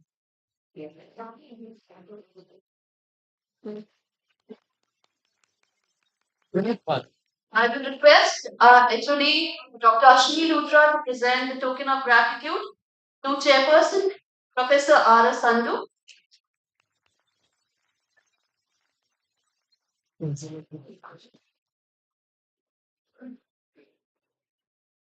I thank all the wonderful audience who are sitting since morning and listening to us. Now I hand over the stage to Dr. Luthra for thank you.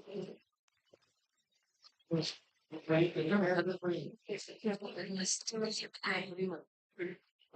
are two coordinators of this seminar. One is Dr. Sakshi and second Dr. Chima, Dr. Ravinder Chima. अच्छे से काम करके जो रात्रि वाला काम हम मेरे इसमें डाल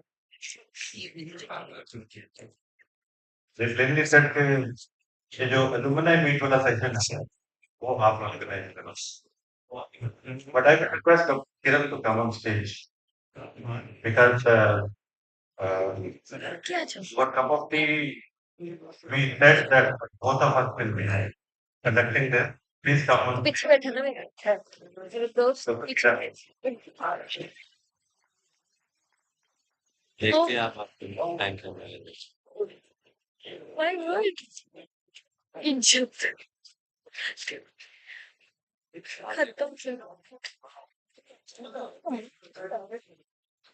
खत्म while ये तेज सेट हो रही है तो यही क्या रेस और है जो अपने आप को अनुमनाई फ्रेम करता है वो देखो अमेरिका तरफ से आज सबसे पहला हाथ अमेरिकन का उठा है thank you very much so we are having a good number over there because एक अनुमनाई में उसमें सिर्फ एक ही अनुमनाई आया था and that was Mr. Jason Singh कोई और अलुमनाई नहीं आ सका था क्योंकि हम वीजा लेकिन अभी अमेरिका से भी आए दुबई से आए हैं इवन कनाडा से आए हैं तो एक तरह से ये इंटरनेशनल रेडियो खुल जाता लेकिन जो है ना दूर दराजे से सब आए हुए हैं और कुछ लोग यहाँ रहते हैं वो हर बार नहीं आते आज आए हैं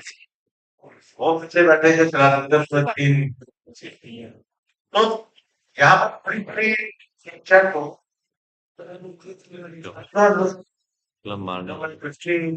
pass on कर लो and I will request senior विद्यार्थी बंदे बैठे हुए हैं जॉनी सर के साथ तो उनको पहले वो में लेके आया है आ जाओ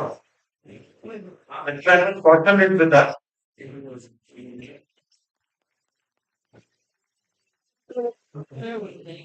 ये अभी तक याद है कि एक अलुमनाई मीट में इनको बोला कि सिर्फ जो अलुमनाई होंगे ना उनका पार्टी वार्टी उनकी होगी तो ही नहीं तो हाथ मिलते रहते हैं मुझे तो स्टूडेंट के साथ मिलना है तो अब तक ये है कि जो करंट स्टूडेंट्स होते हैं वो भी और जो डिनर इकट्ठा कर तो ये अनाउंसमेंट है कि आज शाम का डिनर जो उसका लोकेशन है ना वो बड़ी अच्छी है हॉस्पिटल सामने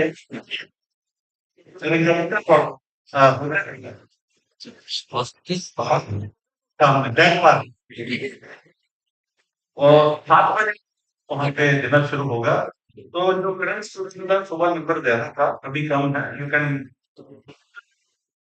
के 6 बजे लाइब्रेरी पॉइंट है वहां से यूनिवर्सिटी की बस चलेगी वो लोकेशन इसलिए रखी है कहीं लड़की कहें कि हमें डिस्टेंस ज्यादा हो गया है दोस्तों मैंने ना बोले कि डिस्टेंस ज्यादा हो गया वो सेंट्रल पॉइंट है जो लोग बस से जाना चाहते हैं वो लोग उस पॉइंट पे आके रजिंटा होटल अपने पहुंचना है जाएगी उसकी लोकेशन आपके साथ शेयर कर दी जाए तो ये देखिए जो करंट स्टूडेंट उन्होंने बहुत स्टेज सेट कर दी सारा चेंज होके जो एंटरटेनिंग एनवायरनमेंट है वो कर दिया we wanted to have some cultural thing also लेकिन ये हमें पता था थोड़ा लेट हो जाना कि जो बाद में हम टाइम कम हो जाएगा नहीं कर सकते लेकिन छोटा छोटा ट्रेंड्स होते हैं इसके लिए ये है कि बैचेस मतलब जैसे फर्स्ट बैच पास आउट तो पहले पास आउट ईयर याद है आर यू श्योर समझ पास आउट ईयर याद है तो ये है कि 74 किसी ने बुलाया जो है वो पहला बैच आउट होता है वहां से शुरू करेंगे सबको और मे बी पाँच साल अपने क्लास उसके लिए बुलाया जाता तो वो नंबर उतना ही है तो वो स्टेज पे आएंगे तो आई थिंक रिक्वेस्ट हम बैठे वन और two to share the experiences क्योंकि हर कोई करेगा ना मैंने बहुत सारी कहानियां सुनी हुई हैं तो ये जो चंचल प्राणी पीछे बैठे हुए हैं ये बाद में बहुत बातें करते हैं यहाँ पे तो आप लोग कुछ कह जाते हैं उसके बाद ये सारा बातें करते रहते हैं लेकिन वन और थिंग इज आपके जितने शेयर होते हैं ये दो हिस्से मैं आपके साथ शेयर करता हूँ एक बच्चा था not doing very well in study दो सेमेस्टर में जब एलुमनाई मीट हुई ना तो सबने अपना एक्सपीरियंस शेयर करना शुरू किया and they started with Khanna साहब कि खन्ना साहब हमारे साथ ये करते थे मिश्रा सर हमारे साथ ये करते थे आए हुए मिश्रा सर किसी तरह से बत्रा सर की तरफ हो गए वैसे स्वरूप सिंह वैसे मंजीत सिंह धीरे धीरे वो मेरा भी नाम आना शुरू हो गया लेकिन एक चीज एंड में बोलते थे कि ये जितना भी यहाँ पे तो कॉल्ड टॉर्चर होता है उसी के कारण हम लोग सक्सेसफुल हैं और जो करंट बैचेज हैं उनके लिए मैं बता दूं बाद में उस बच्चे ने इतनी मेहनत की दो सेमेस्टर में He is only justifying for himself. No no no no sir ये मैंने आपको बताया ना कुछ चंचल की बातें होंगी यहाँ पे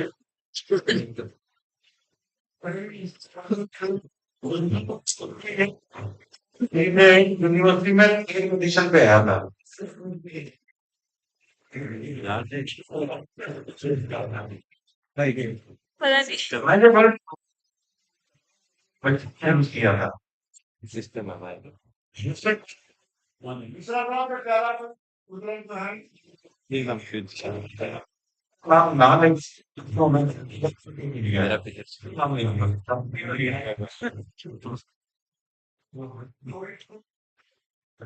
ठीक होता है दूसरे आपके साथ शेयर करना चाहता हूँ ये जो कॉल सेंटर है दो बच्चे थे जो कि कॉल सेंटर में लगे हुए थे आफ्टर डूइंग प्लानिंग तो जैसे लुम्बना बीच पे वो लोग आए तो लोगों ने अपने एक्सपीरियंस शेयर किए तो शाम को कहते sir we want to come back to the profession तो उसी वक्त कुछ लोग हमारे दिल्ली में काम करते थे उनको बोला कि यार देखो what can be done they were taken to the profession NCT Delhi में एक लगा और दूसरा आज की डेट में बीजेपी है हरियाणा गवर्नमेंट के साथ कहने का मतलब ये है कि ये एलुमनाई मीट बहुत ही इम्पोर्टेंट एक्टिविटी होती है किसी डिपार्टमेंट की क्योंकि जितने भी पुराने स्टूडेंट्स अपना एक्सपीरियंस शेयर करते हैं की मीठी यादें सारी के सभी की होती हैं लेकिन जब वापस आए हैं ना क्योंकि मुझे एक स्टूडेंट की बात ये भी याद है कि यहाँ से जाते हुए ये हुआ था कि इधर दोबारा वापस नहीं आए लेकिन दोबारा आते हैं और जो आते हैं उनका लगाव जैसे कि सुबह जसवंत सिंह जी ने बोला whenever there is a call it becomes a mandate कि मुझे जाना है एक अट्रैक्शन है नहीं आते जिन्होंने वेरी ट्रू बोला मैं उन्हीं की एग्जाम्पल देने लगा था एज देखिए हेल्थ भी थोड़ा ऐसे है लेकिन all the way he has flown to from पहले ये अटैचमेंट है स्कूल के साथ।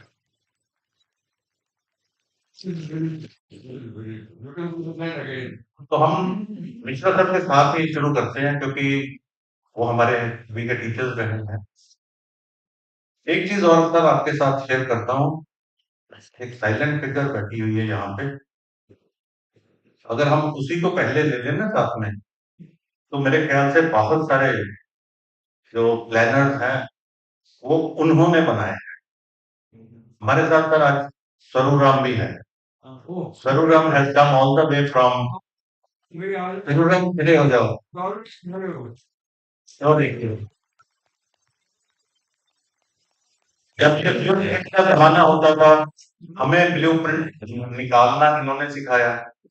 रिक्वेस्ट करके उस ब्लू ब्लू जो प्रिंट निकालने की कमरा होता था कि हमें चाबी भी दे जाया करते थे, विच वॉज नॉट अलाउड। तो हम लोग तो कहते हैं कि इनके इनके थ्रू हम बहुत कुछ सीखे हैं। चरण सिंह सर इज नो मोर। कल ही पता चला कि इनका पहले वो हमें छोड़ गए। बाकी इनवाइट हमारे अभी ज्वाइन करेंगे शाम को। तो वी हैव ट्राइड कभी जितने हमारा ऑफिस स्टाफ था उसको भी बुलाए, तो सम वी मैनेज, लेकिन मेरे ख्याल से हम सब तो हम मिशन सर शुरू करते हैं। मिशन सर आइए 2 मिनट कुछ सुनाइए कहानी, कैसे ये सफर चला, कैसे चला मिशन का प्लीज। नहीं नहीं, यहाँ स्टेज पे तो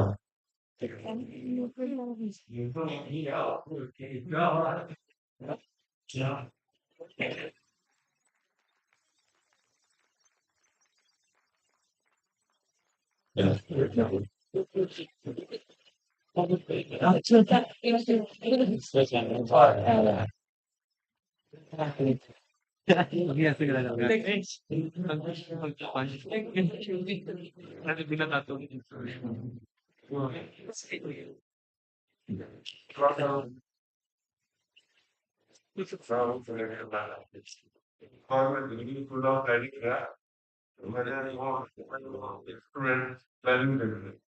So I asked him for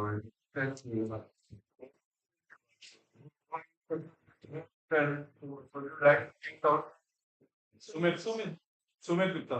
अच्छा हाँ, तो वो अनुभव में क्या बोले कि मतलब हम लोगों ने आज we all 40 feet bargain, but we all shifted to town planning, after watching, the students and the study in town planning, we all shifted towards planning. I wanted to give you a practical example that how popular is planning, that the school of planning this year plan. Architecture में कहते हैं job ही नहीं है, that is also a problem. Another housing के बारे में देख रही हूँ, there was a talk that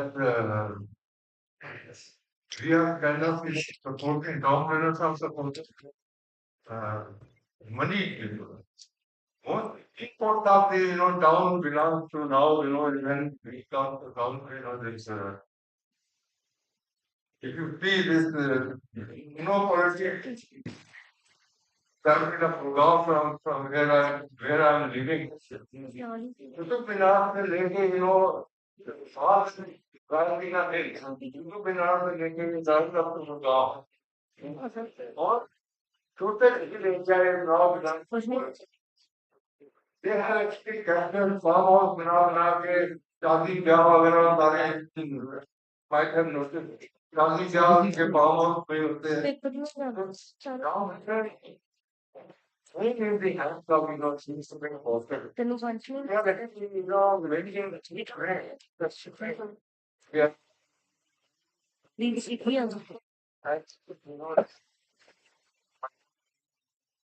I working on the group as what I use that the job and regard job value you told it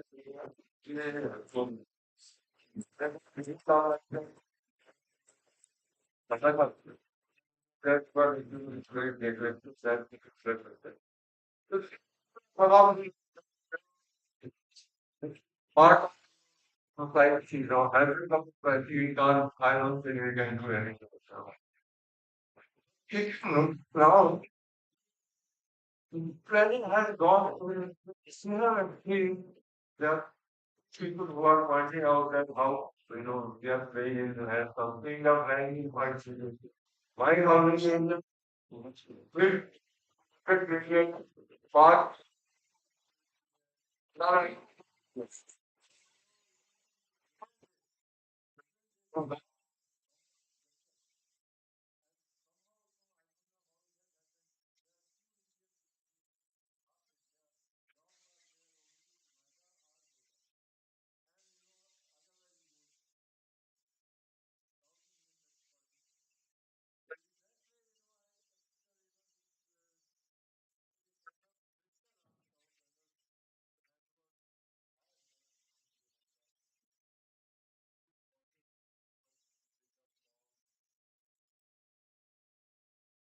The another thing I like to give advice a blog standpoint, I'll give you know advice to my students of never be afraid of taking things you have. You know, I have decided, you know, I was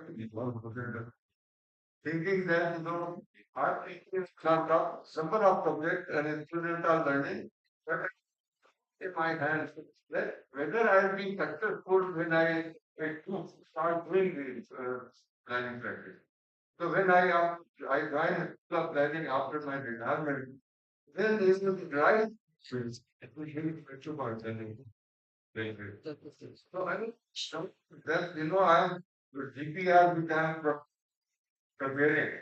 Whether you know I will be able to this is the practice now. And you know, I can tell you, after my doubt, whether you know when the food is eaten, actually, but it was, I was today, it was, you know,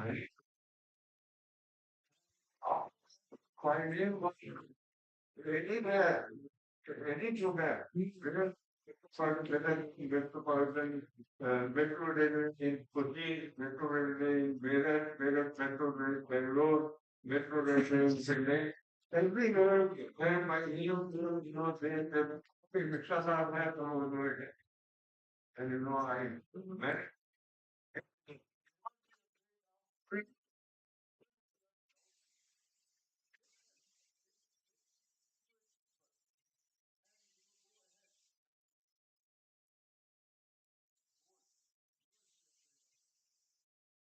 my problem. Even we are not become, and I can, you know, is here, you know, I can, you know, how they are planning.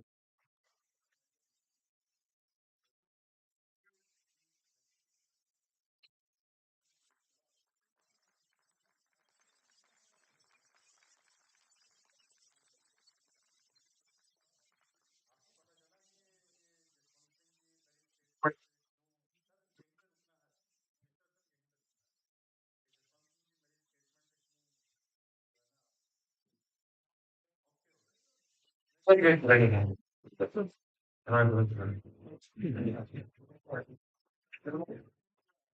Well, I would request, okay, info honor presenter here, very much.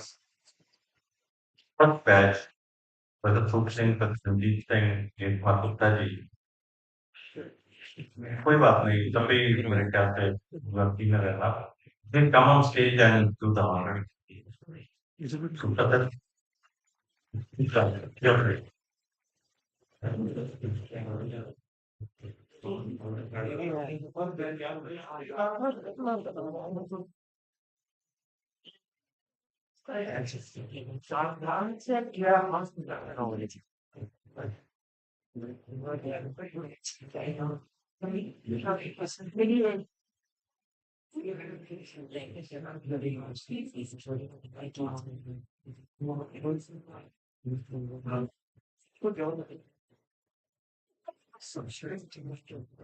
but it's from Mumbai, but from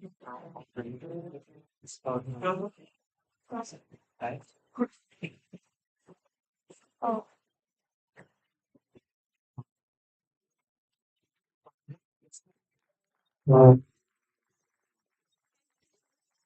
I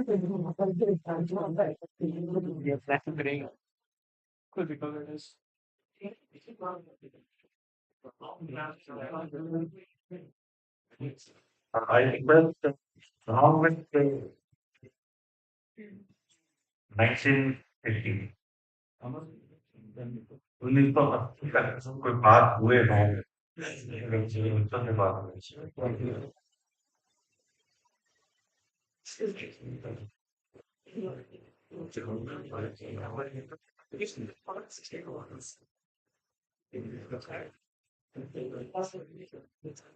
ये बाकी का जो ये रात्रि student है हमारे senior हैं उनका उत्तर जो करने वाले सारे पढ़े पढ़े विद्यालयों के मीडिया ये कि अपने कमरे में रहेगा बड़ा देगा उसके बाद that's one has to ਸਾਡੇ ਵੇਲੇ ਉਹਨਾਂ ਦਾ ਮਤਲਬ ਕੀ ਸੀਗਾ ਰਾਤ ਦਾ ਹਾਊਸ ਬਾਹਰ ਨੂੰ ਖਾ ਕੇ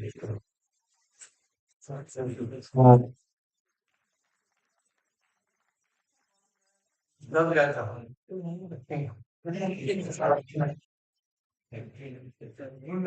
होते जा रहा है किरण मैडम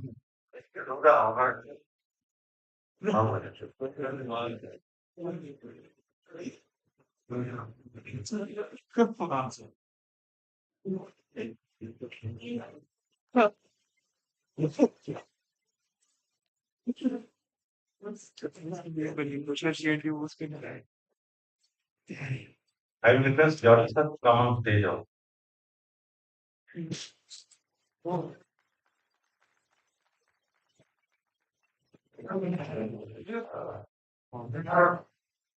Culture problem बोलना है इसे भी कहते हैं क्योंकि अकेडमिक पे बहुत बोल रहे हैं जरा तो कहीं वाला जोर मान जाओ sound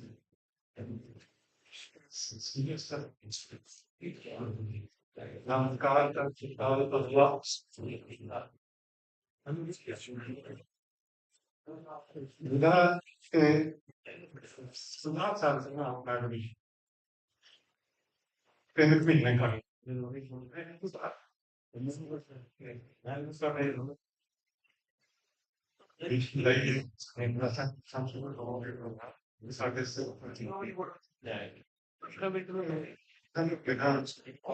पंद्रह साल जीवन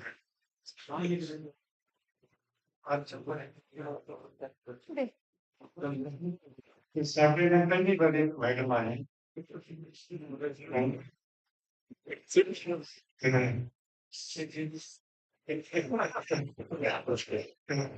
ओहो हर बात करके आई तो यूएसए है ना फिर एक बार सोने से now the madam will eat up running. The family moment stuff with the things are making. There's not the means of the other things.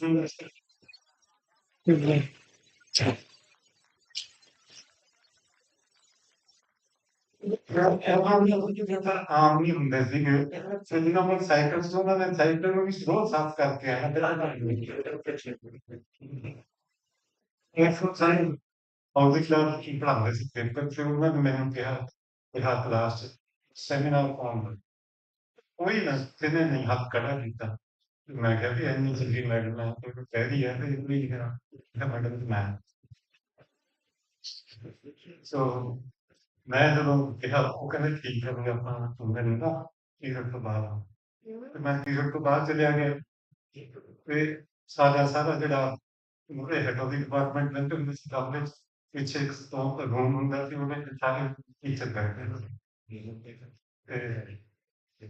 ਉਹਨਾਂ ਨੇ ਮੈਨੂੰ ਮੈਡਮ ਨੇ ਦੱਸਣ ਲੱਗਿਆ ਵੀ ਆਹ ਟੌਪਿਕ ਹੈ ਇੱਥੋਂ ਆਹ ਦੇਖ ਲਿਓ ਇੱਥੋਂ ਆਹ ਦੇਖ ਲਿਓ ਤੇ ਇਸ ਤਰ੍ਹਾਂ ਕਰਕੇ 10 ਮਿੰਟ ਲੱਗ ਗਏ ਤੇ ਮੈਂ ਜਦੋਂ ਆਇਆ ਤੇ ਮਿਸ਼ਰਾ ਸਾਹਿਬ ਦੀ ਕਲਾਸ ਸੀ ਤੇ ਮਿਸ਼ਰਾ ਸਾਹਿਬ ਨੇ ਮੈਨੂੰ ਮੈਡਮ ਨਾਲ ਬੈਠੇ ਦੇਖ ਲਿਆ ਕੁਛ ਲੋਕ ਕਲਾਸ ਹੈ ਆਪਣੇ ਕਹਿੰਦੇ ਲੋ madam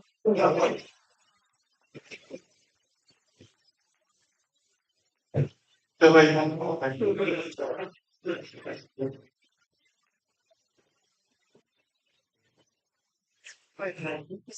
Thank you very much, sir. Thank you for coming over here. Thank you.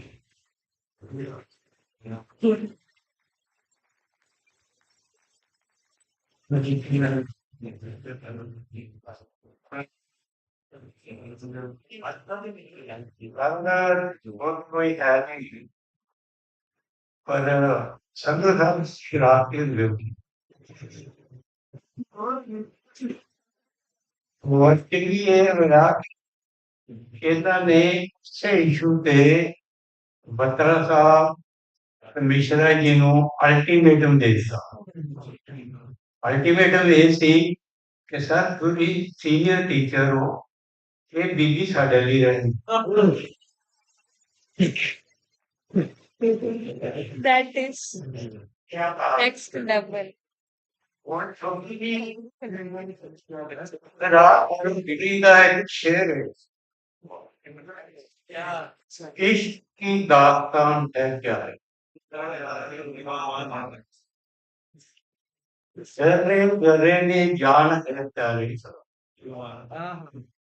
संभल संभल के तुम पाँव बढ़ा हर जर्रे में जान है प्यारे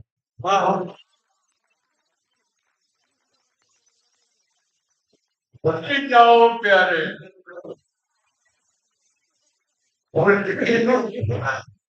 करके इश्क की दास्तान है प्यारे अपनी अपनी जुबान है प्यारे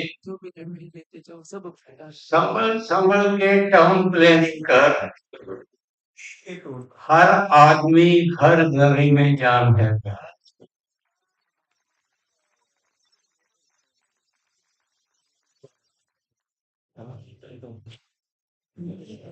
Now we go with 1981 to 1980. 1981 to 1950.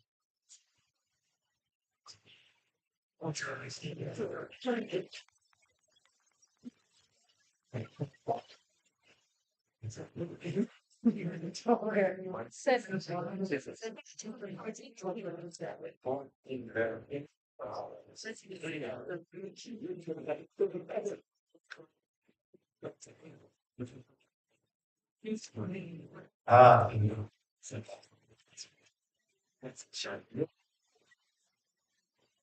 ये टीम है लेकिन तीनों एक से मतलब पंजाब पर थोड़ी है और ये फिर तक आदमी का नहीं रानी मिश्रा सब मिश्रा के छोटे भाई एक से लो ये तो करी लो मैंने क्योंकि ये लखनऊ से आ रहे हैं और लास्ट में साथ नहीं सीधी करवा दीजिए और करवा दीजिए respected teachers और हमारे young generation some classes and very imparted very good education all of and due to which we could stand in forefront everywhere life. यहाँ के जो यानी मैंने ये अपना एक्सपीरियंस बता कि यूपी एंड उत्तराखंड में कि जो यहाँ के प्रोडक्ट निकल के गए हैं वो हमेशा सबसे आगे रहे हैं and they have earned a lot of names for all of them. And I suggest to my young generation also that they should come forward with bright future and should stand boldly in life. हमें कुछ पुरानी यादें भी यहाँ की याद है उस समय हमें ऐसा लगता है कि हमें टॉर्चर किया जा रहा है but later on in our life we realize that due to this torture we could stand in forefront everywhere कहीं हमने हाथ नहीं मारी जीवन में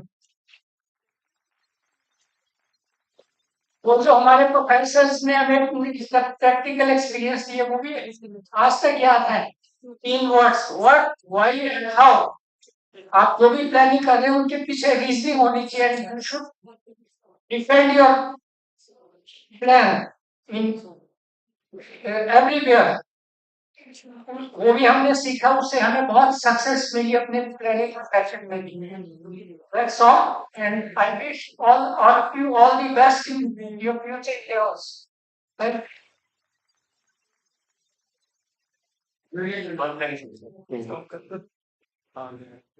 नहीं आज आप तो आप स्टूडेंट मतलब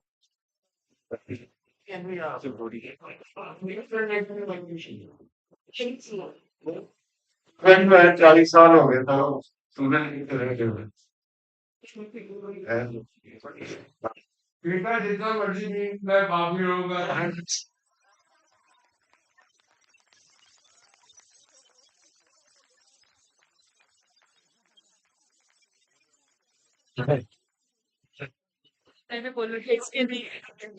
हाँ वहाँ है टीचर और स्टूडेंट्स का मैच नहीं है स्टूडेंट या बस ਗੱਲਾਂ ਹੋ ਜਾਂਦੀਆਂ ਮਤਲਬ ਜਿਵੇਂ ਗੁਰੂ ਸਾਹਿਬ ਨੇ ਇਹਨਾਂ ਨੇ ਸੋਸ਼ਲੋਜੀ ਦੇ ਟੀਚਰ ਸੀ ਤੇ ਇਹਨਾਂ ਦੇ ਐਗਜ਼ਾਮਪਲ ਵੀ ਕਰੋ ਸੋਸ਼ਲੋਜੀ ਵਾਲੇ ਹੁੰਦੇ ਹੁੰਦੇ ਸੀ ਤੇ ਉਹਨਾਂ ਜ਼ਮਾਨਿਆਂ 'ਚ ਕਿਤੇ ਕੁੜੀ ਨੂੰ ਅਗਰ ਮਾਡਰਨ ਕਹਿਣਾ ਹੁੰਦਾ ਸੀ ਤੇ ਜੀਨਸ ਤੱਕ ਹੀ ਲਿਮਟਡ ਹੁੰਦਾ ਸੀ ਉਦੋਂ ਸਕਰਟਾਂ ਸਕੂਟਾਂ ਚੱਲ ਕੁੜੀਆਂ ਨਹੀਂ ਸੀ ਪਾਉਂਦੀਆਂ ਹੁੰਦੀਆਂ ਇਹਨਾਂ ਨੇ ਉਹ ਜਿਹੜਾ ਐਗਜ਼ਾਮਪਲ ਦੇਣਾ ਕਿ ਹਾਂ ਮਾਡਰਨ ਸੋਸਾਇਟੀ ਹੈਗੀ ਹੈ ਤੇ ਮਤਲਬ ਕੁੜੀਆਂ ਜੀਨਸ ਸਾਫ ਕਰ ਮਾਡਰਨ ਹੈ ਉਹ ਦੇਖਦੇ ਜੋ जनरेशनल सिचुएशन को फाइन करना या वो संधु साहब ने कही है कि मॉडर्निज्म डिफाइन करते आज कैसे और टर्म्स दर्शन के पर तो तक ये तो बहुत बड़ी रिकॉर्ड से रिकॉर्ड करो जो यादें जुड़ी हुई हैं यहाँ से वो हार्ड वर्क की है and what